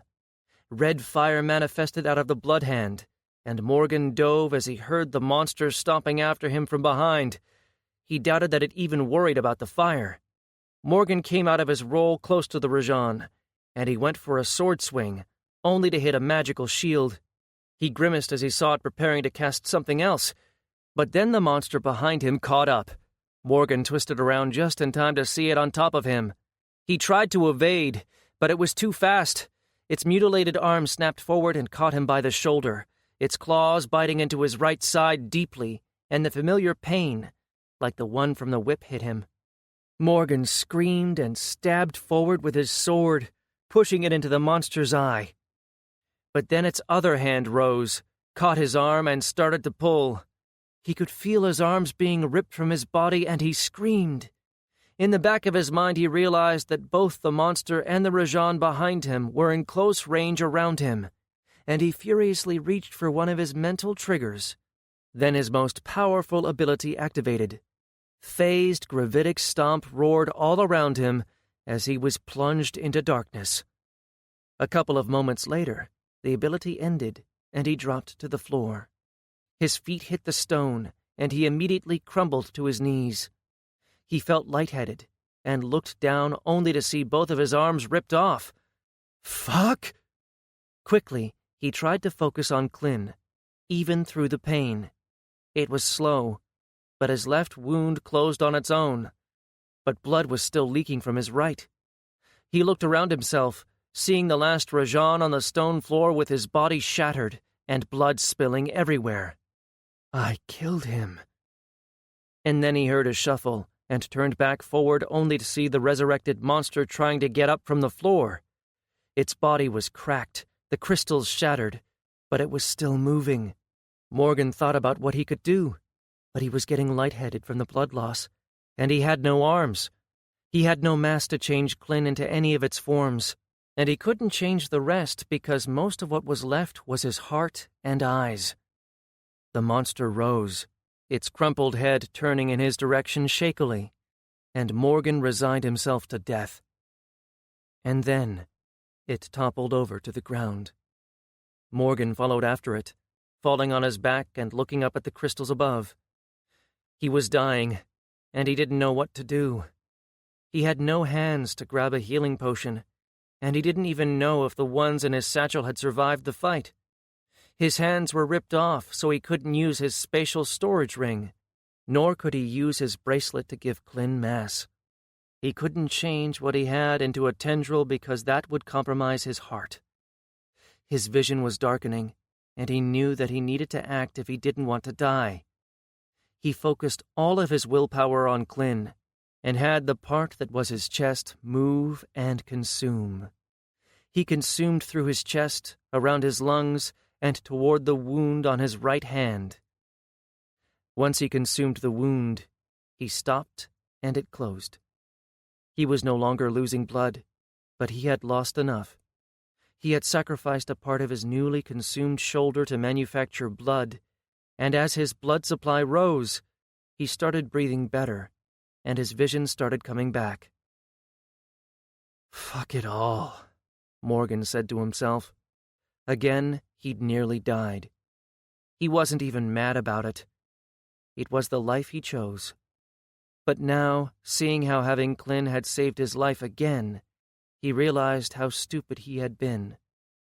He had power at his fingertips, something that no one else had, something that he himself had created, that his mind had concocted and bred in a garden laboratory. It was his alone. He had traits that told him that it was a part of himself, and still he hesitated. Well, no fucking more. He did not want to get this close to death ever again. He turned his head and looked at the corpse of the lizard being. He pushed himself with his legs over until he was close enough that his shoulder was touching the corpse. And then he ordered his body to consume it. Tendrils rose out of his shoulder and started consuming the corpse, clothes, blood, and all. He filled his body with mass, becoming dense enough that he could grow new arms and replace everything that he lost. He then focused inward, into his own body. Consume. Chapter 13. The better, more powerful part of his body started eating his weaker flesh. The first thing to go was the skin, going all the way around his entire body. Then the muscles, tendons, nerves. Following that, he moved on to organs, one by one, and replaced them. He felt his core being drained of energy as he did so, but there was also something else, a sense of things clicking into place, as if this was what he was meant to do all along. Even the pain he welcomed. There was a heat and a pulling, a feeling of something attaching itself to some place inside of him. He didn't focus on such things. He finished with the organs in his body, and then turned to his bones and consumed them all. Everything that he replaced, he had made in the image of his original body, but he was denser, heavier, with the extra mass he had taken from the Rajan corpse. With the bone done, the only thing that was left of his old self was his brain, and that he didn't know if he wanted to mess with. He truly believed that he was the soul, that his memories, while probably being in his body, existed somewhere else as well. Otherwise, how could have he remembered the life he had on Earth? His old body was still there, dead and probably buried. In the end, he made a decision. He didn't know if it was the pain, or almost dying, but he didn't feel like doing things halfway anymore. He ordered his body to consume and replicate in the exact same image. And then everything went black. For a moment, his thoughts felt sluggish, as if he were floating somewhere, a sensation that he was familiar with. It was how he had felt when he died the first time. But then, the moment was gone, and light returned. He looked through his eyes, and he could think again. The corner of his eye was flashing with notifications, but Morgan ignored them for now. He tried moving, and his body obeyed. Morgan stood up and looked down on himself. He still had the same proportions, the same body, really. He knew that it was exactly the same down to the genetics. But now he also knew that he could change that as long as he expended energy and will. He stood up and looked at his bare arms. The sleeves of his outfit had been ripped apart as well. He looked around the square, scanning for dangers. He activated his night eye form and looked in the shadows of the buildings surrounding him, seeing no signs of monsters. He walked over to his arms, feeling unbalanced, and then he realized that it was the extra density. He grimaced, but then knelt and focused on expelling the extra mass. He returned himself back to his usual weight and felt much better. Morgan knelt next to his former regular arm and picked it up, pulling the rings off of it, as well as his bracelet. He put the bracelet on his hand, and then consumed the hand before putting the mass into the bracelet. He didn't want to leave something of himself here. The shifting parts of him that had been his arm had already turned to a blob of undetermined matter. Morgan knew that he needed to go someplace else, somewhere safe to check his notifications and explore his new reality. But he also had an idea. He went over to the corpse of the first Rajan and put it into his storage. He had enough room for it, as the climb over the first 3 floors had been profitable in many ways. A bigger storage had been one of the things he had acquired. But with him having consumed the other one, removing the second body might be smart. He didn't know if these Rajan had allies here. Then he went over to the behemoth abomination and put it into storage as well. It barely fit, but he managed it. Then he left the square, searching for a hidden place away from the battlefield. He ran as far as he could into the direction of his ultimate destination, and found a ruin which seemed to have open space deep inside. He phased through and finally sighed. He had noticed some changes as he ran over. His body didn't get tired, but there was a faint sense that he was using energy. Not enough that it was a real big drain on him, but his regeneration seemed lowered. He probably had a constant drain now, but his regeneration was still greater than that drain. He wondered if the body would require more energy the more he used it. He also felt like his core had gotten another upgrade, so he felt like he should be fine. Seeing as he was finally safe, Morgan turned to his notifications and started pulling them up. Core breakthrough! Your core has undergone a change. Your energy supplies are greater, and that energy is more effective. Body breakthrough! You have forged your body. You lose the ability to increase physical attribute points through ascension. Your physical attributes now depend on the power of the body you are using. Morgan blinked at that, but then continued reading. There were more notifications. Clin, heart and will removed. New trait gained. Forged body. Ever-changing body of Clin. Ever-changing body of Clin. Your body has been forged by your bond with your creation. You became of one mind and will. Your body is no longer on a linear path of progression, but rather your power is now solely in your own hands. You may manifest any aspect that you have consumed a source of, at the expense of your own energy. Morgan found his screens, and then found the place where Clin's screens used to be. He saw that he had 6 forms, his former ones seemingly still saved, but also one more that was free. Ever-changing body of Clin, consume 30. Rank, Mythic. You are able to consume all matter. Anything that you have consumed, you can replicate. Basic form, 20. Your arm is able to assume the form of a modified human arm. Sword of Dawning, form 18. Your arm is able to assume the form of the Sword of Dawning. Whispering Spirit Bow form, 17. Your arm is able to assume the form of the Whispering Spirit Bow. Basic Eye form, 3. Your eyes are able to assume the form of basic human eyes. Night Eye form, 4. Your eyes are able to assume the form of the Midnight Fire Owl eyes. He noticed that he no longer saw a stat screen for Klin, or rather his body now. So he moved to his own stat screens and looked. Strength, 45. Agility, 70. Constitution, 40. Intellect, 51. Will, 70. Wisdom, 40. Charisma, 20. Luck, 20. The numbers were the same as they had been before he changed, which didn't surprise him. He had replicated the same body. The first thing he did was save his current body as his basic form. He didn't need the arm one anymore. It was redundant. Next, that also meant that his basic eye form was also redundant, so he decided that he could experiment a bit. He felt for his energy supplies and figured that he had enough for some tinkering.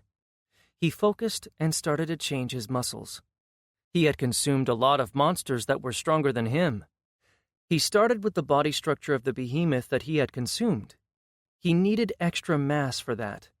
So he pulled out the corpse of the one that he had taken and started consuming it and feeding himself body mass. He changed his muscles, scaling them down a bit for his size. He didn't want to turn into a hulking monster just yet. Their shape was relatively the same, but he could keep his outward appearance the same while he changed himself beneath the skin. He didn't want a tough, leathery hide. After he was done with muscles, he started on the bones, replicating the same matter as that of the behemoth's bones. It was incredibly powerful, but also heavy. By the time he had changed himself, he felt like he weighed almost twice as much as he had before, which put him almost at 200 kilograms. Once he was finished, he glanced at his stat screen. Strength, 85. Agility, 80. Constitution, 80. Intellect, 51. Will, 70. Wisdom, 40. Charisma, 20. Luck, 20. He had effectively doubled his strength. His speed hadn't gone up much, but the monster hadn't been that much faster compared to how Morgan had been. His constitution had soared up as well. He started feeling very good about this new development, but then he noticed that the energy drain had spiked again. It was still below his regeneration rate, but now his core was filling in much slower. So there are drawbacks. He saved this body in the slot where his basic eye used to be, and named it Improved Basic Form. The drain wasn't that much greater that he couldn't use it in most situations, but he would probably want to switch to the weaker form when he wanted to regenerate energy faster. He rearranged the positions of his forms, renamed his basic form to Simple Basic Form, and then switched to it, the extra mass going into his bracelet, which could hold about 10 times of his regular weight and mass. With it, he had a way of drawing in mass easily and changing into bigger forms, as well as allowing him to store it there when he wasn't using it. The bracelet had just gone from a very useful item to something essential. He looked at it and remembered that some items would adapt to the size of their wearer. To test it out, he bulged his arm at the wrist, and the bracelet increased in size. He narrowed his eyes, and then decided that he needed a more secure place for it. He pulled it out, and then put it on over his upper arm. He focused on it, and energy flew out of his core as he shrunk his arm, the bracelet shrinking with it. Then he moved his skin and flesh and muscle away until only bone remained, and the bracelet became something like a ring around the bone. Morgan grinned like a maniac, and then had his flesh close up over it. "I'm a shapeshifter." Then he started giggling, which turned into full-blown manic laughter a few moments later. Vess is going to love this. he managed to get himself under control and began thinking about more things that he could do. But soon he realized that his energy was getting low with all the changes he'd gone through, and he knew that he needed to rest.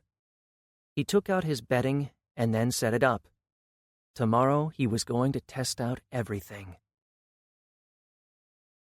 Chapter 14. Morgan woke up feeling incredibly rested.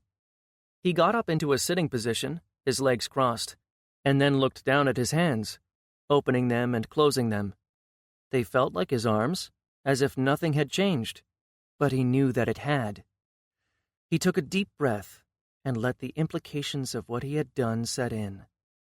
He didn't regret it, but he could recognize that he hadn't been exactly 100% rational when he'd made the decision to consume his entire body.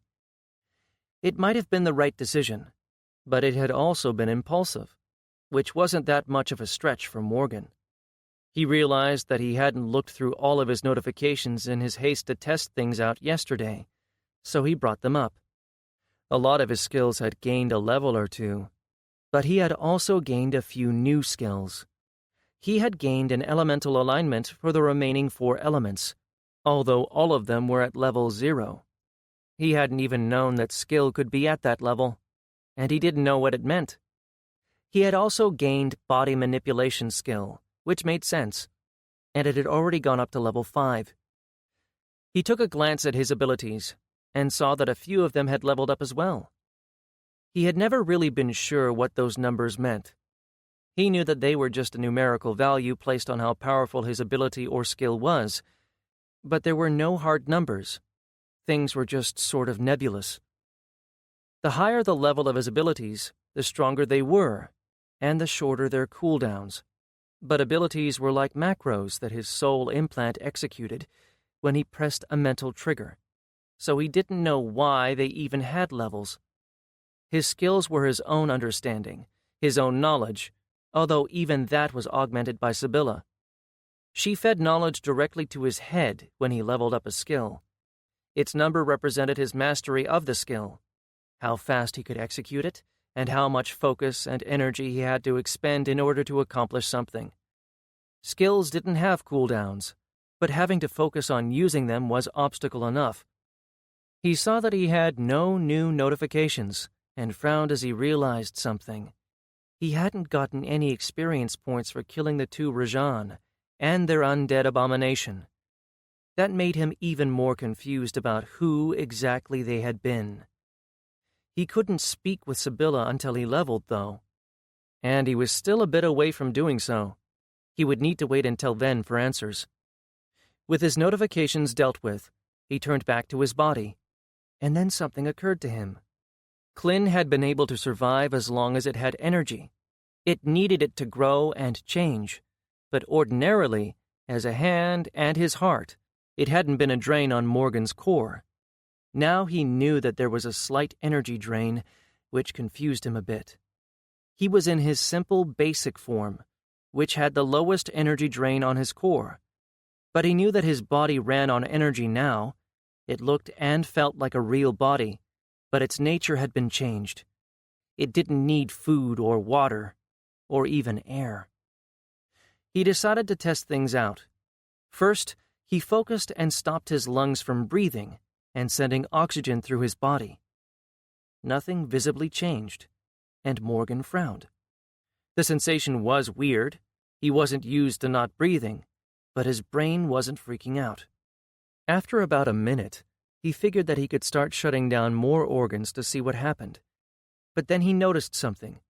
His energy regeneration was ticking down, getting lower as time passed. Morgan's eyes narrowed as he got an idea. He stood and started moving his body, lightly sparring with the air. The more he moved, the more his regeneration dropped. When he started moving at full speed, his energy regeneration reversed, and his core started draining. He smiled and stopped moving as he had his lungs take a breath. Almost immediately, the drain started slowing. Then he started seeing his energy replenishing again. He realized what was happening. The reason why his body required so little energy from his core was because his body itself was providing for the bulk of his energy needs. Oxygen was flowing through his veins, allowing his body cells to get energy from the food he ate and his body stored. When he had consumed his former body and recreated everything, he had done the same to his body's energy supplies, which meant that he technically didn't need to breathe or eat. If he didn't, though, he would need to supply all the energy required to run his body from his core. A human body was a fairly efficient system for producing energy, though, and as he focused deeper on his body with his body manipulation skill, he started to feel the sugars being broken down. He started thinking if he could make the system even more efficient and lower the energy drain on his core even more. Tilting his head, he started tinkering, changing his inner organs and looking for a more efficient setup. Experimenting with different monster organs, he started seeing improvements. As it turned out, his human organs weren't all that bad, but he managed to change his lungs so that they delivered more oxygen to the body and increased his heart's power. That increased his body's energy consumption on its own supplies, but lowered it on his core. Then he pulled in some mass from his bracelet and converted it into glycogen, filling his liver and muscles with it. He didn't even need to eat anymore. He could just consume mass and convert it into what he needed. Not that he wanted to stop eating, as he enjoyed it immensely. He pulled out a monster's corpse out of his storage in the corner of the room and consumed some of its mass to replenish what he had spent from his bracelet of mass storage. His simple form's stats had changed somewhat. The increase in energy generation of the body made his energy regenerate faster. And then he got another idea. He didn't really need to have very high stats for this form. He could just use it exclusively when he wanted to regenerate his energy more quickly. So, he tweaked it again so that it consumed almost no energy from his core, but only survived on what his body could create. His stats dropped a bit, but he didn't plan on using this form for combat.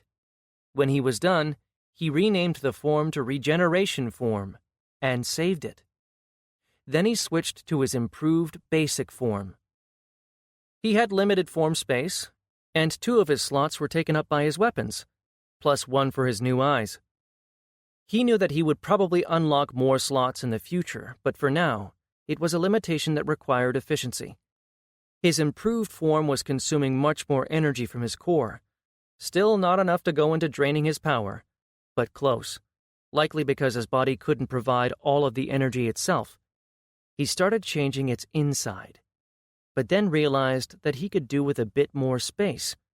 So he enlarged his body slightly, giving himself a few centimeters of height, broadening his shoulders a bit. He scaled his body upward, as he didn't want to mess with any kind of equilibrium. He had a suspicion that Sibylla was helping him be able to control everything perfectly, even when he was not used to balancing in such an awkward form, too. Then he started streamlining the organs. He increased his heart, his lungs, his muscles, and made his bones slightly denser. And they were already made from the same material as the behemoth that he had consumed. He only changed them slightly by adding in mineral deposits of scarletite into the bone structure. Then he closed down the holes between his ribs over his heart and behind it, adding more protection.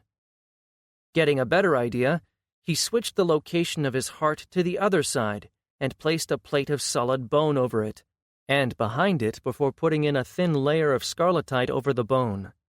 It was a balancing act to let the small, round plate be flexible enough that his ribcage could still expand and contract, and afford him a good deal of protection. With that done, he started thinking what more he could do. He toughened his skull, a no-brainer. Ha! I'm hilarious. His eyes were normal human eyes, but he had consumed the eyes of some pretty powerful monsters that had good day vision. He experimented with a few, but the small gem that he used as a light source wasn't exactly the best thing to let him test things out on. So he came back to his regular human eyes. He still had the form for midnight fire owl eyes anyway. Then he continued tinkering, trying to get the drain on his core as low as possible by increasing the energy generation of the body itself. He wanted this body to be his standard variant, the one that he used most of the time.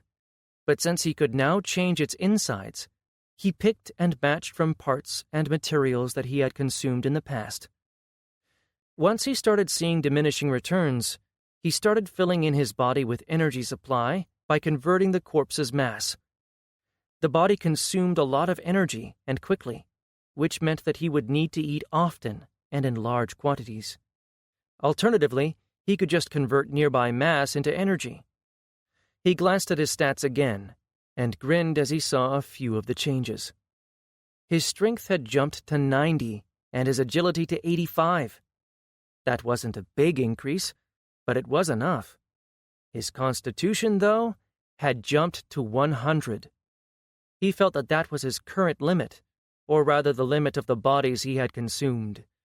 He would need to find a stronger monster and consume its body if he was to make more improvements. He renamed the improved form to Main Form, then switched to his regeneration form to increase his regeneration speed and refill what he had lost by changing his body. He was already at almost half of his supply, and his body manipulation as well as his energy manipulation skills had increased by several points each. Thankfully, he already had a lot of the knowledge about bodies in general. His harvesting, skinning, and medicine skills providing most of his base, so his new skill leveled up quickly. Finally, he looked at his last free slot. His intention from the start was to create a full-on combat form, something that would give him a massive advantage in a fight. But he needed to be very careful about this. He knew that he wanted a form that was extremely powerful, maybe even large. He could just copy the exact body and size of a demi-behemoth, which would be very powerful. But he had consumed the bodies of many monsters, and why limit himself to the exact form when he could improve it? I'm going to be like some kind of a chimera, Morgan thought to himself. He planned on making use of his bracelet to its fullest. Inside of it was more than a ton's worth of mass, enough that he could draw on it for his arrows when in his main form, as well as use it as a source of energy in a pinch.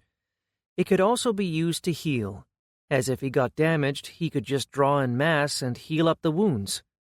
But for his ultimate form, he wanted something that would empty the bracelet completely, or at least a lot of it, and turn him into a real monster, a shape-shifting form like from the games and books on Earth.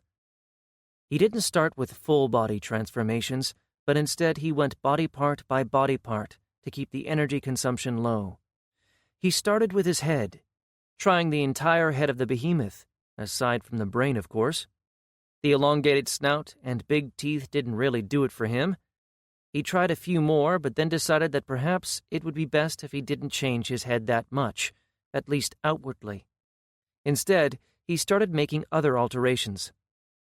He replaced his nasal cavity entirely using the sensory organ from one of the wolves that he had consumed. As soon as he connected everything, he recoiled. The smell in the room was atrocious, and he realized that most of it was coming from him, from his raiment that had been soaked in blood and was now sleeveless. He grimaced as he realized that he had probably been announcing his presence to some of the monsters outside, but he still needed the raiment for its set bonus. He abandoned the idea of an improved nose. He wasn't used to it, and it would take too long to adapt. Because of that, he didn't touch his ears either, which left him without much else that he could do to his head other than scale up the size and skull thickness. As he started thinking about what size he wanted the new form to be, he realized that he didn't know if his clothes would change as well. Some items could adapt somewhat to the user's size, but not all. He started increasing his size and felt the clothes starting to restrict his growth. He paused before he destroyed them and frowned and thought. Solutions passed through his mind until he decided that there was only one thing that he could do: consume his gear and recreate it from his own body. It would technically be like he was walking around naked, but until he found some better gear, it would probably be the only thing he could do. That would mean resaving his other forms with his armor as part of them, but that was an easy fix. He sighed, then removed his quiver, satchel, and belt. Before he started on his clothes, another thought struck him, and he quickly used his sword form. His hand changed, and the sword grew out of it. He looked at it, seeing its description come up. He knew that if he wanted to use its ability, it would drain his energy, but he had a much better understanding of his body now, and so he focused on his internal systems. He noticed it immediately. His body was burning energy at an increased rate. The sword, as a special item, required energy just to be formed. That did make sense, since it had a passive effect. He just hadn't noticed the drain before, because the passive cost was being supplied by his body, and the active effect by his core. That made him think on what his raiment would require. Would this spatial storage, if in fact his body could replicate the effect, cost him in form of a constant draw of energy? And, if so, would it be from his core or his body?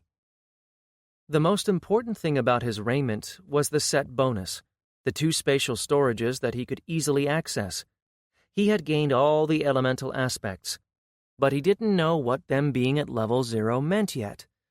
Would it mean that something that was not part of his 2 main alignments would require more energy to manifest? He had no other choice but to try it out. He emptied the 2 storage pockets and then focused. His body bulged and started consuming the raiment, his leggings, boots, and the chest piece. Once he was done, he sat on the ground naked and focused on replicating the clothes as he pulled in the extra mass from his bracelet. The clothes started appearing over his body slowly, growing out of him all over. He could feel a substantial draw of his energy as it went on, and a few minutes later he was clothed again. Technically. He made the clothes attach to his body only in small areas. For his chest piece, on his shoulders and lower back. For his leggings, on the back of his thighs. And for the boots, on the soles of his feet. A notification appeared in the corner of his HUD. Raiment of the Grand Alchemist. Ever-changing body of Klin. Level 45. Requirements met. The raiment of an alchemist cursed with too few limbs. The set bonus allows for 2 spatial pockets that allow for quick retrieval of items without the need to focus on the item that the user wanted retrieved. Because of this, the pockets will retrieve an item from the storage at random. +3 to nature alignment, +5 to intelligence and will. Using the spatial storage requires energy. The contents of the storage are destroyed when the raiment of the Grand Alchemist form isn't active. It was better than he thought it would be, actually. He would need to pay a price when he wanted to retrieve something, and if he changed into a form without the raiment, he would lose items in the storage. But that he had expected. Every time he created a form from an item, he created it from scratch.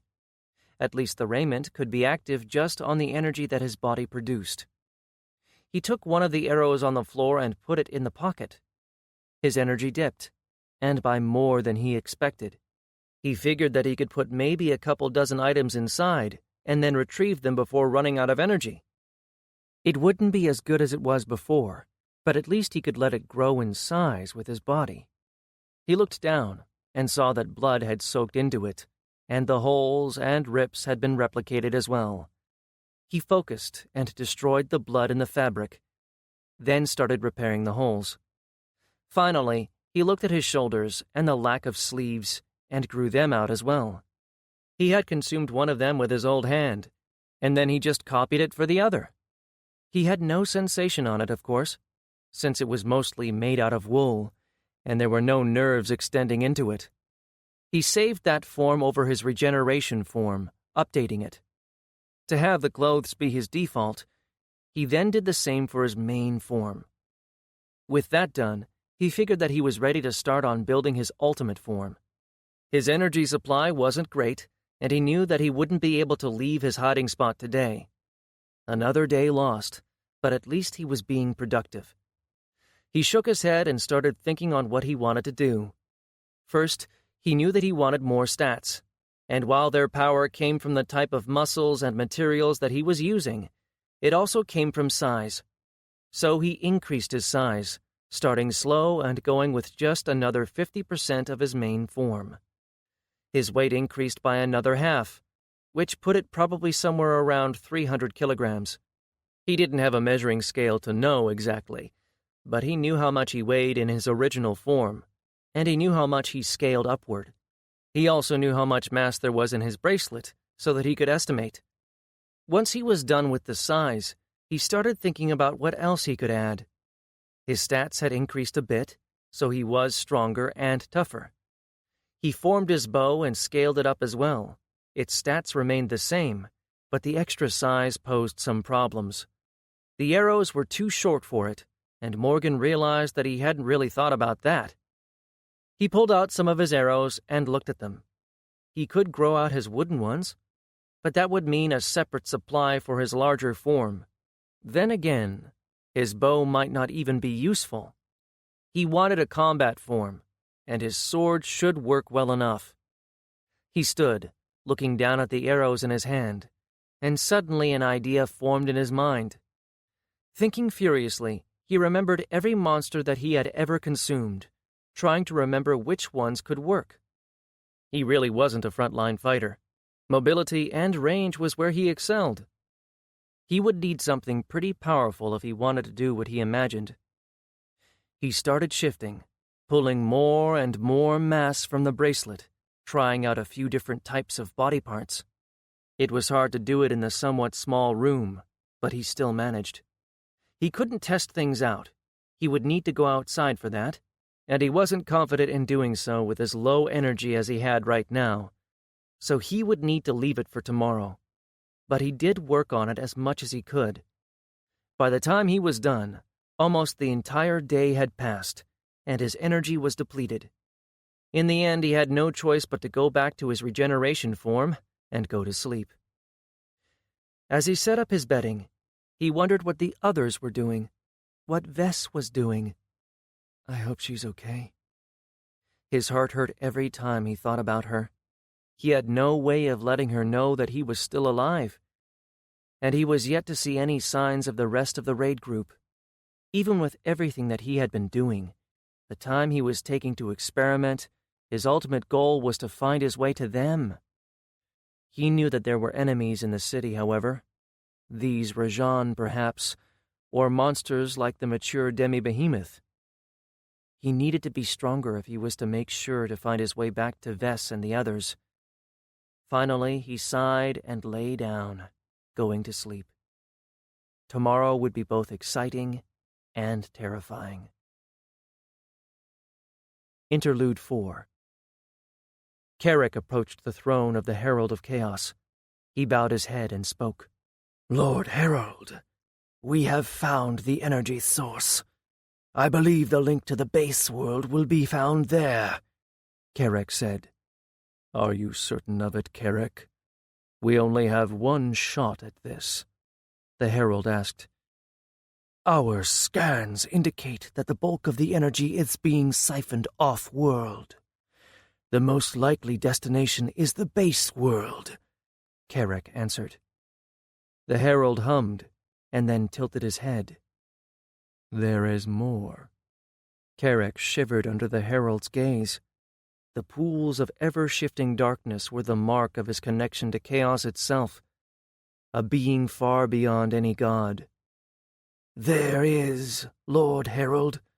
We've lost one of our patrols in the city, and the other has reported sightings of what appear to be spirit artists. At that, the Herald straightened, his eyes narrowing. Are you certain?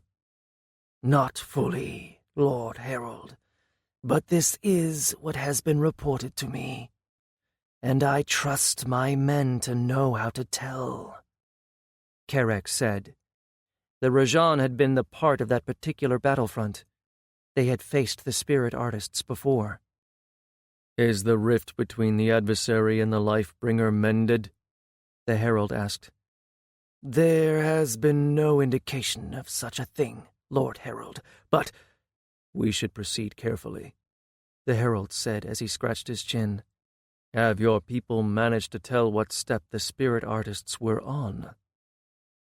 The report said ranging from the 4th to the 6th, Lord Herald, Carrick said, and saw the herald relax visibly. Then they are of no consequence, he replied. I trust your people can deal with them? Carrick nodded his head. Fighting spirit artists was always dangerous, but he knew that there were ways to neutralize them, and his people had fought them before. 2. Carrick himself was much more powerful than any spirit artist of such a low step. The problems came after they advanced to the 7th, but even that wouldn't be more than an annoyance. The issue was what their presence here meant. The rift between the Lifebringer and the adversary had stood for a long time, but if they were now acting together, that would be worrisome. The herald stood and met Carrick's eyes. Assemble the full force. We are going to the source. I trust that you can keep the spirit artists off my back while I finish my work.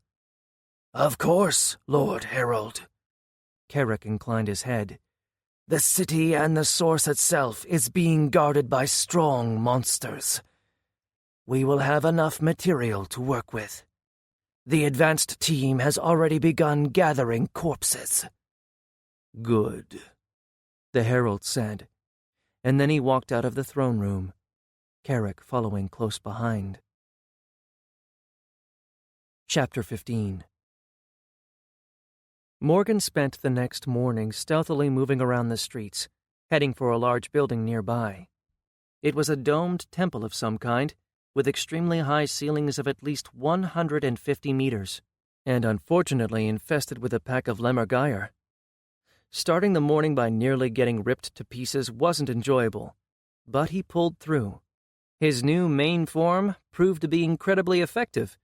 He was faster, stronger, and more durable, and in the end he prevailed, and the lemmergeiers ended up dead and harvested. He took another 2 hours to secure the temple, making sure it was empty of any other nasty thing that could jump out and try to eat his face, and to bar all entrances so that he wouldn't be disturbed. Then, once he was certain that he could experiment, he activated his combat form. His body shifted as he started drawing in mass from his bracelet, and he grew in size. His muscles moved around as new ones grew on his back, and the already present shoulder and chest muscles changed. 2 new limbs grew out of his back, through long slits that appeared in his raiment. They appeared as thick and powerful arms, extended and far longer than ordinary ones, in order to be powerful enough to handle his weight.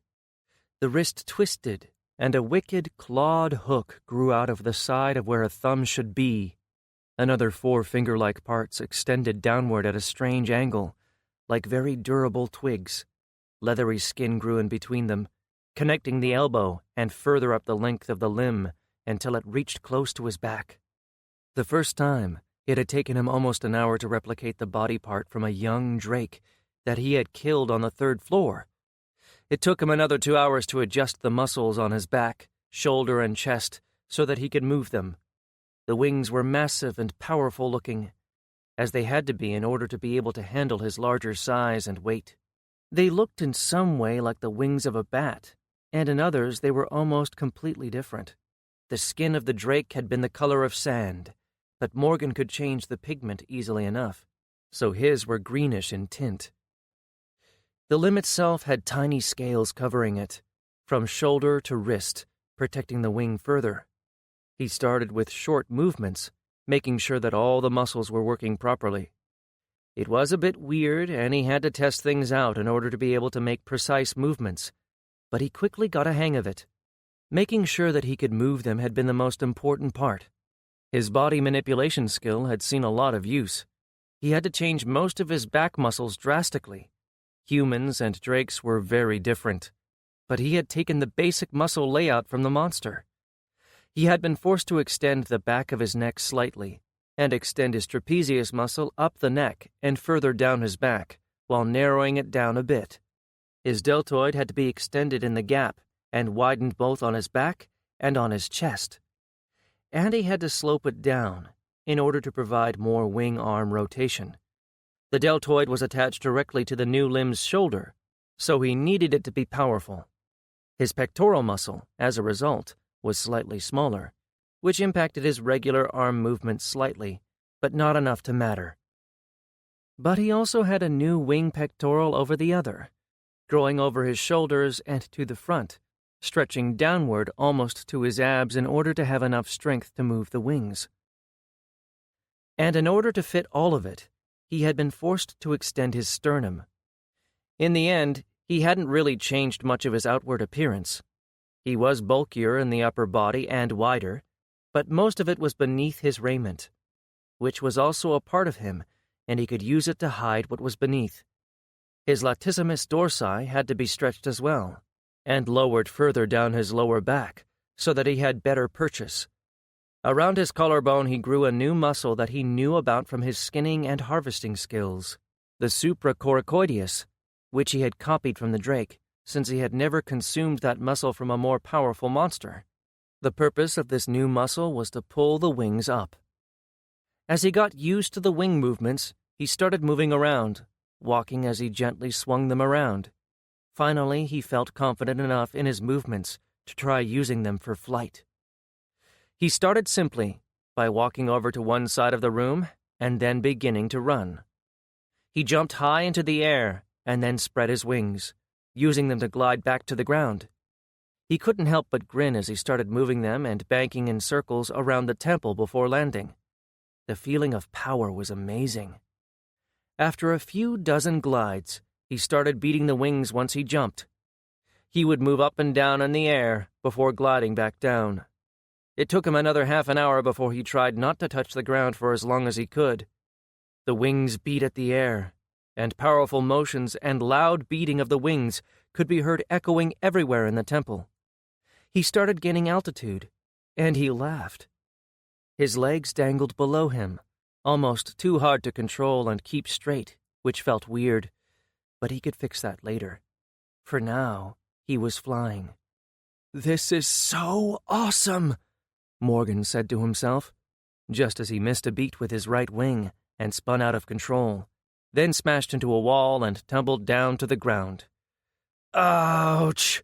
Morgan groaned. A quick check told him that he hadn't been hurt anywhere but in his pride. I guess picking up flying isn't that easy. He adjusted the muscles around the wing, and on a limb that held the wind again, and then he even adjusted his gluteus maximus.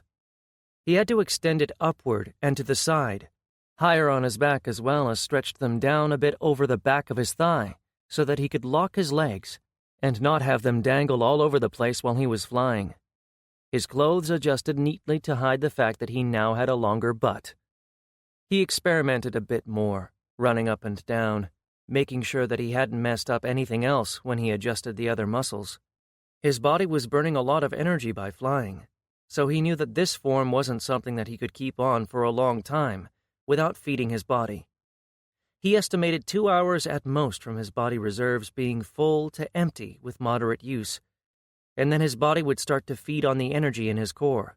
In combat situations, that duration would probably be cut down by at least half, perhaps more depending on the intensity of combat. That was fine, though, as he didn't need this form to run for a longer time. It was only an ace up his sleeve. He had the corpses of the Lemmergeier on hand to consume and convert into energy every time his body was close to running out, so he managed to practice for as long as he wanted. Finally, he felt like he had a good grasp on flight, and he was able to hover in the air. He practiced swooping down, then banking up when near the ground. He used his sword form to stab at improvised targets as he flew by, and other such practice maneuvers. Then he tried his bow. He would hover in the air and then, using one of his, for now, very few larger arrows, he would fire down at the targets. He still had mass in his bracelet, so he could even use his phased shot with mass exchange. Somehow, by the time he'd finished, he gained a new skill: flight.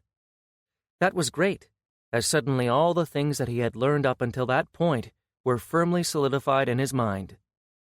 Several of his other skills leveled up from his training too, like lightning reflexes, body manipulation, and energy manipulation.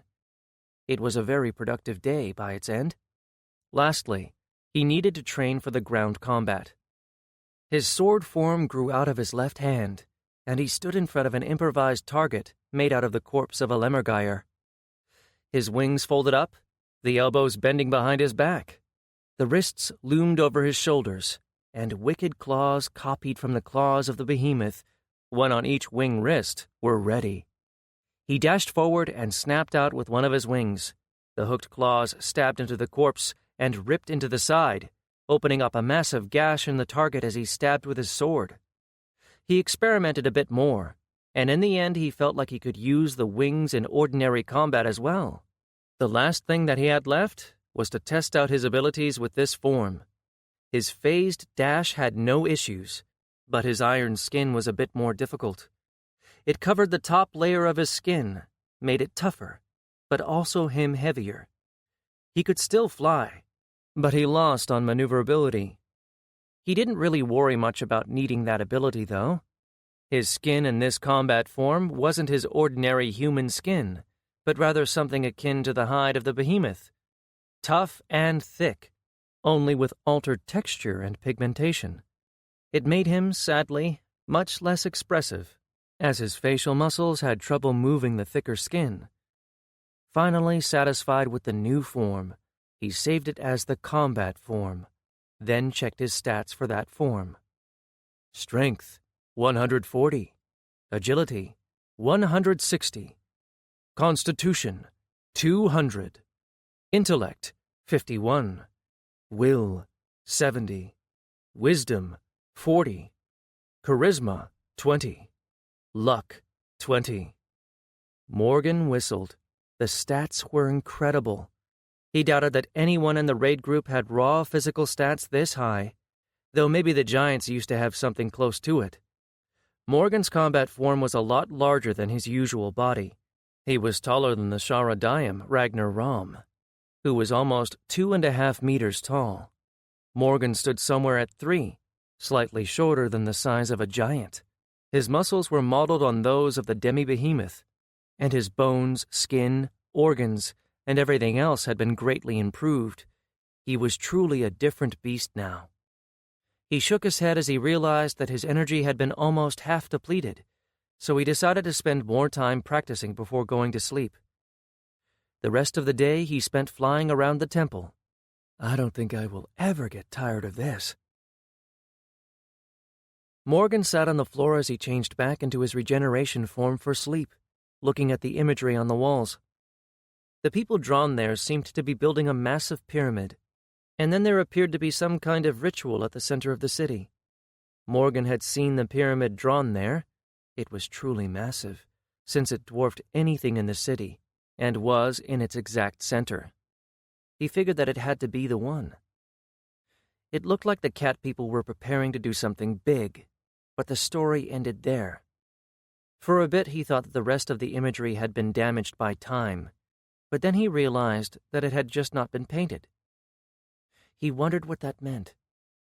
He knew it wasn't important enough to waste his sleeping time, so he set up his bedding and closed his eyes. Tomorrow he would head out and go straight for the tower. Chapter 16. The next morning, Morgan headed out of his temple and toward the tower with haste, wearing his main form. He ran through the streets, his nature's seismic sense and his night eye form scanning his surroundings. He was fast, faster than he had ever been, and this wasn't even his combat form. He sensed a couple monster packs around, but he was fast enough to avoid them. He didn't want to take the aerial route, since he had seen a few of the bat monster packs venture low to the city, and he didn't want to have his first real battle in his combat form in the air, in a territory that they would be more familiar in. He still needed to get used to flying more effectively. He made good time, and in just over 2 hours, he reached his destination. It seemed somehow anticlimactic, somehow too easy after every setback that he'd had. He had been thrown off course so many times by now that he almost expected some old dude in a robe to jump out and teleport him back to the beginning of the level. But then, when nothing happened, he had to accept the truth. He had arrived at his destination, the tower that his raid group was most likely to come down through, and there was no one there. Morgan's face fell as he approached the large, arching passage that led inside a massive, round room at the base of the tower. But as he got closer, he noticed signs of battle all around the tower and inside. His spirit started rising as he saw dead monster bodies, but as he got deeper in, he found no signs of his people. Morgan grimaced, but looked around, hoping for a clue of what had happened. The stone was scorched in places, and large claw and blade marks marked the rest, which told him that it was likely his people had come through, judging by the state of the corpses. They had come down recently, yesterday at the latest.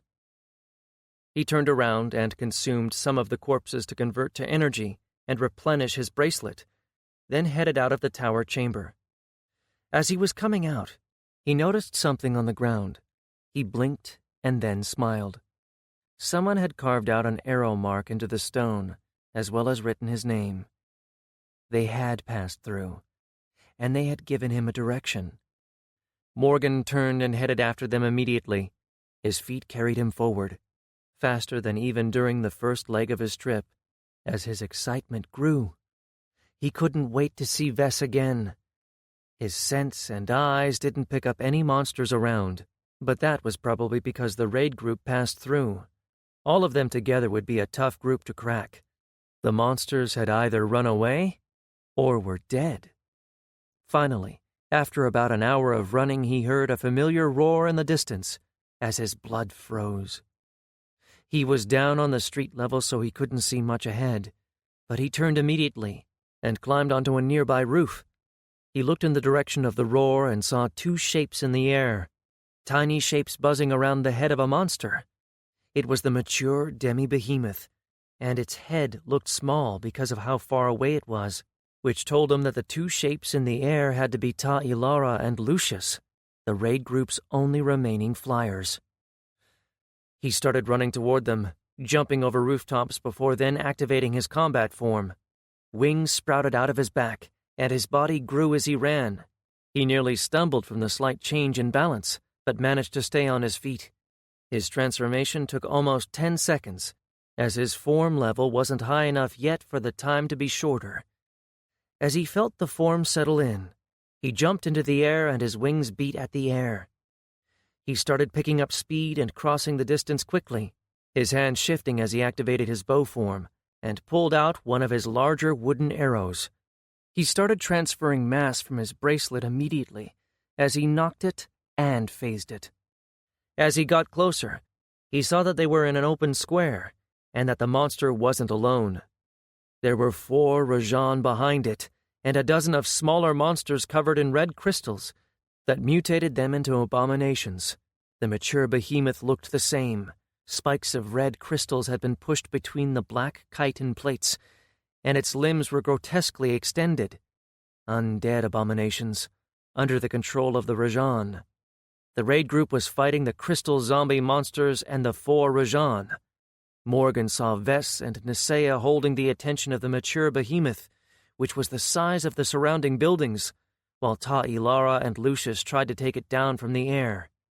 The rest of the raid group was fighting the other zombies, 2 smaller behemoths, and a pack of Lemmergeier.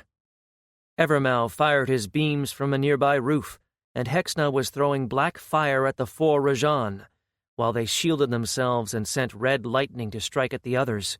He saw a pool of blood all around them, and their pouches filled with blood dripping. Ragnar Rom, Val, Gondir, and Boradar were trying to take down the zombies, but he could see that they were getting overwhelmed. Sumian was among them, shielding them with barriers and hitting the monsters in order to buff the others up and heal them up. Clara stood at the back, helping Vess and Nisea. Morgan could see that they wouldn't hold for long. He needed to help turn the tide, and do it quickly. His wings beat once with all of his strength, and he soared up into the air, above Ta Ilara and Lucius, who had yet to notice him above the battlefield. Time slowed down as he activated mind space, and he looked at the situation in front of him. His arrow held almost several hundred kilograms worth of mass at the moment, and once he let it fly, it would impact the target at a speed just over the speed of sound, maybe more with his larger body and scaled-up bow. The released kinetic energy would be equal to that of a small missile.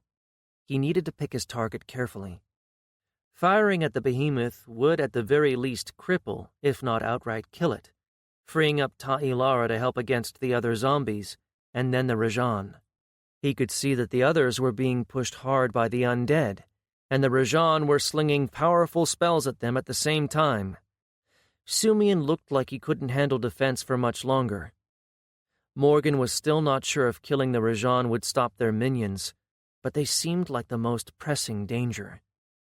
If he could kill them, or at least a few of them, it could let the others take advantage. If the Rajan couldn't fire at Hexna and Evermau, the two of them could help with the zombies. With a plan in mind, Morgan stopped his mind space, and time began speeding up as he positioned his bow arm.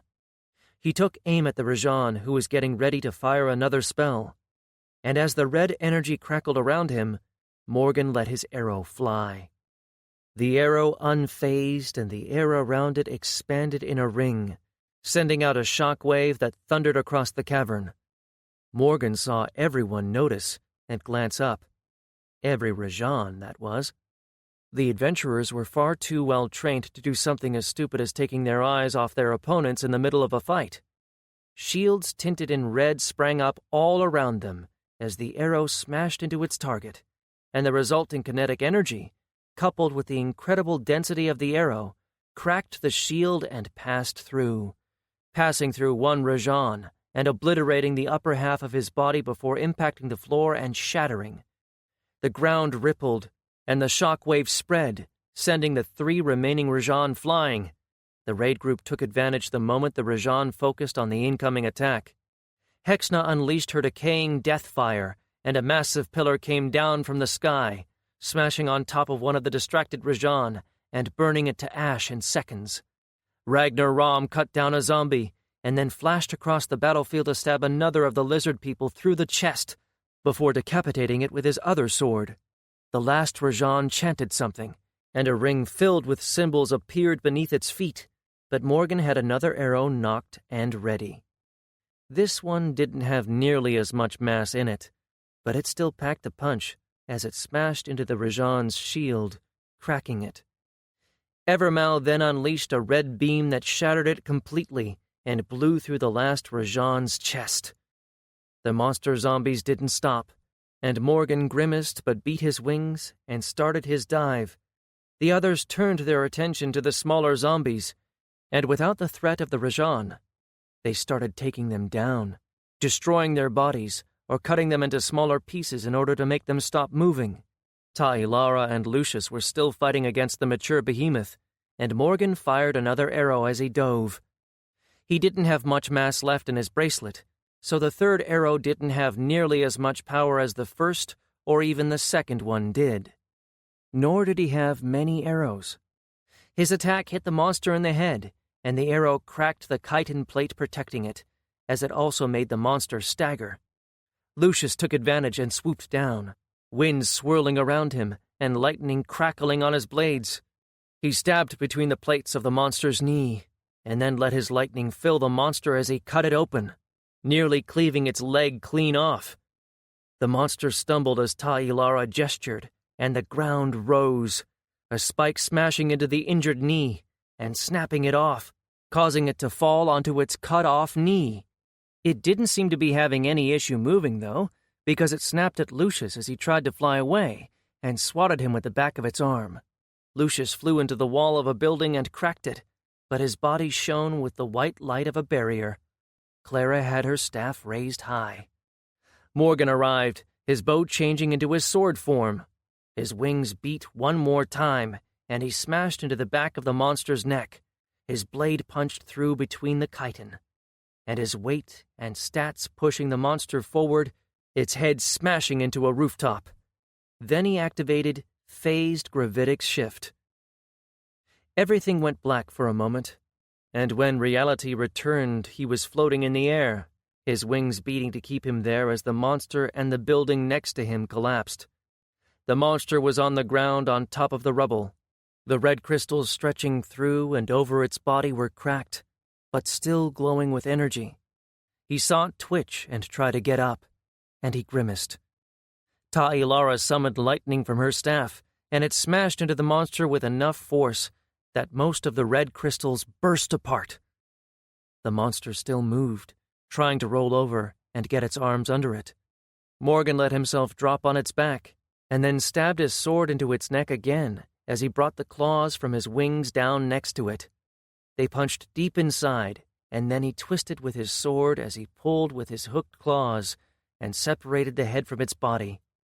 He grabbed it with his free hand and then threw it away. Finally, the monster stopped moving, and Morgan turned around, seeing Ta'ilara floating nearby with Lucius and Clara looking at him with wide eyes. "What?"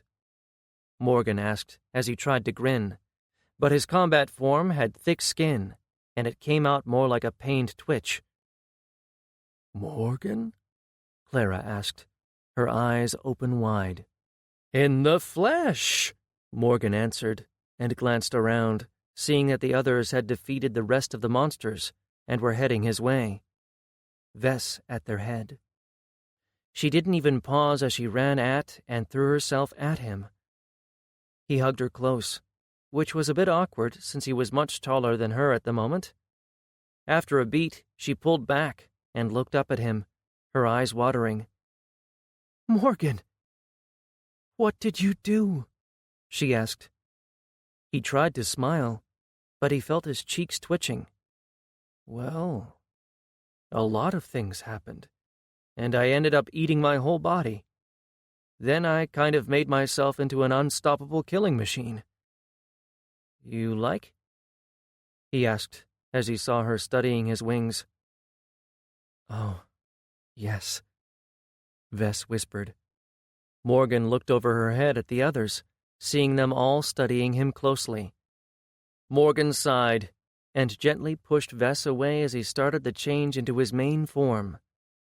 He had expended almost a quarter of his energy supply by using the body and his abilities in concert, and had burned through half of his body's energy supplies. The extra mass that he had shed went back into the bracelet, and he sighed as he returned to his regular shape. Vess had her eyes narrowed as she looked at him.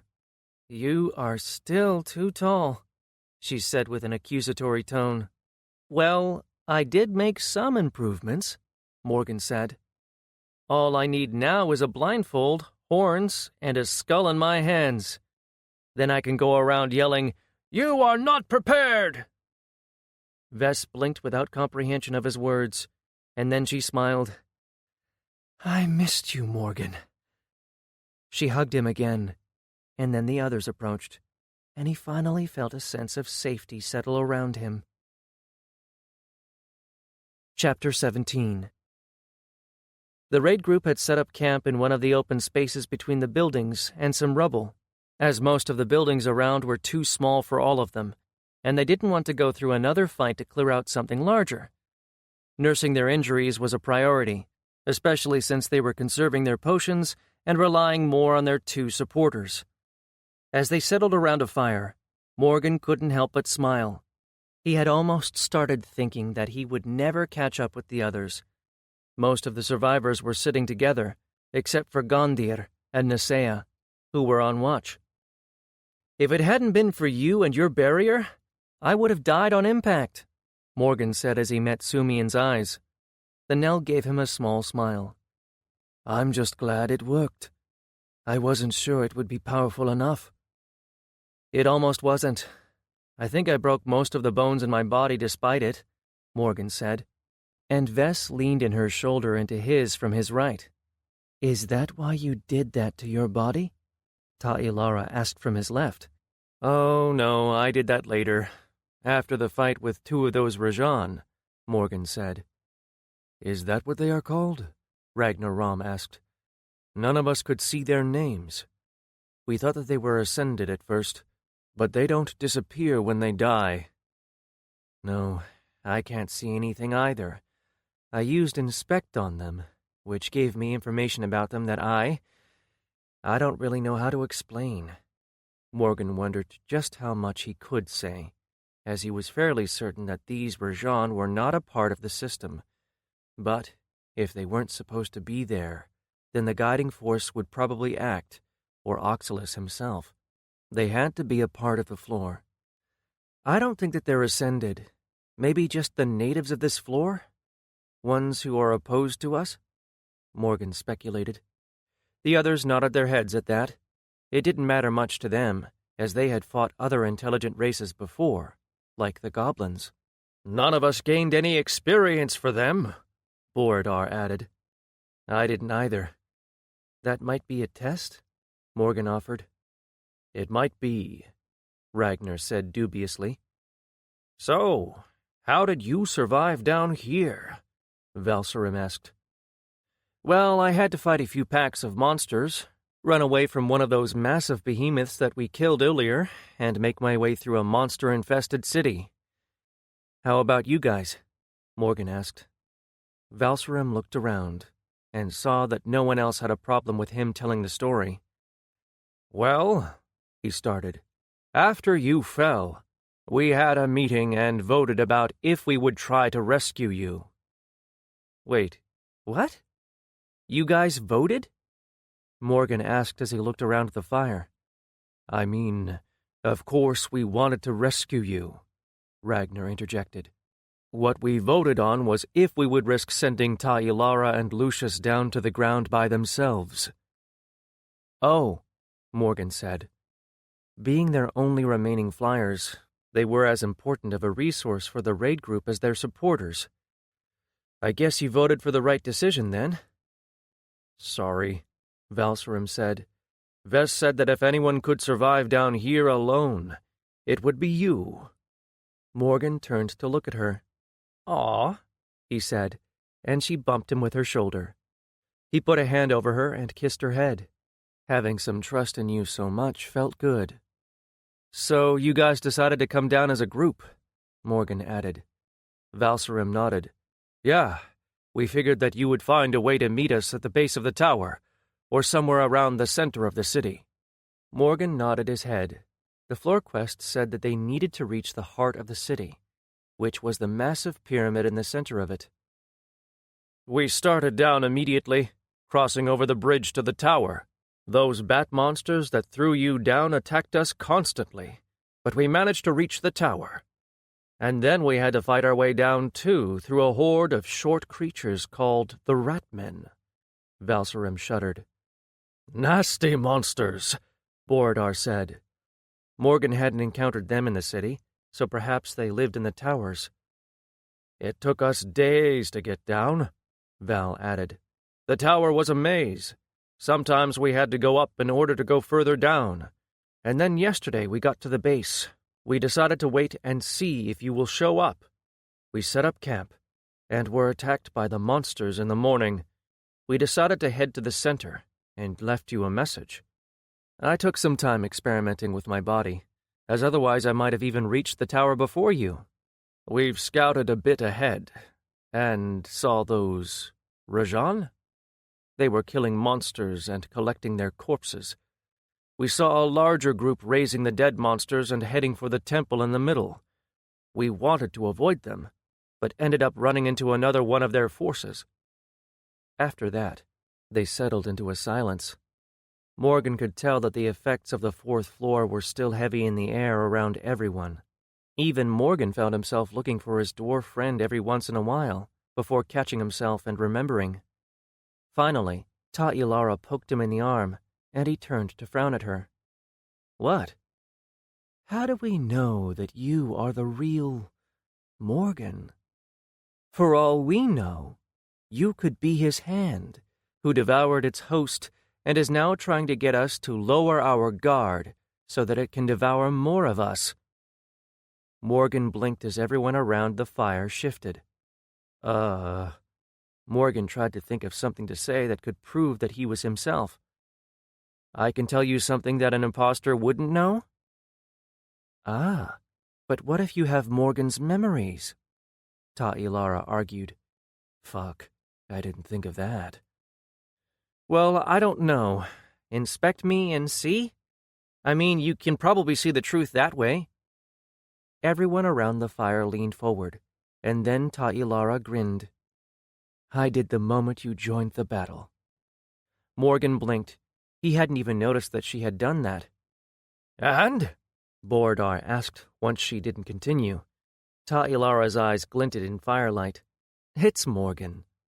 Everybody relaxed, and he narrowed his eyes at her. Ha ha ha! Very funny. You shouldn't joke about things like that.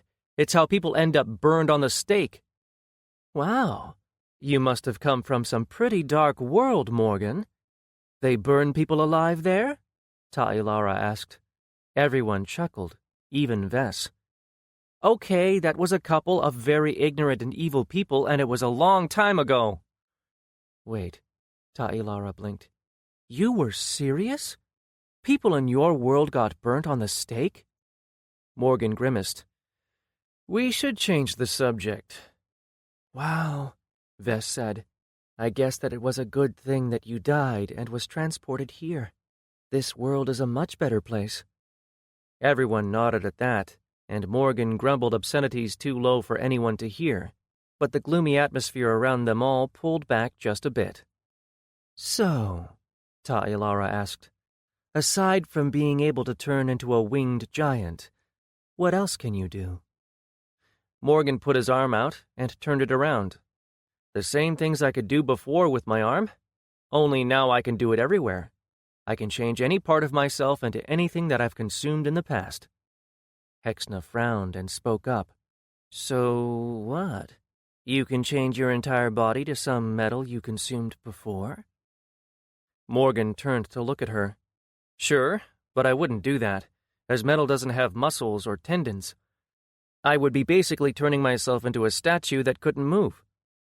He had been thinking about that, and had even done some small experiments before while he still used Klin.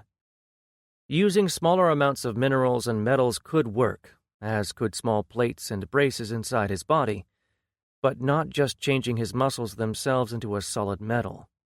Although, now that he thought about it, he probably could survive as a statue as long as he had energy. Without his body to provide some of it, he doubted that he would last long before his core drained and he fell apart. What kind of upgrades have you done? Ta'ilara asked. Even this form now is improved, isn't it? Morgan nodded his head. Yeah, I gained a new trait. I can modify my body however I like, but I can no longer increase my 3 physical stats when I level. Everyone was surprised at that, and asked him how he would get stronger then. By consuming things that are more and more powerful, and upgrading my body. This body now has muscles and bone structure of the younger version of the behemoth you fought earlier. It nearly doubled my stats just from that. Oh, Ta'ilara said. So, the more powerful a monster you kill, the more powerful your body becomes. In essence, yes. I can mix and match different body parts from different monsters. But I guess that the drawback is that I can only consume beast-type monsters. Yeah, that could limit you a bit, Balsarim said with a nod. Not that much, Ta'ilara mused. I think I can probably get a bit stronger now, after I consumed the parts of the larger behemoth. I just need time to experiment with it. He hadn't tried to consume the entire behemoth, mostly because it was too large, and he would need to constantly drop mass as he consumed. He didn't want the others to see that, as it wasn't pleasant. But also he didn't need to consume everything. He only needed samples of the chitin that covered its body, as well as some of its muscles and tendons and bones. He already knew that those body parts were stronger than the ones of the smaller variant, but not by much. Most of its superior power came from its size, and not something drastically different with its body structure. So, you can change anything, huh? Ta'ilara asked. Yes, Morgan said cautiously. He recognized Ta'ilara's tone. She glanced down to his lap and then raised her eyebrows. It took him a moment to figure out what she was thinking about. Once he did, Morgan closed his eyes and took a deep breath. "That's a yes! So congratulations, Vess!" Ta'ilara yelled, and everyone started laughing. Morgan opened his eyes and focused on his body manipulation to prevent his cheeks from heating up. Vess sadly didn't have that option, so she hid her red face behind her hands. Too bad her long half-elf ears turned red as well. A while later, Morgan was in his and Vess's tent. They had somehow survived the hollering of some of the others as they went inside, while Val grumbled in disgust. But once inside, he and Vess started talking, and he explained all of his changes to her in depth.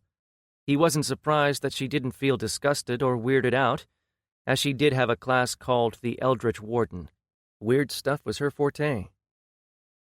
"This is your skin?" Vestella asked as she pinched his clothes. "No, it is still made out of the same material as my gear was before. It's Night Prowler sheep wool." "But it is a part of you?" Vestella's brows furrowed. "Yes, technically, if you want to say that. I can't feel it, but I can control it." "So it's attached to you?" she asked. Morgan nodded and then pulled at the tunic's neckline and showed her where it was attached to the skin of his shoulder. Her eyes went wide, and she poked at the seam. Morgan giggled as she caressed over to his skin. "That tickles." "So, how do you take it off?" Vess asked. "Well, I don't have another free slot for a naked form, so I generally just use my bracelet to destroy my clothes." "Destroy them?" Vess asked.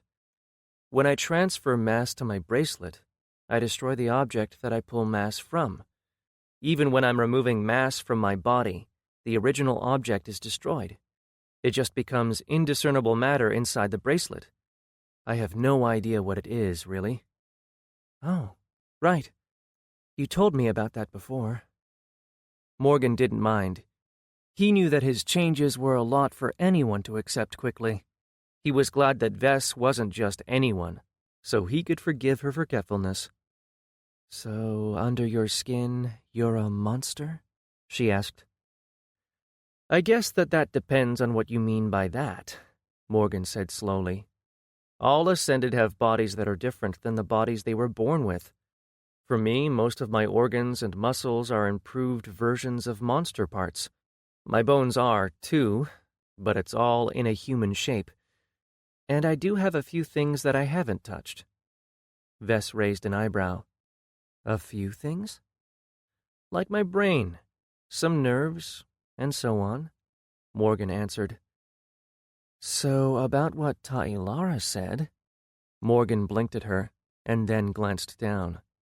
"Wait, what? Are you trying to tell me that it's been inadequate?" She immediately backed up, her eyes going wide as she shook her head furiously. No, I didn't mean—" "Ha! The look on your face is priceless." "I'm kidding." Morgan laughed as she grew red again before slapping him on the shoulder. "And yes, if you really want to know," she was right. It took Morgan only a couple of seconds to remove his clothes layer, and then they experimented. Chapter 18. The next morning, Morgan woke feeling more rested than he had in a while. He stretched and left Vess sleeping as he activated his main form, and had his clothes grow back, as well as revert the changes he had undergone last night. He walked out of their tent and, seeing Borodar and Hexna sitting around the fire preparing breakfast, he walked over and took a seat next to them. "How are you guys doing?" Morgan asked. They exchanged looks, and then shrugged. He knew that Hexna wasn't someone who talked a lot about her feelings, but Borodar had always been honest and open. Seeing him closed up like that made Morgan sad. He missed laughing with his friends. They'd made jokes last night, sure, and they laughed, but he could see it in everyone's eyes, in the way that their bodies would stiffen from time to time. None of them had gotten over the previous floor, nor should they have been. They had lost people, and that would hurt for a while. but Morgan didn't want to lose the friends that were still alive. He knew that Bordar and Hexna had lost more than he had, that they had been closer with Grav and Jalara. They had been a team for years before Morgan met them, and it had to sting seeing that Morgan's team lost no one on that floor, that they were the only team who had somehow managed to get through intact. Morgan knew that they weren't better. They had just been luckier on that day. We didn't get the chance to speak about the others. Grav, Jalara. I can't imagine how the two of you are feeling, but I want you to know that I am here for you now if you want to talk. They were my friends too. To his surprise, it was Hexna who answered him. Thank you, Morgan, she said, making even Bordar look up. We, both of us, appreciate it. But it will take time. We've been a family for a long time, and without them, I do not mean to diminish your connection to them.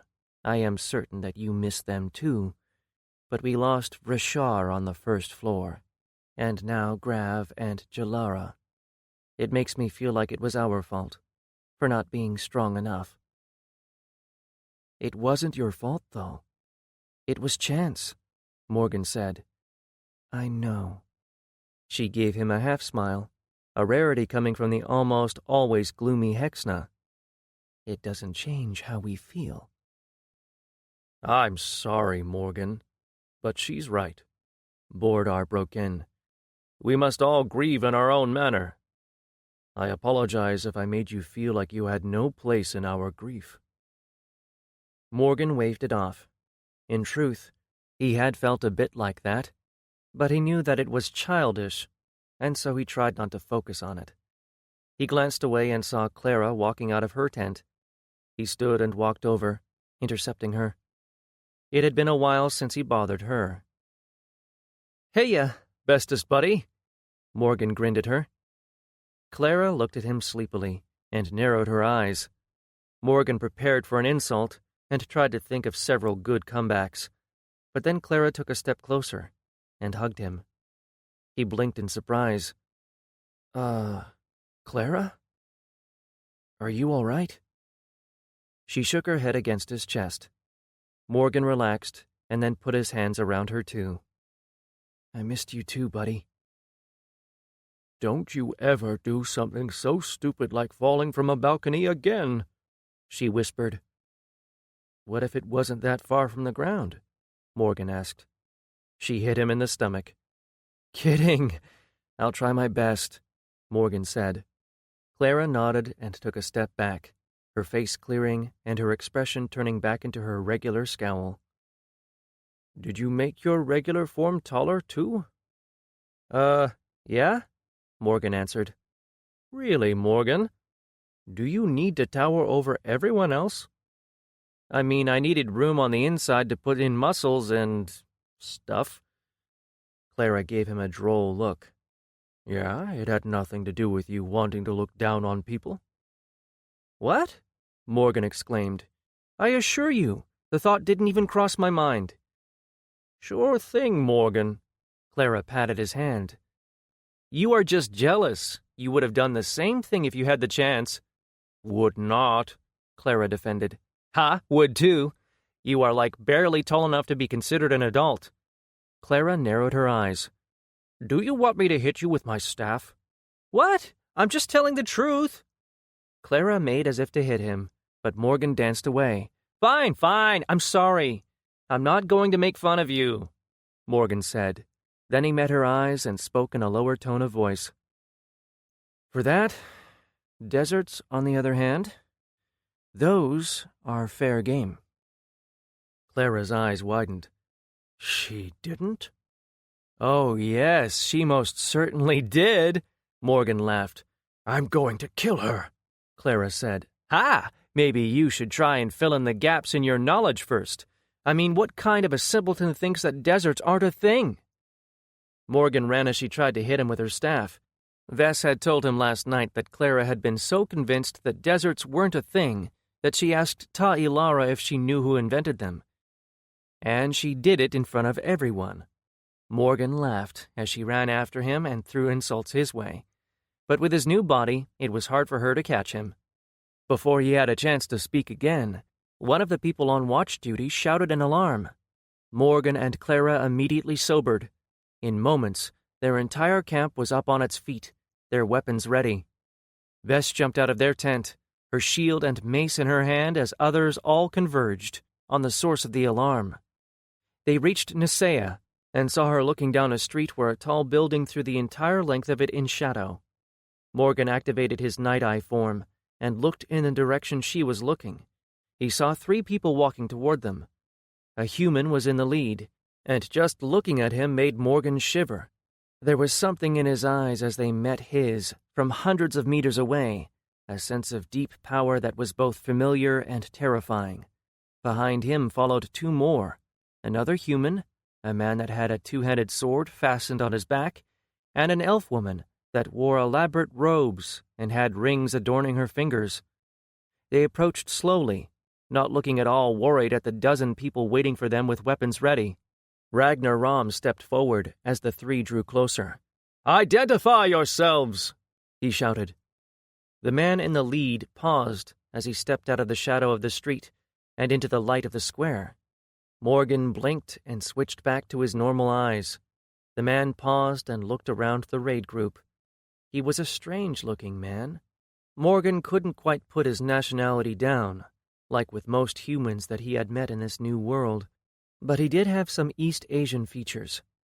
He wore a battle robe and had no visible weapons anywhere on him, but Morgan didn't think for a second that that made him any less deadly. "Who are you?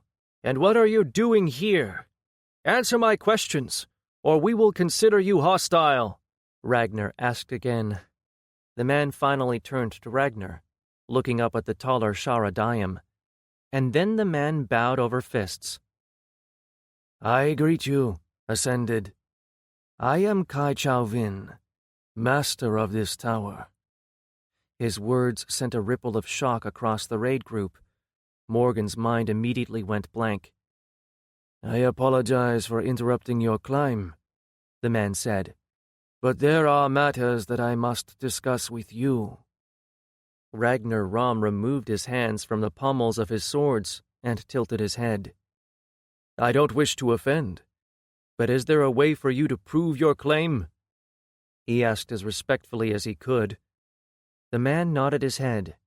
Then Morgan saw him raise his wrist up, and blue light appeared over it. Morgan blinked as he recognized it as some kind of hologram tech, and then the man's name appeared above him. "Kai Chao Vin, level, ? Tower Master." Ragnar immediately bowed, followed by the other members of the raid group. The system was the same as the Word of God to them, which in a way it was, but Morgan wasn't really into all that God worship, and it was kind of hard to be when you knew that the said God was a prick, and also your father. The man met Morgan's eyes, and something about the look that he gave him made Morgan move. He inclined his head at the Tower Master, which seemed to be enough, with the Tower Master returning the gesture more shallowly. Morgan blinked and looked at the other 2 present.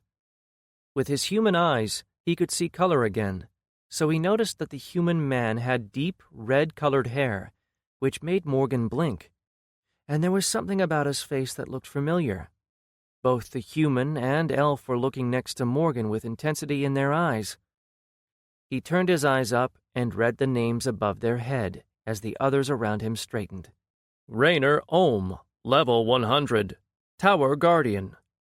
Vorala Ohm, level 100, Tower Guardian." Morgan blinked at the names, and then the realization hit him. He turned to look at Vess and Val standing next to him, but she had already seen it for herself.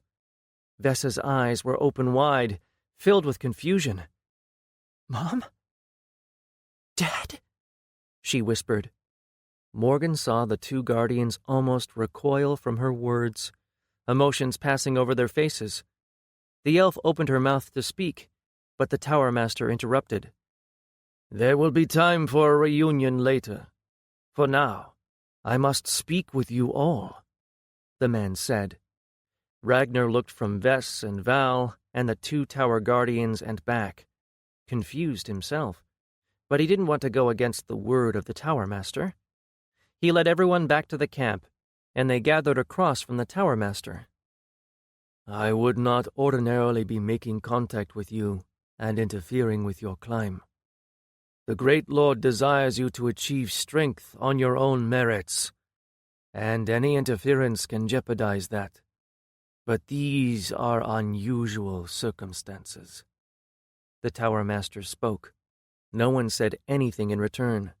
They were all in awe of him, Morgan noticed. It was strange.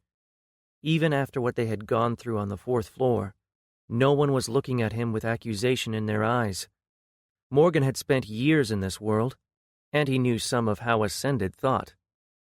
They might think that the 4th floor was unfair.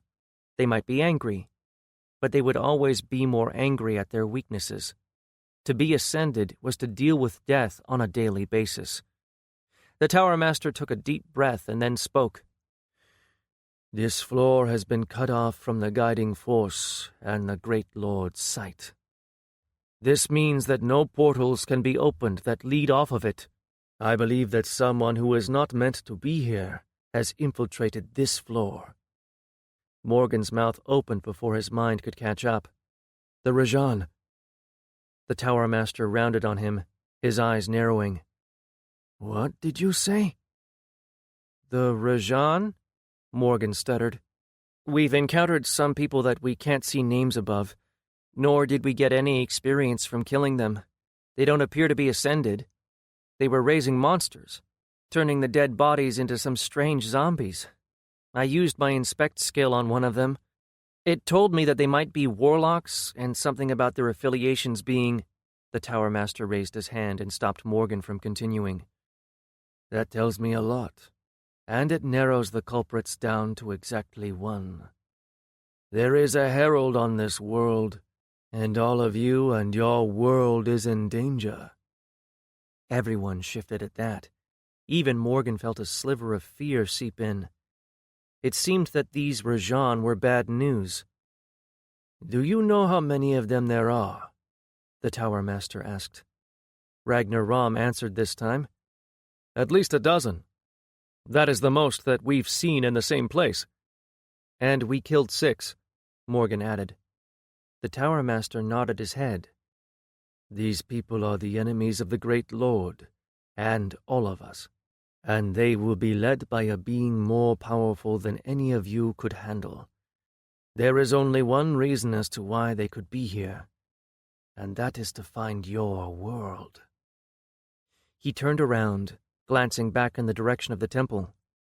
My original plan was to find you and inform you of the unexpected issues. Have you settled somewhere safe until you could continue your climb unimpeded. Now, I fear that we do not have enough time. I alone can deal with them, but if they have raised an army of monsters, fighting a herald that is being supported by such an army as well as warlocks would be unwise, even for me. He turned back, his eyes falling on the raid group. I will need to ask for your help, and know that you may refuse. You were never meant to be exposed to the greater war that the greater Lord is involved in. You were supposed to be free to grow on your own, but that is a luxury that we no longer have. If I fail, the danger will extend beyond the tower. It might mean the end of your world, and a war unlike anything that you have ever seen. Will you help me? Morgan saw everyone exchanging glances with one another. He saw Ta'ilara, her eyes filled with hunger for knowledge. Just one conversation with this tower master had answered 100 of her questions about the world. The decision wasn't a hard one to make. Chapter 19. Morgan stood awkwardly with Vistella and Valserim as they glared at their parents. The two stood across from them and looked equally as awkward and uncomfortable as Morgan did. And for once, Morgan had no idea what to say. The silence stretched, and Morgan wondered if anyone was going to say something soon. The Tower Master had given the two guardians time to speak with their children, but only until the rest of the group gathered their camp. Finally, the elf woman opened her mouth. You abandoned us, Valserim said bitterly. Left us alone. And you were here all that time? Valserim, their mother said. I'm sorry.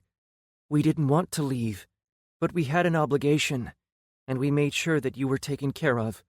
We left you in the one place where we knew that you would be safe, where you wouldn't ascend. Valserim laughed. Ha! You made sure that we were taken care of? We nearly starved to death. What? Their father said. We left enough coin with the villagers so that you would be taken care of. We left instructions in case we didn't manage to return. Val snorted. Well, we saw nothing of that, but that doesn't surprise me. The villagers were petty and cruel to us, and we were left to fend for ourselves. His father started. We truly believed that you would be safer there. Guess you thought wrong. It took Morgan a moment to realize that it was he who had spoken, but the glares from his in-laws made him realize it. Who even are you? This is a private conversation, their mother said, glaring at him. Then Vess spoke for the first time since the conversation started. Mom? Dad, she said, making them turn to look at her. This is Morgan, my Amri. Both of them turned to look at Morgan. Hello there. Nice to finally meet you, he said, trying very hard not to say something else stupid. You're Amri? Her mother said. But you are so young. You aren't even... I wished for this moment ever since you left, Vess said, her voice low and her eyes watering. I just wanted to know that you are still alive, that you didn't leave us because you didn't want us. No, honey, their father said quietly. We would have never left you if we'd had any choice in the matter. So why, then? Vess asked, her hand finding Morgan's and squeezing. Their parents looked at each other, something unspoken passing between them. Then their father turned to look at Val and Vess. We never meant for this to happen. But we had no choice in leaving, as we owed a debt. Our choice was either to repay it or run for the rest of our lives. And we tried. We went as far away as possible, hoping that we wouldn't be found. In the end, however, it didn't matter. So we went away, and hoped that we could return. But Val looked at them with fire in his eyes. We spent so much time wondering about where you went, why you left us. We became ascended in order to find you. And here you are, guardians of the tower. It was the only way that we could have had a hope to see you again, their mother said. Did you reach the top? Vestella asked. Their mother shook her head. No, we reached high, but in the end it wasn't enough. We were given a choice of picking a floor as our new home, or becoming guardians and serving the tower. The only thing we knew was that if we chose the tower, we would be able to see you again. Val looked ready to burst. And that's it? You thought that you would meet us again, and we would forgive you? Son, their father reached out, placing a hand on Val's shoulder. He stiffened, but he didn't pull back. I know that nothing we say will be able to make up for what you went through, but we are sorry. We never meant for this to happen. We never wanted you to be ascended. Somehow, all fight seemed bled out of Val, and he slumped. I don't know what to say, what to do. Some days I prayed to the great Lord that you were dead, as at least then I would know that you couldn't come back, or that, if you were still alive, that you had some reason that would make sense. But I don't know how to even speak to you now." Their parents didn't seem to have anything better to say either. Vess was quiet as well, her eyes watering still, and as no one was saying anything, Morgan decided to speak up. "Vess? Val?" Both of them turned to look at him. "We've lost friends, people who we loved. They are gone, and we will never again have a chance to talk with them. I know that you might not like what they have to say for themselves, or maybe you don't like their reasons, but you have spent most of your lives wanting to know the truth, to speak with them again. Do not let it go to waste, because soon you might not get another chance." He saw Val close his eyes and then sigh. Vess squeezed Morgan's hand and gave him a weak smile. And with that, he turned around and left them to talk on their own. A little while later, Morgan stood next to Lucius. "So, how have you been doing?" Morgan asked. Lucius sighed. "Well enough, I suppose. Our talk before you got yourself thrown from the tower helped a lot." Morgan nodded his head. "Good. I know what it is like to feel guilty for something that you can't change now. I just felt like I could have done more, been better. I could have saved more lives," Lucius said. "We will never know. We can't help the dead now. We can only look to the future and make sure that we don't lose anybody else," Morgan said. "I know. I have every intention of getting back to Carissa, of leaving this place," Lucius said. "Good. We all need to have something that we are fighting for," Morgan said.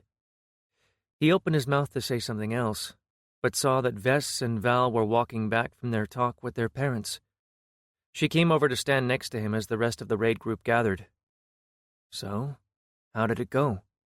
Morgan leaned in next to her and whispered. Vess sighed. "We talked, and I've been wanting to find them for so long. But now, I have a new family, and they made their choices and paid the price for them. I don't think that we can forgive them, but they are your parents," Morgan said. "Yes." There wasn't much time for them to speak about it, because the Tower Master started speaking. "The enemy will have already reached the temple. The monsters there are more powerful, and the core of the temple is protected by a powerful boss monster. I suspect that they will have killed and turned them to their side already. But beneath the platform where the boss monster resides is a reservoir of energy, fuel for powering this floor. Usually this reservoir is connected to the world outside the tower, and the guiding force can pull from this reservoir or send to it at will. I believe that their plan is to track that connection to your world and open a portal to it. If they succeed in doing so, we will have lost. I need you to punch through their defenses and enter the heart of the temple. I will be conserving my strength for the fight with their leader, so I will rely on you. My 2 guardians will lead the attack, provide them with support, and kill monsters as you have always done." Everyone nodded at his orders, even Morgan. This world, as cruel as it could be, was his, and he didn't want to see it threatened. But they had also been granted a peek behind the curtain. They had seen the enemies of the Great Lord, and knew that there was a higher purpose to their world. Morgan had known that Oxalis needed an army, but now he had encountered his enemies in the flesh. "The Rajan are not part of the guiding force's design, so they do not give you experience. Without the connection to the outside world, there is little that we can do about that. But, as a master of this tower, I can access a portion of the energy stored on this floor." The man looked at his wrist, using some kind of a hologram. Morgan knew that what the others were seeing looked to them just like magic, but Morgan knew better. And then a notification appeared in the corner of Morgan's eye. "Guiding Force bonus! 250,000 experience points. Morgan Newton, level 57, Enduring Will of Symbiosis. Experience points 286,350 of 74,000. Ascension possible. Morgan blinked at the experience he gained and saw everyone else reacting as well. "This is your reward for killing the Rajan," the Tower Master said. "It is as much as I can draw from the reservoir. Ascend, Ascended, and be ready for the fight to come." Morgan looked around and took a deep breath, then mentally pressed the button and appeared inside his soul space. Sibylla floated in her usual place. "Hello, Master," she greeted him. "Sibylla?" Morgan said. "Thank you for your warning about the Rajan." "I am sorry that I couldn't help you more," Sibylla said. "Why is that? I thought that you could act in certain situations. I would have thought that fighting the enemies of the Great Lord would qualify." "I reside in your soul, and I have a small connection to your body. When you ascend, you are filled with energy that I can use to upgrade your body and spirit. The reason that we are able to speak is because this energy, what you know as experience, is bridging the gap between your soul and mind. I can only speak with you like this during these surges of energy when I can cross over." Morgan blinked. He remembered her mentioning something about this long ago, but some things he had forgotten. Others he believed he had misunderstood. So why even create something like you? What is the purpose of all this? "To make you a spirit artist without you having to learn for decades and more, streamlining the process." "But Ascended do take decades to get powerful," Morgan said. "All Ascended are spirit artists. What we need is for you to reach a certain threshold of power, something that no Ascended has ever managed before. For you to reach the 7th step of the path and connect your soul with your spirit and body." Morgan sighed. He didn't really understand that. Why can't you do it in the same way you do everything else? It is not so simple. Such a breakthrough requires something more. And you can't tell me what it requires? I don't know it. I only know that it can happen during moments of stress, when facing incredible odds and death. "The tower," Morgan said. "Indeed. It is the test meant to trigger the last breakthrough," Sibylla said. "Once that happens, a soul implant would be able to interact with the body at all times and provide more aid." "You are awfully chatty right now," Morgan commented. "I am allowed to tell you more now," Sibylla said. "Because of the Tower Master?" Morgan asked. Sibylla tilted her head. "No, although I would advise you to watch Master Kai Chao Vin carefully, for he is a true spirit artist.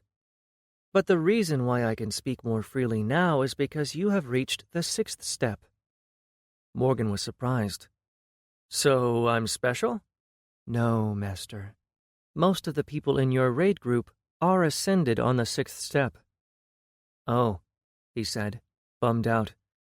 "But no one has made the last step." "No, and it is not a matter of power. It is an internal state, one that cannot be quantified.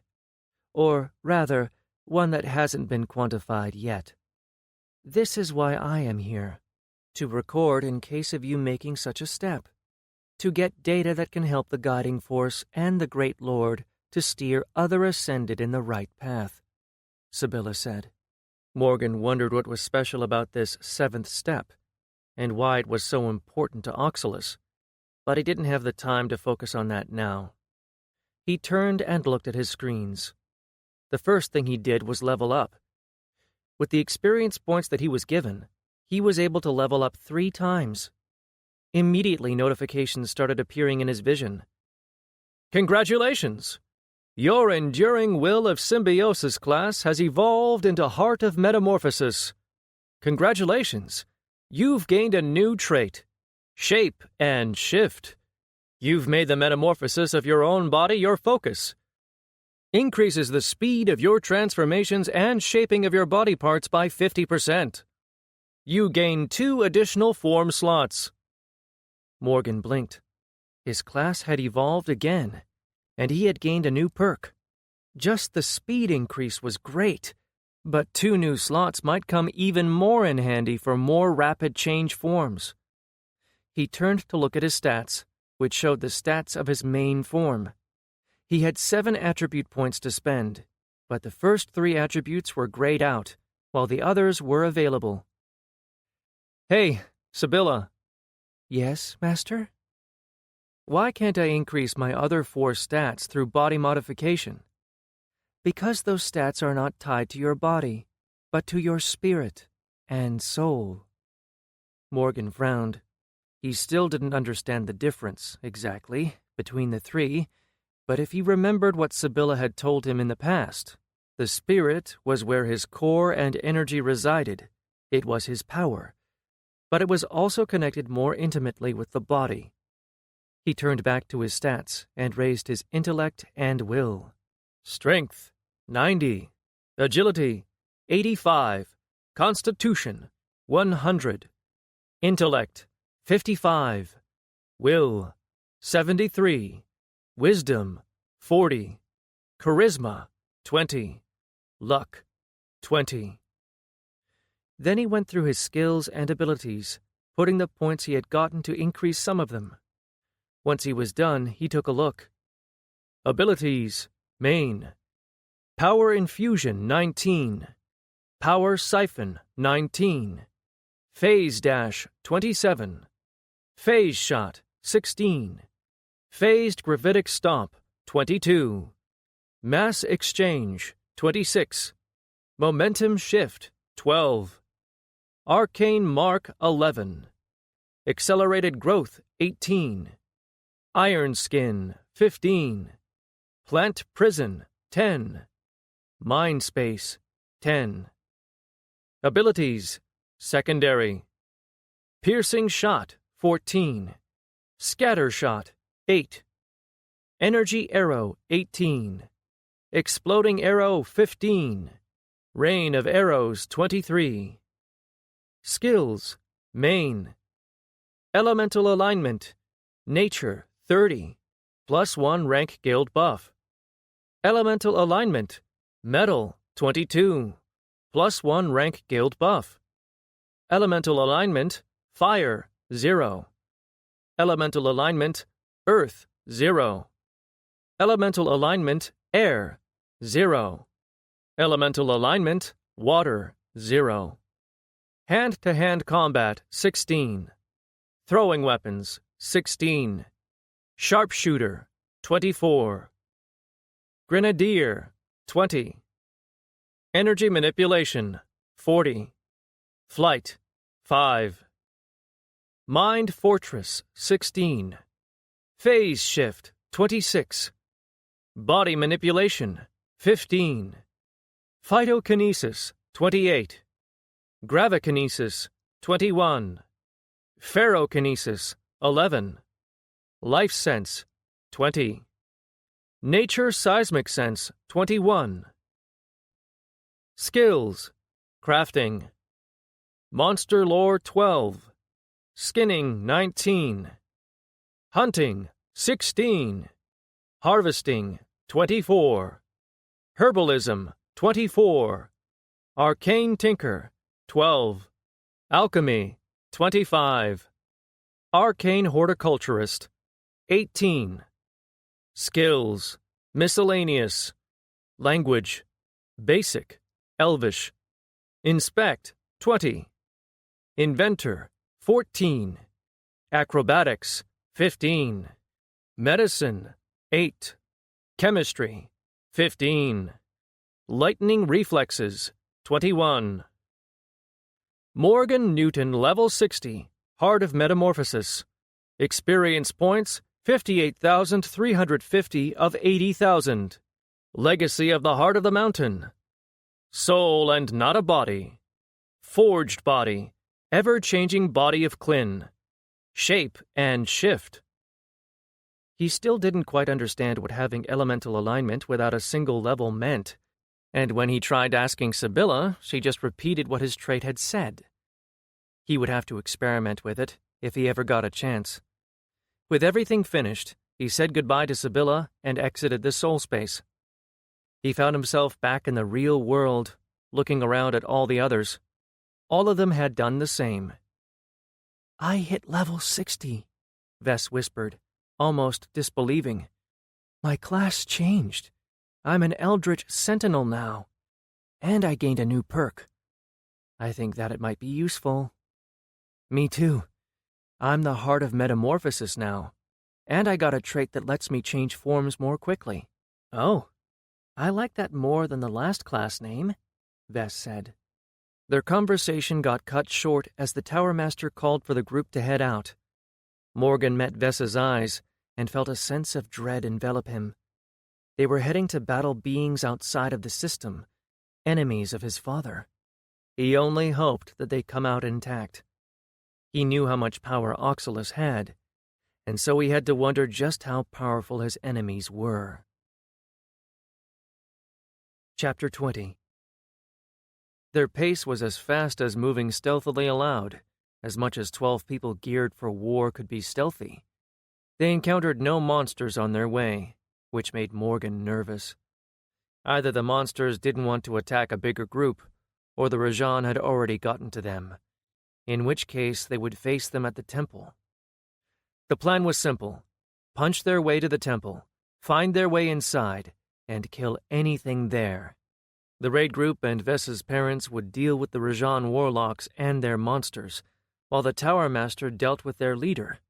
Morgan didn't presume to understand half of what was happening, which wasn't a new occurrence for him, but now that had been taken to a whole other level.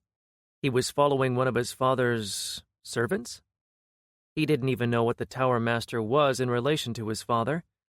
But even with his and the others' ignorance on the matter, they all understood that these Rajan didn't belong, and that they couldn't be allowed to remain. They made good time, and soon the massive pyramid was before them, towering over everything else. It had to be at least 1 kilometer tall and twice as wide at the base. It was truly a massive structure, even when compared to the towers that reached all the way up to the ceiling of the cavern. As they neared the temple, they started seeing dozens of monsters, mostly behemoths and lemurgeir, with a couple ratmen thrown in, all covered in red crystals. They stood in front of the temple, the dead corpses of ordinary monsters on their feet. The Tower Master halted then, and they hid behind a building. They are in sentry mode, protecting the entrance. Once we attack, the Rajan will know that we are here, and prepare accordingly. We need to destroy them quickly and get inside before the warlocks have a chance to set up more defenses, and they will most certainly already have some, the Tower Master told them. Morgan wondered if he could have done that himself. Probably yes, and easily, but if the man didn't want to expend any energy in preparation for his fight, it put into perspective just how much of a fight he expected inside. Maybe agreeing to help wasn't such a good idea. He shook the thought away. He wasn't about to doubt that decision. Vess's parents, the Guardians, looked them over and presented a plan. It was actually a very good one, and they seemed familiar with what the Ascended in the raid group could do. Quickly, they all had their own assignments, and they sprang into motion. Morgan made his bow and started transferring mass into his dark iron arrow as he climbed on top of a building. He waited for the signal, and when he heard it from below, he raised his bow and fired. He hit the paved stone and sent a shock wave that scattered the monsters, even shattering the bodies of some of the lemurgeir that had been closer to the impact. Before the ground stopped shaking, Ta'ilara unleashed a barrage of fireballs, and Hexna sent a pillar of dark flames falling from the sky. The monsters were decimated, but some still moved. And then Vess's mother, Varala Ohm, pointed her hand at the survivors. A barrage of lightning left her hand and struck each individual monster, shattering their red crystals and bursting their bodies. "Go!" the Tower Master yelled, and everyone charged the entrance. The archway had no doors or even any barricades. They ran over the bodies of the monsters and headed into the dark corridor that led deeper inside. In less than 20 seconds, they reached the end and entered a vast chamber. Morgan looked at it, dumbfounded. It was still a pyramid inside, but a hollow one. Up above them, there shone an orb made out of white fire, illuminating the entire room that seemed even larger on the inside than the pyramid had been on the outside. There was room here to fit a mountain the size of Mount Everest on Earth. There was so much open space in all directions that it almost boggled the mind. There had to be some kind of magic or space-bending tomfoolery going on. Then there was what filled the room beneath them. There were stairs that led down, and then a chasm filled with darkness that stretched deep into the ground. He saw a bridge connecting the side to a massive platform that filled the center of the structure. 3 more bridges connected to the platform from the remaining sides of the pyramid. And on the pyramid, near the center, was a small army of monsters, and among them rose a massive shape, another behemoth, only this one was completely covered in chitin, with far less gaps than even the mature variant. It had horns and an extra set of arms, and it was covered in red crystal. A dead boss, one that now fought for the Rajan. He saw the army and counted 14 Rajan heading their way, even as the Tower Master led them down the stairs and to the bridge. But behind the Rajan, in the center of the platform, was something that looked like a magic circle. A ritual of some kind? "Occupy the army and the Rajan," the Tower Master said. "The boss monster will not be as strong as it had been in life, and it won't be able to use its abilities, but it will be able to endure more damage. Destroy the brain to kill them." And then the man disappeared, and Morgan frowned. A few moments later, something flashed in the center of the room, and he saw the Tower Master already engaged in combat. Power filled the room, shaking everything as the two started to fight, pieces of the platform shattering and shock waves echoing throughout the space. But they were over the bridge, and Morgan had to bring his focus on the enemies in front of him, even as the 2 titans fought in the background. Varala and Rainer Ohm led them forward, but they all already knew what to do. Vess summoned her bear and jumped on its back, while Naseya charged next to her. Morgan switched to his combat form, his skin rippling and bones crackling as he grew, and wings ripped out of his back. With his new trait, it took him only 5 seconds to change, and then he was up in the air next to Lucius and Ta'ilara. His bow arm was ready, and his wooden arrows already placed in his storage pocket. He transferred mass from his bracelet quickly, activating greater speed, and began hitting the bigger targets. He used his mass exchange ability to quickly transfer smaller amounts of mass so he could fight without waiting and focusing on his skill. It made his arrows weaker, but he could fire more. With his speed, the arrows hit 5 smaller behemoths before those on the ground even reached the front line. His shot blew pieces of the monsters away, every arrow aiming for the head and blowing them apart, killing them instantly. Ta'ilara sent wave after wave of fire, focusing more on doing area of effect damage to the front line to soften them up for the charging land group. Morgan noticed flyers, bats covered in red crystals flying at them, but Lucius was on it, his job to protect Ta'ilara and Morgan. He flew at them and spun in the air, a tornado of cutting wind and lightning that cut the flying pack to pieces. Morgan saw more coming, but put them out of his mind as Lucius engaged. Instead, he focused on the ground behind the monster the Rajan had started to engage. They sent balls of fire at the raid group, and Morgan aimed his bow at them. A moment later, an arrow was sent flying with his phase shot. The arrow smashed against a shield that the Rajan had raised in front of it, and then its eyes found him in the air. The warlock put his hand in his blood pouch and then cast a spell. A bolt of red lightning flew at Morgan, but he beat his wings and used phase dash. His senses fell into darkness for a few moments, but then he was out and saw balls of red fire flying at him.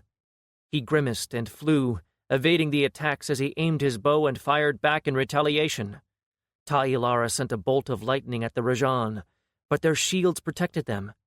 The raid group smashed into the monsters, and Ta'ilara turned all of her focus on the Rajan and the distance. Their job was to keep them occupied while those on the ground dealt with their zombies, keeping the Rajan on them instead of helping their monsters. And then Morgan saw one of the Rajan who had slightly different clothes step up. He chanted as he cut his own wrist, and a red mist formed above him, before turning into a cloud of deep crimson. Morgan and Ta'ilara fired at them, trying to interrupt whatever it was that he was trying to do, but the other Rajan switched to defense and maintained a massive domed shield around themselves. The barrier kept outside attacks from passing through, but allowed things from the inside to get out, as demonstrated when the big sphere of red cloud burst and 3 lines of smoke formed into spears of red crystal, then headed straight at the 3 of them in the air. Morgan beat his wings and soared, but then saw the spear tracking after him. Lucius zoomed away, a spear following him as well. Ta'ilara tried throwing spells at it, but they didn't even slow the spear. Just before it hit her, she blinked away. Morgan was in the same predicament as the spear gained ground against him. Then, as it was just about to impale him, he phased. Once his ability finished, he looked around and saw the spear turning mid-air to head after him again. Well, fuck me sideways. Morgan cursed, and his wings started to beat faster, his body burning the stored energy at an increased rate as he tried to evade the weapon, all the while thinking about how to deal with it. Interlude 5. Tai Chao Vin shadow-stepped across the platform and landed near the ritual circle. The Rajan and their raised monsters rushed to meet the Ascended, and hadn't even noticed him. In the center of the circle stood a being, short, with an elongated lizard-like head, covered by short white fur. Vin had never met him before, which was surprising. He had, in his time, fought many of the enemy's heralds. But that changed little. The herald noticed him, and the power building in the ritual ceased, which told him that the enemy was paying attention, and knew about who Vin was. A moment later, and Vin would have imploded the whole ritual. He didn't know this type of magic, even though he had studied magic before. He could guess what it was meant to do, regardless. The energy reservoir for this floor was located beneath the platform, and the herald was attempting to hijack the connection to the world, the connection that was feeding the energy gathered on this floor directly to Moirai, healing her. And if it succeeded, the herald would only need to alert Chaos of his location. That would alert the Great Lord and the guiding force, but it wouldn't matter by then. Not only would Chaos know the location of the experiment, but it would also have another shot at Moirai. Could finish the job Order started. Vin could not allow that to happen. The herald turned his shifting eyes of darkness on Vin, studying him. Vin could feel the power coming off of the herald. He was incredibly powerful, far more so than most of the other heralds Vin had faced in the past. "Ah," the herald spoke.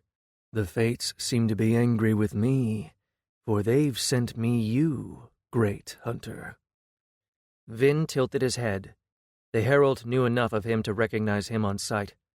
It wasn't a surprise, as Vin was one of 2 spirit artists fighting for the heart of the mountain instead of for the Lifebringer. And they looked very different from each other. "The fates were angry at you from the moment you sold your immortal soul," Vin told him. "Ah, the famed pretension of the spirit artist survives still, I see. To follow the path and forge a way is to be certain in your own worth. Something that a being like you, who has sold their future and potential for power, can never understand.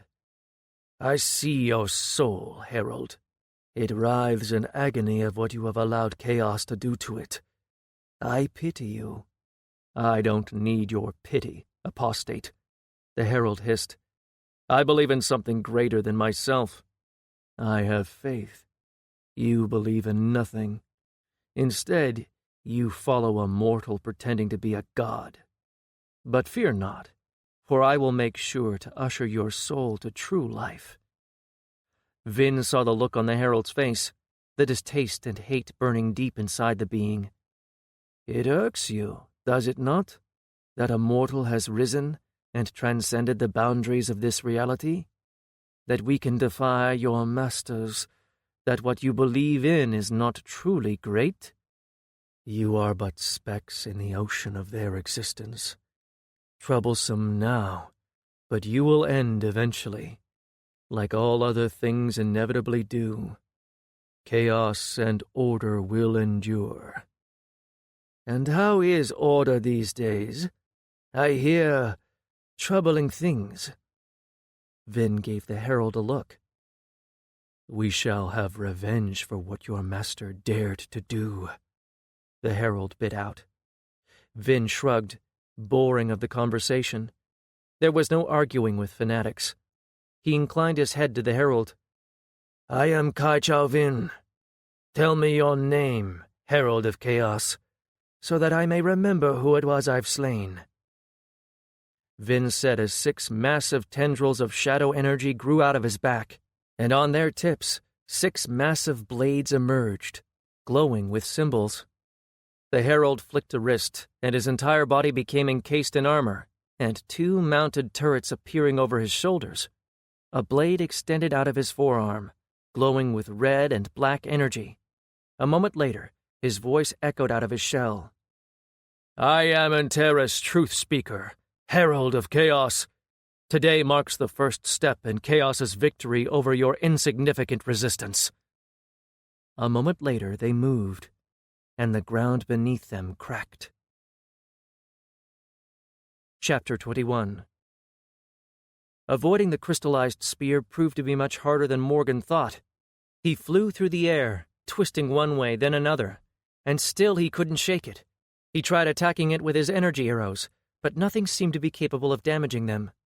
Down beneath him, the Rajan had turned their attention to the ground group since all 3 of them in the air were occupied. Morgan could see the massive boss behemoth hit Nasea's shield and sent her flying into the back line of fighters. The ground group had killed many of the monsters, but he could see that with the Rajan being able to focus their power on them, they were having issues. And then a red circle appeared above their back line, over the casters on the ground. Hexna and Evermau both moved to dodge, but Morgan could see that they wouldn't be able to do it in time. A dome of light sprang over Hexna as Clara threw his shield, and Evermau flashed with white light as Sumian threw a barrier up on him. A wall of red lightning crashed down on them. Hexna covered beneath the dome, and Evermau was smashed with lightning. Morgan thought that he'd died, but then realized that he had been an illusion, his real body just out of the way. The initial blast had missed him, but then more lightning started falling from above and crashed right into him. Sumian's shield exploded, and Evermau's glamour failed. Morgan saw his real appearance. The elf had brown hair and unimpressive features, one eye glowing red, and a scar going down his cheek. He raised his arm as more lightning fell, and his hand burst apart. A shield of white light blocked the next few bolts, but Morgan could see that he wasn't going to hold out for much longer. Monsters in the front line broke through and rushed them, and Morgan saw Vorala Ohm blink back from the front and into the shield protecting Hexna, just as it failed. She raised one arm, and a barrage of blue lightning left it, meeting the lightning coming down from above. Her other hand she pointed at Evermau, and more lightning struck out to hit the monsters rushing at him. It was an amazing display of power. Her lightning was meeting the Rajan's power for power, shaking the air around it as she negated it, and fired at the monsters at the same time. But even with her power, Morgan could see that it wasn't going to be enough. One monster managed to get through her barrage, and it leapt, smashing into Evermau as he kept his shield up above his head, and pushed him back, his shield moving as they crashed to the ground. The Rajan saw, and the lightning intensified and smashed over them. Morgan saw the flash of blue light as Evermau died, and a familiar sensation appeared in his chest as he saw his friends die as monsters overwhelmed them. He saw the front line fighting, Raynor Ohm holding many by himself and killing scores, even as Rajan sent fire and lightning at him. The boss behemoth was rampaging, striking everywhere, with its massive 4 arms, as people tried to evade and strike at it, but managed only to scratch its chitin. Someone was going to make a misstep, and someone else was going to die. Morgan couldn't watch that happen. He wouldn't watch it happen. He glared at the battlefield, seeing the other 2 attempting to destroy the spears that followed them, and he got an idea. He swung around and made a beeline for the front line. He increased his speed, his body burning through the energy stored in the muscles as he dove for the battlefield. The boss monster smashed its 4 fists into the ground, shaking it and sending both Nisea and Vess tumbling. Val and Bordar stumbled, and the monsters nearly got to them, but Ragnar Rom and Raynor Ohm were there, their swords killing the monsters as they leapt at the 2. He glanced behind, seeing the spear gaining on him as he let it. He allowed it to get just behind him. Then, when Morgan reached the boss's back, he used Phase Dash. He flew in silence, devoid of everything, and then the ability ran out, and he was about to smash into the ground. He twisted himself mid-air, fanning his wings wide to slow himself, and his feet smashed into the ground. The 400 kilograms of muscle and bone that his body was made out of cracked the ground, and he bent his knees to absorb the impact. Monsters around him were sent away by the collision, and one was even unfortunate enough that he landed on top of it and crushed its body. He turned around and saw the boss, the crystal spear impaling it through the chest. It roared, a broken sound that was completely different than what the other behemoths sounded like in life. I should have gone for the head. But in his defense, the monster had been moving, and he hadn't wanted to miss. And then Morgan saw Ta'ilara flying toward the monster. Seeing what Morgan himself had done, she flew straight at it and then blinked away. The spear following her tried to turn, but it didn't manage to in time. It punched through the monster's shoulder, staggering it. Immediately, everyone started attacking. Bordar, his skin turning red and steam radiating from his body, swung his axe and a wave of red haze flew out of it, hitting the monster in the shoulder where the spear punched out of its chest. The broken chitin groaned, and cracks spread outward, but it wasn't enough to take the monster down. Morgan had to dodge to the side as a monster tried to tackle him, his wings moving over his shoulder, and his claws biting into the monster as he switched his bow to a sword. He pulled the monster back with his wings, and stabbed it in the neck, severing its spinal cord and then twisting his blade to separate the body from head. A flash of light alerted him to a ball of fire heading his way, and he raised his wing, blocking it. The skin and scales covering it had come from a drake, and were resistant to fire. The Rajan were still taking advantage of his location, though, and Morgan knew that he needed to get back to the air and keep them occupied. He saw Ta'ilara already doing the same, and he spun in place, hitting nearby monsters with his wings to stagger them and give himself room. Then he jumped up and began beating his wings, gaining altitude just as a bat pack began heading toward him and Ta'ilara, preventing them from focusing on the Rajan in the distance. Lucius was still trying to shake his spear, but Morgan saw him heading for the boss. Morgan flew into the pack of undead bats, his sword stabbing down as he grabbed another with his hand, crushed its head with his superior strength. More tried to attack him, but he stabbed the claw of his wing into another's throat, catching the claw on its collarbone and pulling as they tumbled through the air. He stabbed his sword into its head, and then kicked it off with his legs as he spread his wings wide. With the bats dead, he turned around in air and saw Lucius heading for the back of the boss. The people on the ground were putting all they had into it, trying to take it down, and the chitin, now broken by the spears, was cracking. Lucius headed at it, and then banked, turning around it sharply as he sent a burst of wind at its back to change his direction, as he had no blink or phasing ability. The boss behemoth felt the air and moved, turning around faster than Morgan thought possible, its hands swiping out.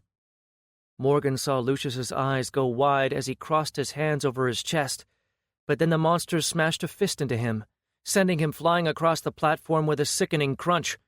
The spear smashed into the monster's throat, and it moved a step back.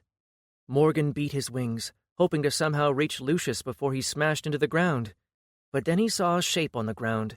Sumian ran and flashed forward across the platform, faster than Morgan could hope to have. And he knew that the knell would either reach him or not, and that there was nothing that Morgan could do. He turned his head around, seeing Ragnar Ram up on the shoulder of the boss, his two swords glowing as he stabbed them into the crack that the spear had made in its neck. Raynor Olm appeared on the other side and did the same. Morgan saw that they had a way to defeat the boss now. He saw Vess shout, and her bear turned into the eldritch abomination before slamming into the boss. Then, using her new trait, a portal opened next to her. From it walked out a monster, black as night and covered in a tough-looking carapace. One of its arms was larger and longer than the other, and had a spike instead of a hand. Her new summon, coming from some eldritch location, charged and stabbed its spike hand into the boss's right leg, as the bear held down the right. The boss raged and tried to shake off the summons along with Ragnar and Raynor. But then Ragnar's swords flashed with light, and he sent two crescents into the widened wound, splitting apart chitin and opening a gash into the monster's body. Morgan saw that they had things well in hand and turned his attention to the Rajan. They were still under their dome, the shield that let things out but not in, as they cast their spells in the air at Ta Ilara and at the ground group. Beyond them, lights flashed as the Tower Master fought the Herald, cracks of thunder and beams carving up the other side of the massive platform. But he knew that he couldn't think about that now, so Morgan beat his wings and flew. He pulled out his launcher, a bit awkward to wield in his bigger form, and launched a canister at the Rajan. It hit the shield and cracked as it bounced, dark smoke flying out and covering the dome, obscuring their sight. Morgan flew faster, even as he focused on his storage ring, and retrieved an item, flying straight at the dome. A blast of wind hit the smoke and dispersed it, but he was already there. They saw him, their hands rising in his direction, but Morgan used phase dash. He moved through darkness, and then reality returned as he flew over the Rajan, who fired a bolt of lightning at him. The spell smashed into Morgan's chest and made his muscles twitch. His wings twisted, and he crashed on top of one of the Rajan, swinging his sword hand widely. He cut into the lizard person, and the effects of the lightning on his body abated, twisted it, killing the warlock. There were 14 Rajan inside the dome, all wearing identical robes, except one. He looked like he was the leader, the one who had cast the lightning barrage that killed Evermal. Morgan had 13 warlocks between himself and the leader. Casters, magic users, none of whom excelled at close combat. In truth, neither did he. But his combat form was massive and powerful. He threw one of the items in his hands to the other side of their formation, to its edge, even as he threw the body of the lizard person still impaled on his sword to the Rajan in front of him, who had a smaller version of the crystal spear formed and ready to throw. The spears hit the dead body, and Morgan triggered the item. The dice teleported him to the other side of the formation, behind the Rajan, who were looking in the wrong direction. His blade stabbed into another Rajan from the back, and he picked him up and impaled the second Rajan nearby through the first. A wave of fire hit him from the side, and he grimaced, then folded his wing over to protect that side. But the fire still burned his leg, scorching the surface layer of the skin. He cursed himself for not adding the chitin of the mature behemoth over it, but he hadn't had the time. His skin was the same leathery hide that the behemoth used, only altered to look like human skin, but it wasn't as strong as it could have been.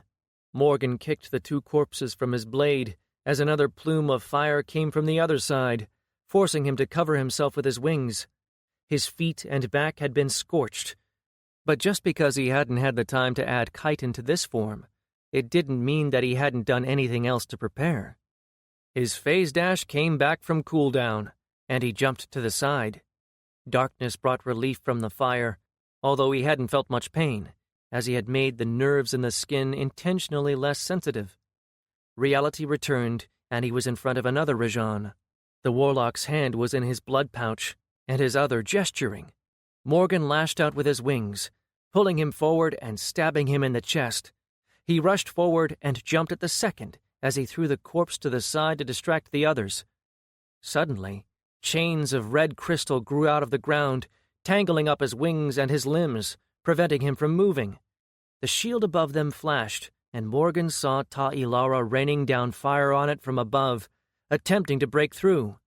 Lucius was back in the air again, his sword swinging and sending blades of wind at the Rajan. On the other side, on the ground, Nisea had run ahead of the ground group, dealing with the last of the monsters. Her flail was smashing into the barrier, and most of the Rajan, along with their leader, had turned to deal with them. But one approached Morgan. He could see its reptilian eyes boring into his, heard it speak in a tongue that he didn't understand. The blood from its pouch flowed over its hand, and then into the air, where it solidified into a spear. Morgan flexed his muscles, hearing the crystal chains groan. A few broke, and the Rajan saw he had to hurry. He pulled the spear back and got in close to impale him, but Morgan opened his mouth wide. A spray flew out of his maw, and a moment later, Morgan brought his teeth down, hitting his top teeth onto the bottom. The flint hit the steel, and a spark ignited the spray. He opened his mouth again and pushed out all the air in his lungs out as the two nozzles in the back of his throat sprayed the chemical. The Rajan had no time to react as fire hit him in the face, scorching him in seconds and burning the skin off his face. In 3 seconds, Morgan emptied the sack in his chest, and the fire stopped. The Rajan dropped down to the floor, dead. Morgan winced as the inside of his mouth was burned away. I should have thought some more about that. He had added it on Vess's insistence, mostly because she thought that it'd be cool if he could breathe fire. But his mouth and lips were twisted and deformed, melted from his own action. He bulged his muscles, burning the last of his stored energy, and the chains shattered. Immediately he triggered his combat form again, spending almost the last of the mass that he had in his bracelet to heal up and restore the energy to his body. He looked around to see the shield around them cracking. The Rajan focused on hitting Ta'ilara and Nisea. And then the shield broke, and Nisea ran forward. Ta'ilara started raining down fire, and the Rajan raised smaller personal shields. Morgan beat his wings and took to the air, his hand turning into a bow as he started firing energy arrows down at the enemy. In the distance, he saw the ground group running to help, the monsters behind them unmoving on the ground. The Rajan were being pressed, and Morgan could see victory near. Chapter 22. Up close, Morgan could see just how much more powerful the Rajan leader was. His spells came faster and hit harder. He was more powerful than Ta'ilara, perhaps even Varala Om. He was fighting off everyone at the same time. His subordinates were only there as distractions. Morgan tried to fire at him, but every time he did, one of the others would rise a shield to intercept his attack. And then a cloud of red mist rose around him and, like a tornado, grew up into the air at Ta'ilara. Morgan saw her spin into it before she was thrown to the side. He grimaced and fired his energy arrow and rain of arrows, preventing the other Rajan from attacking her as she tried to stabilize before hitting the ground. Morgan could see that he was going to be ineffective from the air, and he saw Nisea smashing one of the Rajan's head with her flail. They were winning. The warlocks were long-range combatants, their undead being what had made them more dangerous, but up close they were limited. Diving to the ground, he headed for Nisea. The Rajan threw fire in her path, and she blocked with her shield, a blue energy forming over it and protecting her as she used one of her abilities. Morgan's bow changed to a sword, and he swooped, hitting the Rajan shooting fire at Nisea. She shouted, sending forth a red wave of force, stunning the Rajan, and then she charged ahead, her flail swinging and taking ahead of another Rajan. Morgan followed, throwing a grenade from his waist, rolling it low on the ground. The explosion killed another. There were 4 more Rajan left alongside the leader, and Naseya was getting close. Then the leader cast a spell, and a powerful shock wave ripped outward, smashing into her and sending her back, nearly into Morgan himself. He dodged to the side and ready to throw another grenade when the leader gestured. A whip of red crackling energy snapped out faster than Morgan could comprehend and wrapped itself around him. The leader snapped with his hand, and the force picked Morgan up, then slammed him into the ground hard, disorienting him. Then he was thrown into the air, the whip untangling itself as he flew to the side. Morgan twisted in the air, beating his wings wildly in order to stabilize, and finally managed it after a few seconds. Down on the ground he saw Naseya stand and charge ahead again. Vess was riding her bear with her summon following next to her, running ahead of the rest of the ground group. Morgan headed in her direction, and then everything changed. The leader gestured with his hands and chanted a word. His 4 surviving warlocks twisted, and their heads ripped off, their blood flowing out of their bodies like a river. The blood on the ground and that of the corpses flowed as well, as quickly as a river breaking through a dam. It all flowed back to the warlock leader, and he grew, turning into an avatar made out of blood. Towering even over Morgan's height, he was at least 5 meters tall. Naseya paused, and the blood avatar pointed its hands at her. Morgan was flying in line with Vess, but behind Naseya, as a wave of force smashed forward. Hitting Naseya's shield, it sent her flying back before continuing, hitting the bear, throwing Vess from its back. Her summon smashed into the ground and disappeared in a dark mist. Then the avatar of blood focused and brought both hands close to its chest. An orb of dark red energy with black edges formed in front of its hands, and a moment later it extended them and fired. A beam flew out of the orb, and everything turned red. Morgan saw Naseya use her most powerful defensive ability, the Great Bulwark, and a shield manifested in front of her. When the beam reached her, however, it didn't even slow.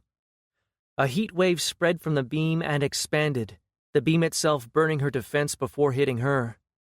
Her body melted, the parts hit by the beam vaporizing nearly instantly, and the rest of her followed.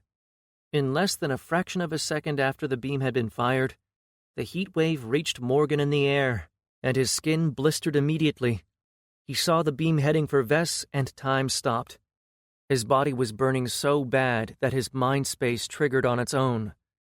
He saw the stone beneath the beam melting, and he saw his vision blurring slowly as his eyes were being burned out. And he wasn't even in the path of the beam.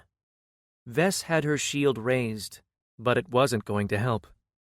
Morgan took in his surroundings as much as he could without moving his eyes. He saw Ta'ilara behind the avatar, her staff raised high as she prepared to attack. But she was too late. The ground group was behind Vess, in the way of the beam as well.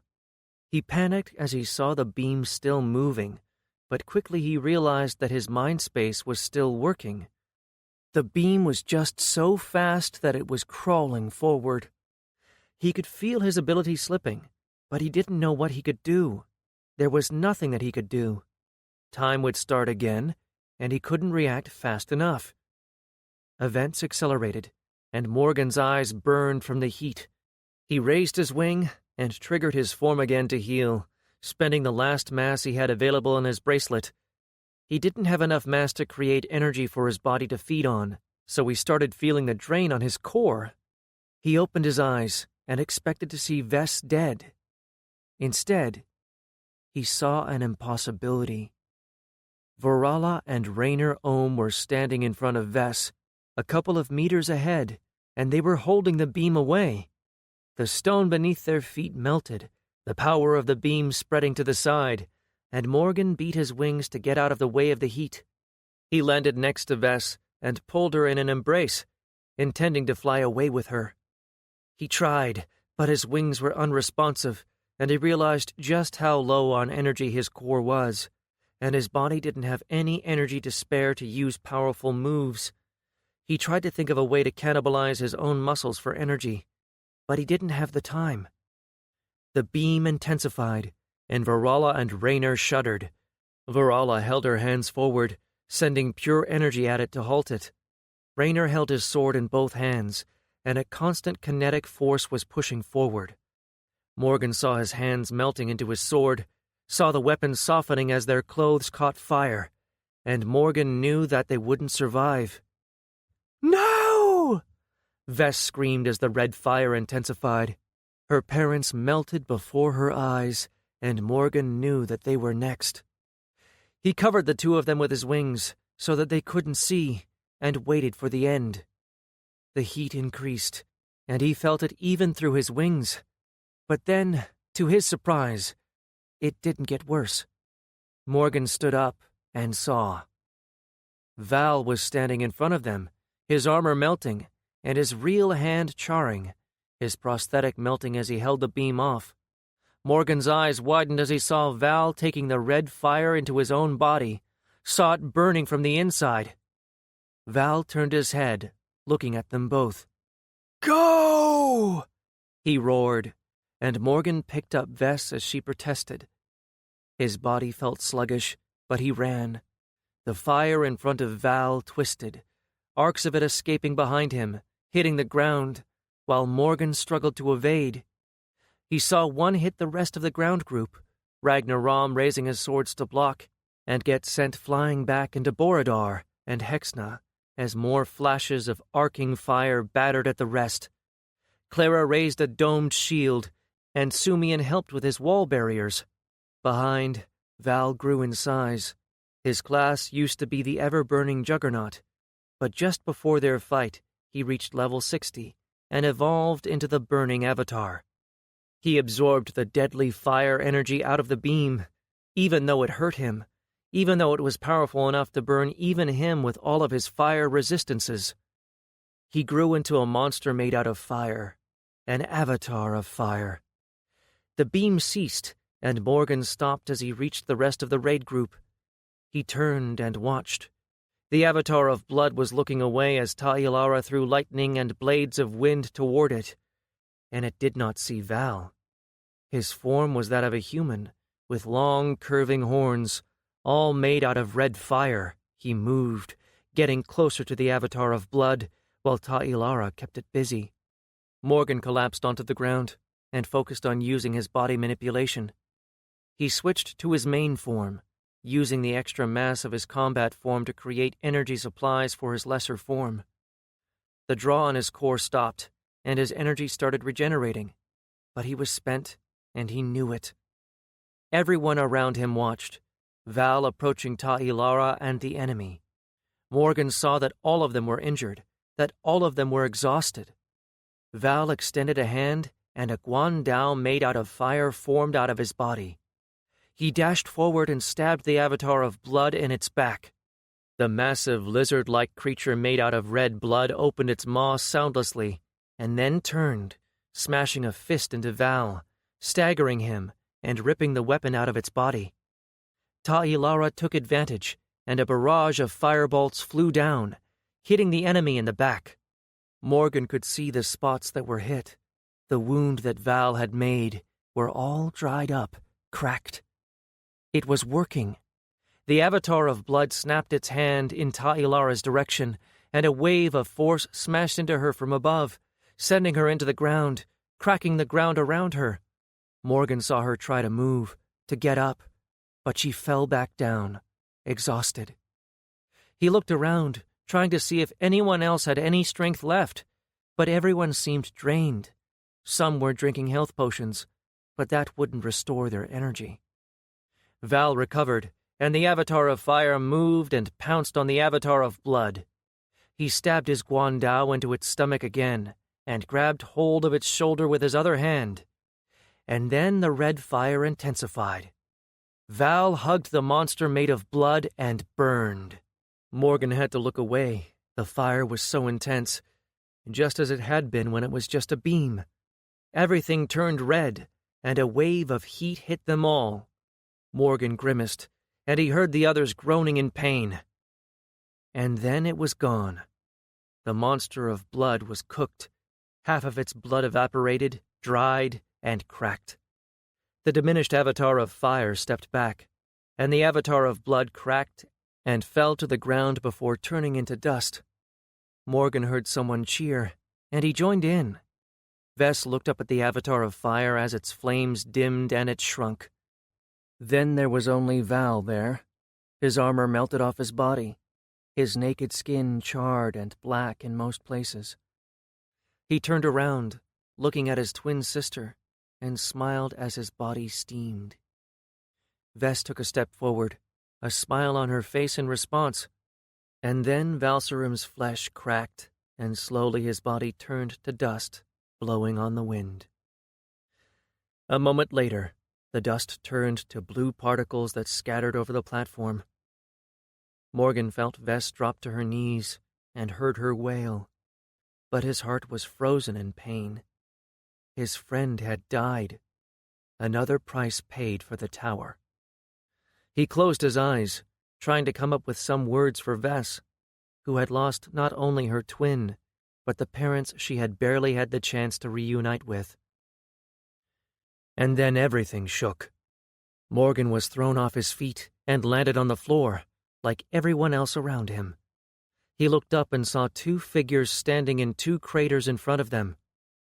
There was the Tower Master, 6 massive blades attached to tendrils of shadow growing out of his back, and a spear made out of some kind of dark black and dark blue crystal. The Tower Master's body filled with wounds and dried blood marring his face. Across from him stood another being, dressed in what looked like high-tech battle armor that had been peeled off in places. The helmet was gone, and revealed a white furred head, resembling that of a lizard like the Rajan. He had an arched back, and on it Morgan saw a gash that ripped into the armor, and the flesh beneath across one shoulder. But on the other side, he had something that looked like a small cannon. He had holes in his stomach, and one of his legs was bleeding profusely. He must be the herald that the Tower Master warned us about. They glared at each other, and then in an instant, the herald turned and launched himself in Morgan's direction, the cannon on his shoulder glowing with bright white light. Morgan's eyes widened, and the Tower Master moved after the herald. He fell into his own shadow and appeared behind the herald, his spear raised high and his swords stabbing forward. The herald lurched mid-step, turned around, and fired his cannon point-blank into the Tower Master, sending him flying back. Morgan changed his arm to a sword, and the others readied their weapons as well, as the herald turned back toward them and flashed across the distance to stand in front of Morgan and the rest. Morgan tried to move, but he was frozen. Something was holding him and everyone else in place. If I cannot find the cursed beast, I will at least know what this place truly is, and what the adversary plots. And then a force smashed into his mind. Chapter 23. The attack came swiftly, and with enough power to nearly make Morgan's mind buckle. He had felt such an attack before, however, had had a powerful being inside of his mind. The herald was far more powerful than the weaver on the first floor had been, but his power was nothing compared to Moirai. It didn't matter in the end, however, because while he might not be as powerful as the enigmatic being that had once helped him, he was far more powerful than Morgan. Morgan felt his mind fortress skill attempting to fight the intrusion, and he tried to copy what he felt Moirai do the last time, but he couldn't. He felt his body go weak, and he saw out of the corner of his eyes everyone else fall to their knees. Morgan managed to stand, but his body was locked up. You fight me, but you are nothing. I will know all, everything that all of you know. A voice thundered in his head. Why are you here, spirit artists? And then the herald reached into his mind and started looking through his memories. You are not hers? You are a copy, an attempt at recreating her work? Ah, I understand now. Wait. Morgan felt the herald focus on him and realized that he had been reading the minds of everyone at the same time.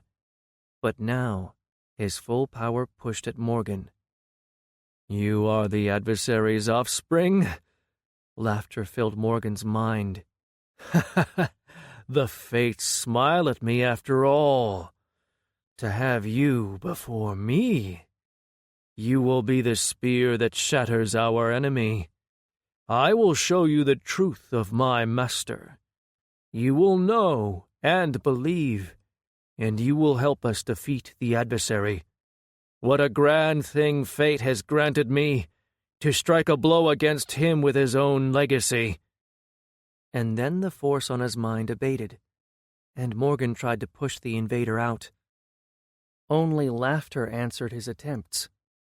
But something else reached into him, deep through him, and touched his soul. Morgan felt his entire being scream as he felt something trying to find purchase, to get in. He was in agony, the worst pain that he had ever felt.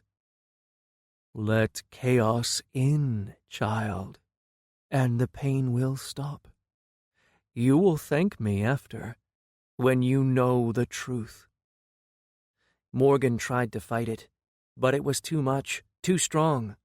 He saw a glimpse of something vast and terrible, a force beyond anything else, something that he had no hope of ever comprehending, beyond even what his father had shown him, beyond Moirai and the guiding force. And it wanted him. It wanted his soul and all other souls. Morgan understood that this thing was his father's enemy. This terrible thing was why he needed the world and the Ascended. He needed them to fight this. But Morgan didn't understand how a simple Ascended could stand against such a force. His body started to feel like it was being burned apart, as heat radiated out of 6 points in his body. Morgan tried so hard to resist. For the first time he understood that he had a purpose in life, greater than anything he had ever known. Like every other Ascended, they were all here because his father needed something from them. He needed them to be a weapon against the force now trying to claim his soul. And seeing it firsthand, feeling it and its chaotic essence, he knew that any price was worth paying in order to stop it. Morgan was the son of one being fighting this enemy, but he wasn't special. He was like every other Ascended in this world, a person filled with the potential to become something more, someone who could fight back. And he didn't want to fail. In part because he didn't want to disappoint his father, yes, but more importantly, because he didn't want to see more of his friends and family die. He wasn't like his father, willing to sacrifice countless for his goal. Morgan understood him, but he wanted different things. He would not sacrifice others for his own gain. And he was never going to surrender his soul. The herald would have to burn it out of him before he bowed, no matter the pain. The 6 points from which the heat spread through his body burned hotter, and Morgan hardened his will. He would not bow. And then he felt something pulling over his heart, something stretching and touching his soul. And then something clicked into place. As if floodgates were opened, the fire spilled into his body. For a moment, he feared that he had lost, that the herald had won the fight for his soul. But then the fire felt as if it was cleansing him, healing him, filling him with power. His core filled with this new energy, not fully, but he had energy. His eyes focused, and he saw the herald standing in front of him, and then he recoiled back, and Morgan felt the power invading his mind slip out. In an instant, his HUD flashed, and then words appeared at the top of his sight. "Mind space active. 56 seconds relative time remaining." Morgan blinked. That never happened before. Then a voice spoke inside his head. "Morgan, we don't have the time. You need to do what I show you." Sibylla? Morgan thought. "Yes, you need to act immediately. The herald was pushed out of your mind and soul, but he can still crush you in an instant." Something flashed in his sight, more words that changed quickly. Ability recalibration phased gravitic stomp started. Ability recalibration complete. Phased gravitic stomp changed to gravity shift. New ability available. Point your hand at the herald and use your ability. The seconds at the top ticked down, hitting 30. Wait, what happened? How are you talking to me? You achieved the 7th step of the path. Your soul, spirit, and body are forged together, and I am now a full part of you with all of my databases unlocked. I will tell you more, but we do not have the time now. The timer hit 5 seconds, and Morgan readied himself. The words flashed as it hit 0, and time sped up. The herald's eyes widened, the shifting pools of darkness intensifying. And then he snarled. Morgan raised his hand and grasped for the ability trigger in his mind. It came to him easily, and a moment later, energy flew out of his core. This time he saw how it split, how his ability pulled the metal alignment energy out of his core, how it moved through his body in a pattern that then exploded out of his hand. The herald took a step forward, and Morgan's ability triggered. The herald was blown back, or rather fell back. Morgan felt how his ability changed the direction of gravity for just a moment, even as it increased its intensity. It was the same ability that he used before, only instead of pushing everything around him down, he now did it in front of his arm. The intensity of the ability and energy drain left him spent, all of the new energy filling his core gone. The herald spun mid-air, his turret focusing on Morgan as he still flew back. And then something flashed above him, and 6 swords, each the width of Morgan's torso, smashed into the herald, impaling him before stabbing him into the ground. The Tower Master landed, and then his swords moved, picking up the impaled herald that was glowing with red energy and throwing him aside. The 6 blades spread around the Tower Master, pointing at the herald rolling on the ground. They flashed with dark energy, and then 6 beams of the purest black shot out of the sword tips. The beams hit the herald and engulfed him whole, boring holes in the ground and shaking the air itself, almost twisting it. The beams cut off, and Morgan saw the herald on the floor, his body smoking, the armor twisted and melted with the flesh. There was no movement. The Tower Master fell to his knees, and the 6 blades disappeared inside his back. Morgan looked around, seeing his friends on the ground groaning. Morgan took a deep breath. They'd won. Interlude 6. Antares Truthspeaker felt Kai Chao Vin's attack burning his vessel, destroying the connection between him and the body. He had failed, and he was going to die. He didn't have sufficient power to call to chaos, or to send a message through the tether connecting him to the universe beyond. He felt his grand spell crumble, and the world they were on reconnect with reality around it. There was no surviving now. He was on the ground, his body a wreck, but his soul was still holding on, a wretched and twisted thing, but still his, and still touched by chaos. He saw the soul of the adversary's progeny, beyond even his reach now. But there were others around him, all weakened bodies and souls, exhausted. Kai Chao Vin flashed next to him, his spear forming in his hand. But Antares refused to die, refused to fail his master, and the trust that had been given him. He would not fail again. Antares cut a part of his soul away, the healthy part that still remained, and threw this small piece of his soul out of the dying body and over the distance into a weakened body nearby. Everyone was exhausted, and so no one noticed, if anyone even had the sight.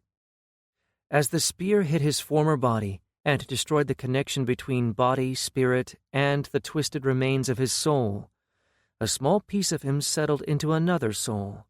Too weak to do anything at the moment, Antares resigned himself to patience. perhaps he could still salvage his mission and strike a blow against the adversary. Chapter 24. Morgan sat next to Vess as she cried. He didn't know what to say, but he could at least be there for her. Even as he tried to put on a brave face, however, he felt tears roll down his cheek too. The others sat on the ground around them, exhausted from the fight, and happy to be alive, knowing that they had lost more of their people. Val, Evermau, Varala, and Raynor Ohm. But in the end, they had won. The Tower Master, Kai Chao Vin, stood a bit away, looking down on his wrist hologram. Morgan saw Ta Ilara sitting next to Lucius. Both of them had been battered incredibly, and even with healing potions they looked miserable. No one was talking, and they took the time to rest in silence. They were still in the massive pyramid, on the platform, but they were safe, at least. There were no new monsters coming, and Morgan doubted that there would be any attacks, not with the Tower Master here.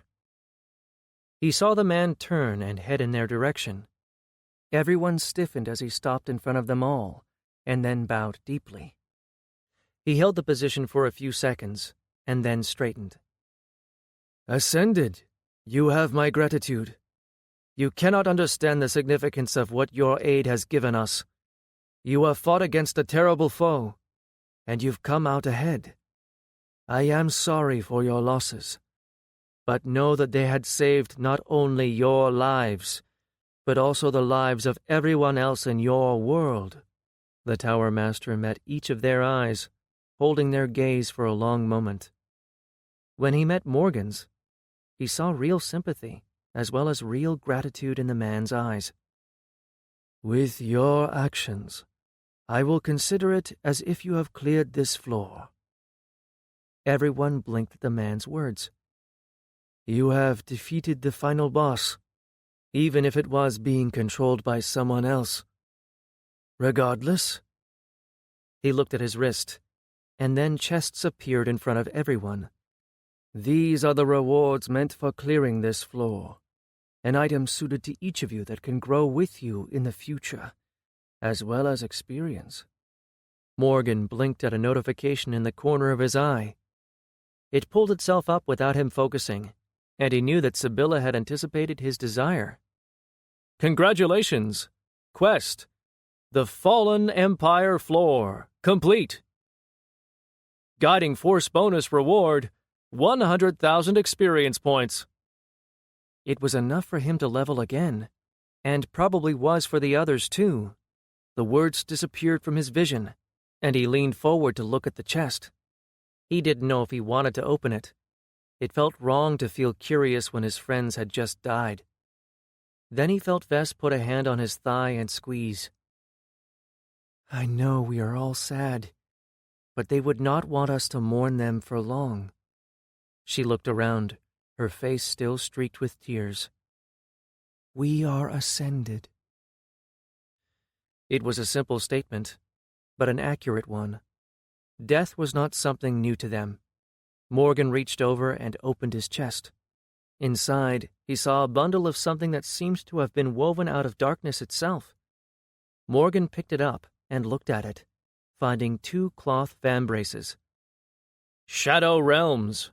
Requires 70 will, 40 intellect, 30 wisdom. The 2 pieces of a universe long since gone. The 2 vambraces are bound to 2 unique spatial spaces. The user wearing them can reach into any of them and pull out anything stored inside of them without the need for extra focus on the desired item. The vambraces can be used defensively to absorb anything within the range of the user."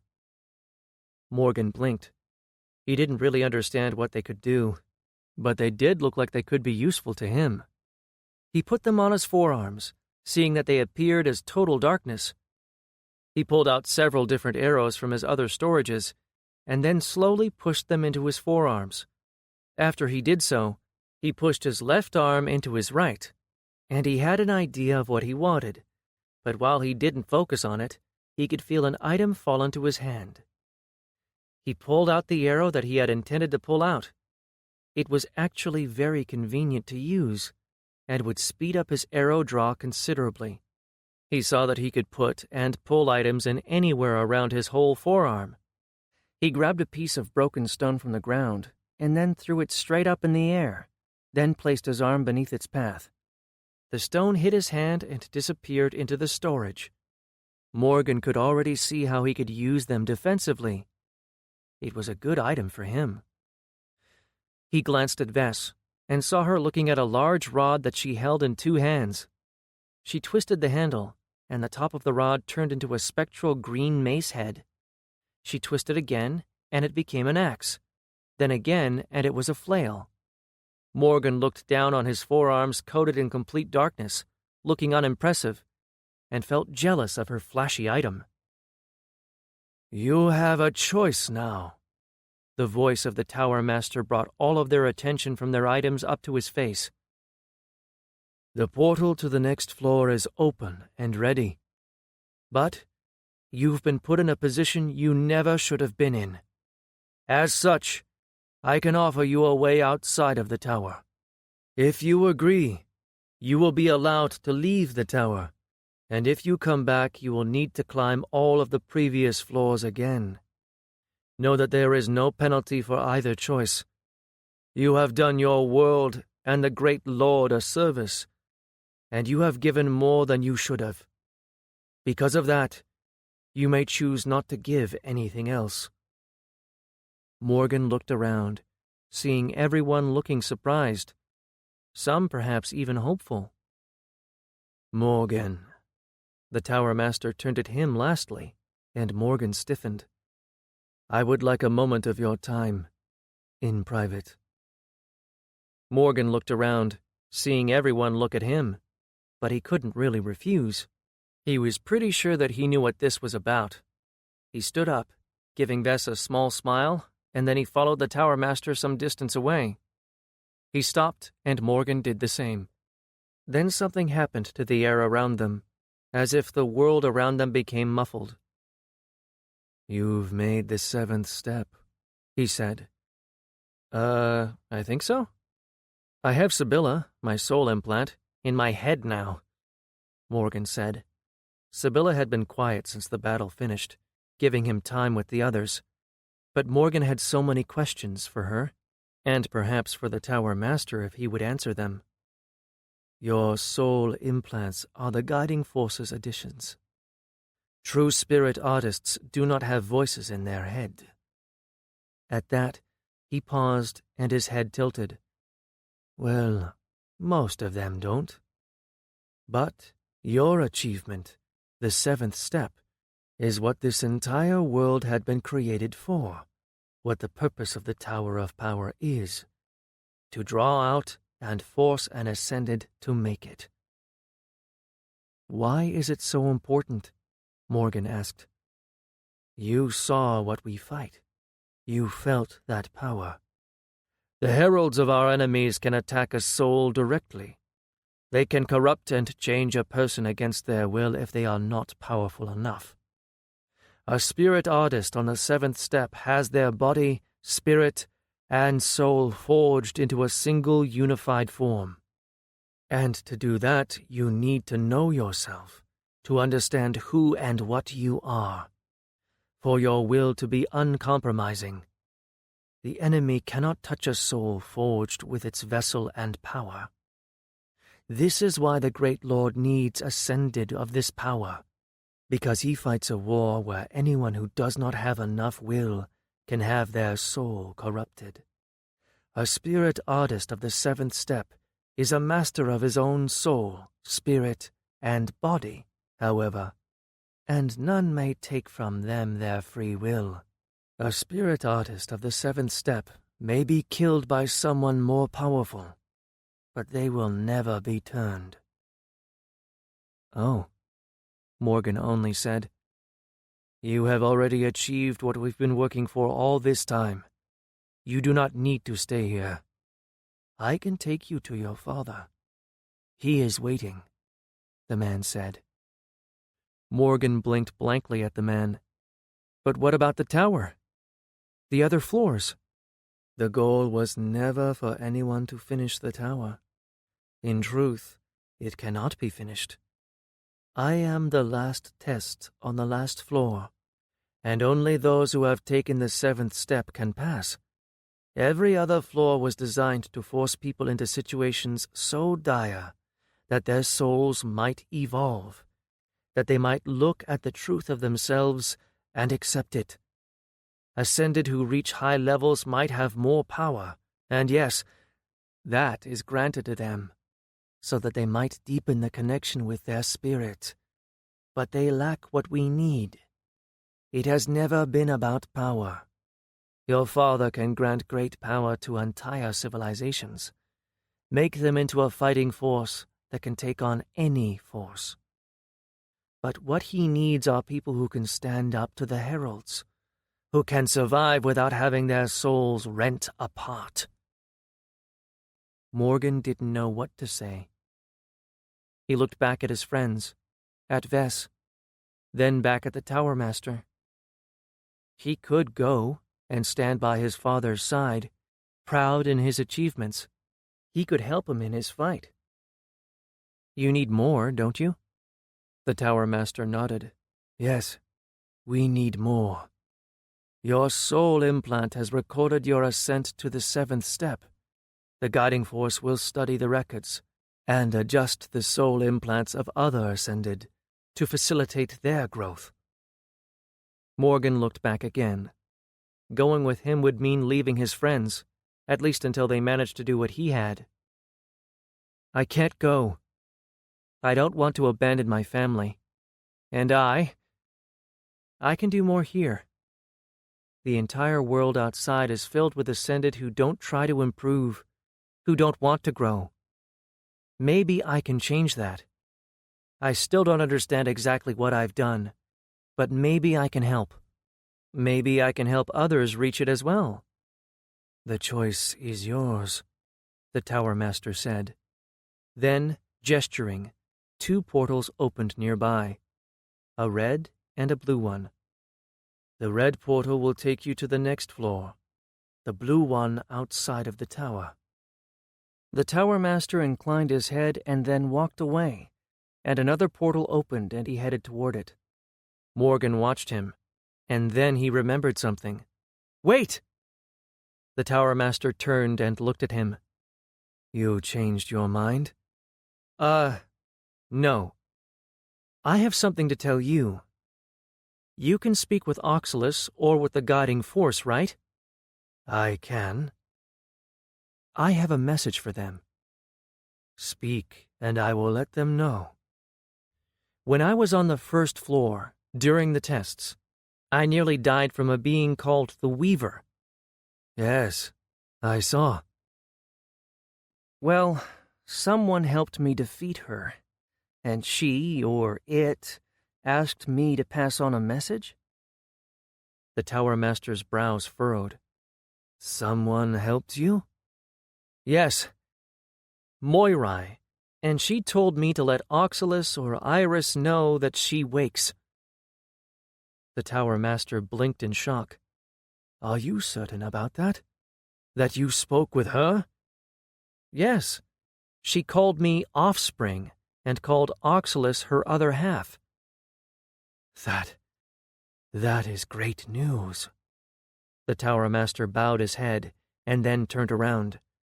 I will pass your message on, he said as he stepped through, and then the portal closed behind him. Morgan turned back to the others, saw them looking at the 2 remaining portals. It was a good decision, Master. Right. I forgot that you were there for a moment. I will always be with you, Master. I am a part of you, Sibylla said. I mean, you know what? It doesn't matter.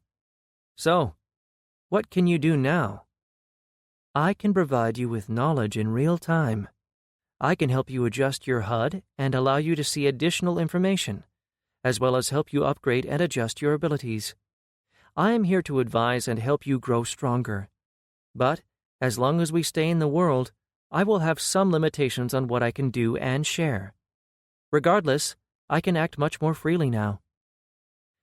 I guess I have an on-demand soul AI helper in my head now. Great. Morgan nodded his head, supposing that it did make some sense that she had some limits. This world was still isolated from other places. Morgan took a deep breath and walked over to the others. They had a decision to make, and knowing what he knew about the tower now, he knew what he was going to suggest. Chapter 25. Morgan and the rest of the raid group entered a portal, and a moment later they all walked out of the Tower of Power. Morgan took a deep breath and saw the setting sun. The city of Amantor was the same as it had ever been, and its people moved about its streets. Everyone had a conflicted look on their faces. They had attempted to climb the tower, and they had found death. But they had found glory as well. They had fought alongside the master of the tower and its guardians, had fought a foe of the great lord. He could see it in the others' eyes. They had lost people, but they had a new fire in them now. Morgan glanced at the tower behind them, and he knew that they would all be back. They had forged a bond stronger than any other, and Morgan knew that they all wanted to finish the tower. Morgan knew now what the test was, and he was going to help them all reach that goal. But for now, he knew that they needed rest, that they needed more people to climb again. Morgan looked at his teammates, Lucius, Clara, and Vess. They would return home to their guild, and Morgan already had plans for the future. He needed to expand, to conquer, to force this world to change, to get the Ascended to achieve what his father needed. This was the thing that he wanted to do, to get his father the army he needed. And he knew that he was going to need a lot of help. As the group started walking down the steps, Morgan approached Ta'ilara. "What will you do now?" he asked. She raised her head to look at him. "I don't know. Some of my questions were answered, but now I have many more." "And you intend to find the answers to those questions?" "Yes, but first there are more things I need to learn about magic. The things that those Rajan did, how they used the energy from blood, their chanting and gestures. There are many things that I do not know." "Perhaps you might consider coming with us. I know of a valley where you can focus on your experiments in peace," Morgan said with a raised eyebrow. Ta'ilara narrowed her eyes at him. "What are you planning, Morgan?" "Oh, you know me. Stuff, this and that." "I might take you up on that invitation, if only to keep you from doing something stupid," Ta'ilara said. Morgan smiled and walked away. He would need to convince Borodar and Hexna to join his guild, maybe even Gondir and Sumian. Ragnar was a part of one of the great guilds, so he perhaps wouldn't accept. Still, Morgan would ask. He needed powerful people, because he planned on shaking this world at its foundations. He walked back over to Vess and put his hand around her. He knew that she was in pain, and he was too. He didn't know what to say to make it feel better. "I was so mad at them, and I didn't even get the chance to forgive them," Vess whispered suddenly. Morgan squeezed her shoulder. "No matter what they did, they were still your parents, and they loved you. They wouldn't have done what they did if they hadn't. Val, too." "Oh, Val," she sobbed. "That idiot. Always jumping into danger. He saved us. All of us. Knowing that doesn't make it hurt any less." "No," Morgan agreed quietly. "But he wouldn't want us to be sad forever. For so long, my goal had been to climb to the top of the tower, to be the first ever to do it, and to find my parents. I feel like I failed on both counts." "No." Morgan stopped and turned her to face him. "Listen to me. We found your parents, and you know that they loved you. And we climbed the tower. We are the first to return from beyond the 3rd floor. and I fully intend to go back, to climb beyond, to reach the end to face the Tower Master. And I fully intend on passing his test. We will be the first to finish the Tower of Power. This I promise you." Morgan saw her smile, and he pulled her close. He was going to try and teach them all how to do what he had done. And when they returned to the Tower of Power, they would not lose anyone. They would reach the end, and show his father that they were worthy to stand next to him in the battle against his enemies. "Yes," Vess said as she pulled back. "I think I would want that. And that Val would like to see us climb to the top." "Hell yeah, he would. We are going to finish the tower, for everyone we lost." Morgan looked around and saw that the others had listened in. He saw determination in their eyes as well. This wasn't a defeat. They hadn't left the tower with their tails between their legs. This was just a respite, a moment for them to gather. Morgan could see it in their eyes. All of them intended on coming back, and all of them would. They would gather another group, gain more power, and they would reach the top. And Morgan was going to force the entire world and all of its ascended to watch, to be inspired, and to follow behind them. Epilogue 1. Kai Chow Vin stepped into the control room of the floor. The Dawn's light stood next to the screens, with a floating woman with fire for hair. Vin made his way over to stand next to them. "Do you know how they gained access?" Vin asked. "I've infiltrated their ship's systems," the guiding force said. "They erased their data, but I pieced a few things together. They have scouts searching across the multiverse, looking for us. They got lucky here. You did well. If the Herald managed to get through, chaos could have spilled in and consumed this universe before we had a chance to respond." "We were lucky that I was here at the right time," Vin said. "Yes," she said simply. "Then you let them go out of the tower. They deserved it, and I do rule this tower." "He will not like that. We need more." "I know what we need. They earned it nevertheless," Vin said. "But I think that we, too, needed this. The world has not developed according to our plans, despite your attempts to guide it in the right direction." "I know," she sighed. "Perhaps now, with Morgan on the outside, that might change." "I have the record of his ascension," the guiding force said. "It happened at the moment his soul was attacked. It might suggest that a direct assault on the soul might be the key to triggering the seventh step." "That isn't a requirement for spirit artists," Vin replied. "No, but spirit artists train and meditate for decades before they start climbing the steps. They know themselves intimately. Ascended are not spirit artists," she mused. "I think we have been going about this all wrong. We were so wrapped up in replicating the seventh step that we didn't explore other options." "There are countless ways to power," Vin agreed. "A different approach for them might be preferable." "We shall see." "My new guardians," Vin began. "They died while the connection was blocked." "The local system worked," she said. "And yes."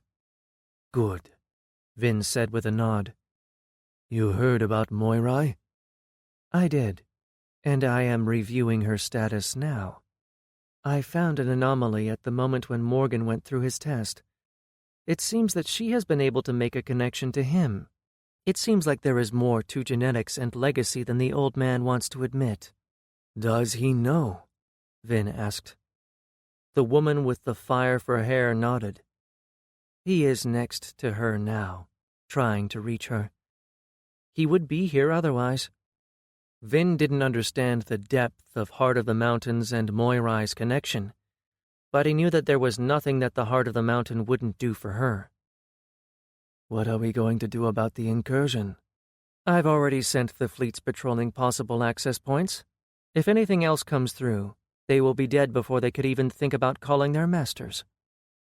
This was a close call, Vin said cautiously. We could have lost everything. I know, trust me. I am keeping a much closer eye on everything now.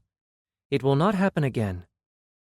I hope so, Vin said as he watched the monitor and the Ascended on it. Let us hope that Morgan doesn't cause more problems than he's worth. An unlocked soul implant was not supposed to be allowed back into the world. He already knows more than he is supposed to. I trust that he will exercise restraint, as he had so far. In any case, there are dangers in the world worse than anything in the tower, and power seeks power. I don't doubt that he will run into something that will be his match. Let's hope that he has more sense than his father had at his age. Vin didn't know what kind of trouble Heart of the Mountain had gotten himself into, but he doubted that Morgan could get himself into anything similar. The world was isolated, and he had access to only one of the continents. Without even taking in account the disparity in the level of power, what was the worst that could happen? Epilogue 2. A piece of Antares Truthspeaker hid deep within a soul of another. Unseen, undetected, he watched as the group left the tower, watched as they talked and discussed their plans for the future. His host was strong-willed, but was not on the seventh step of the path, and their soul could not protect itself. He had accomplished his goal. He had found the base world, the place that the adversary used to raise his army, the place that was the sanctuary for the cursed beast. And yet he was too weak to act. He couldn't open the link to his master. He knew that he needed to be patient. Antares' presence alone would slowly convert his host, for he had within him the seed of chaos. But a whisper at a right moment, a pull or a push, would hasten it. As time passed by, Antares would gain strength, and a time would come when his soul would grow again and take over. He would wear flesh again. But he knew that even then, patience would win him the day. Antares would gift to his master their greatest enemy's progeny. Then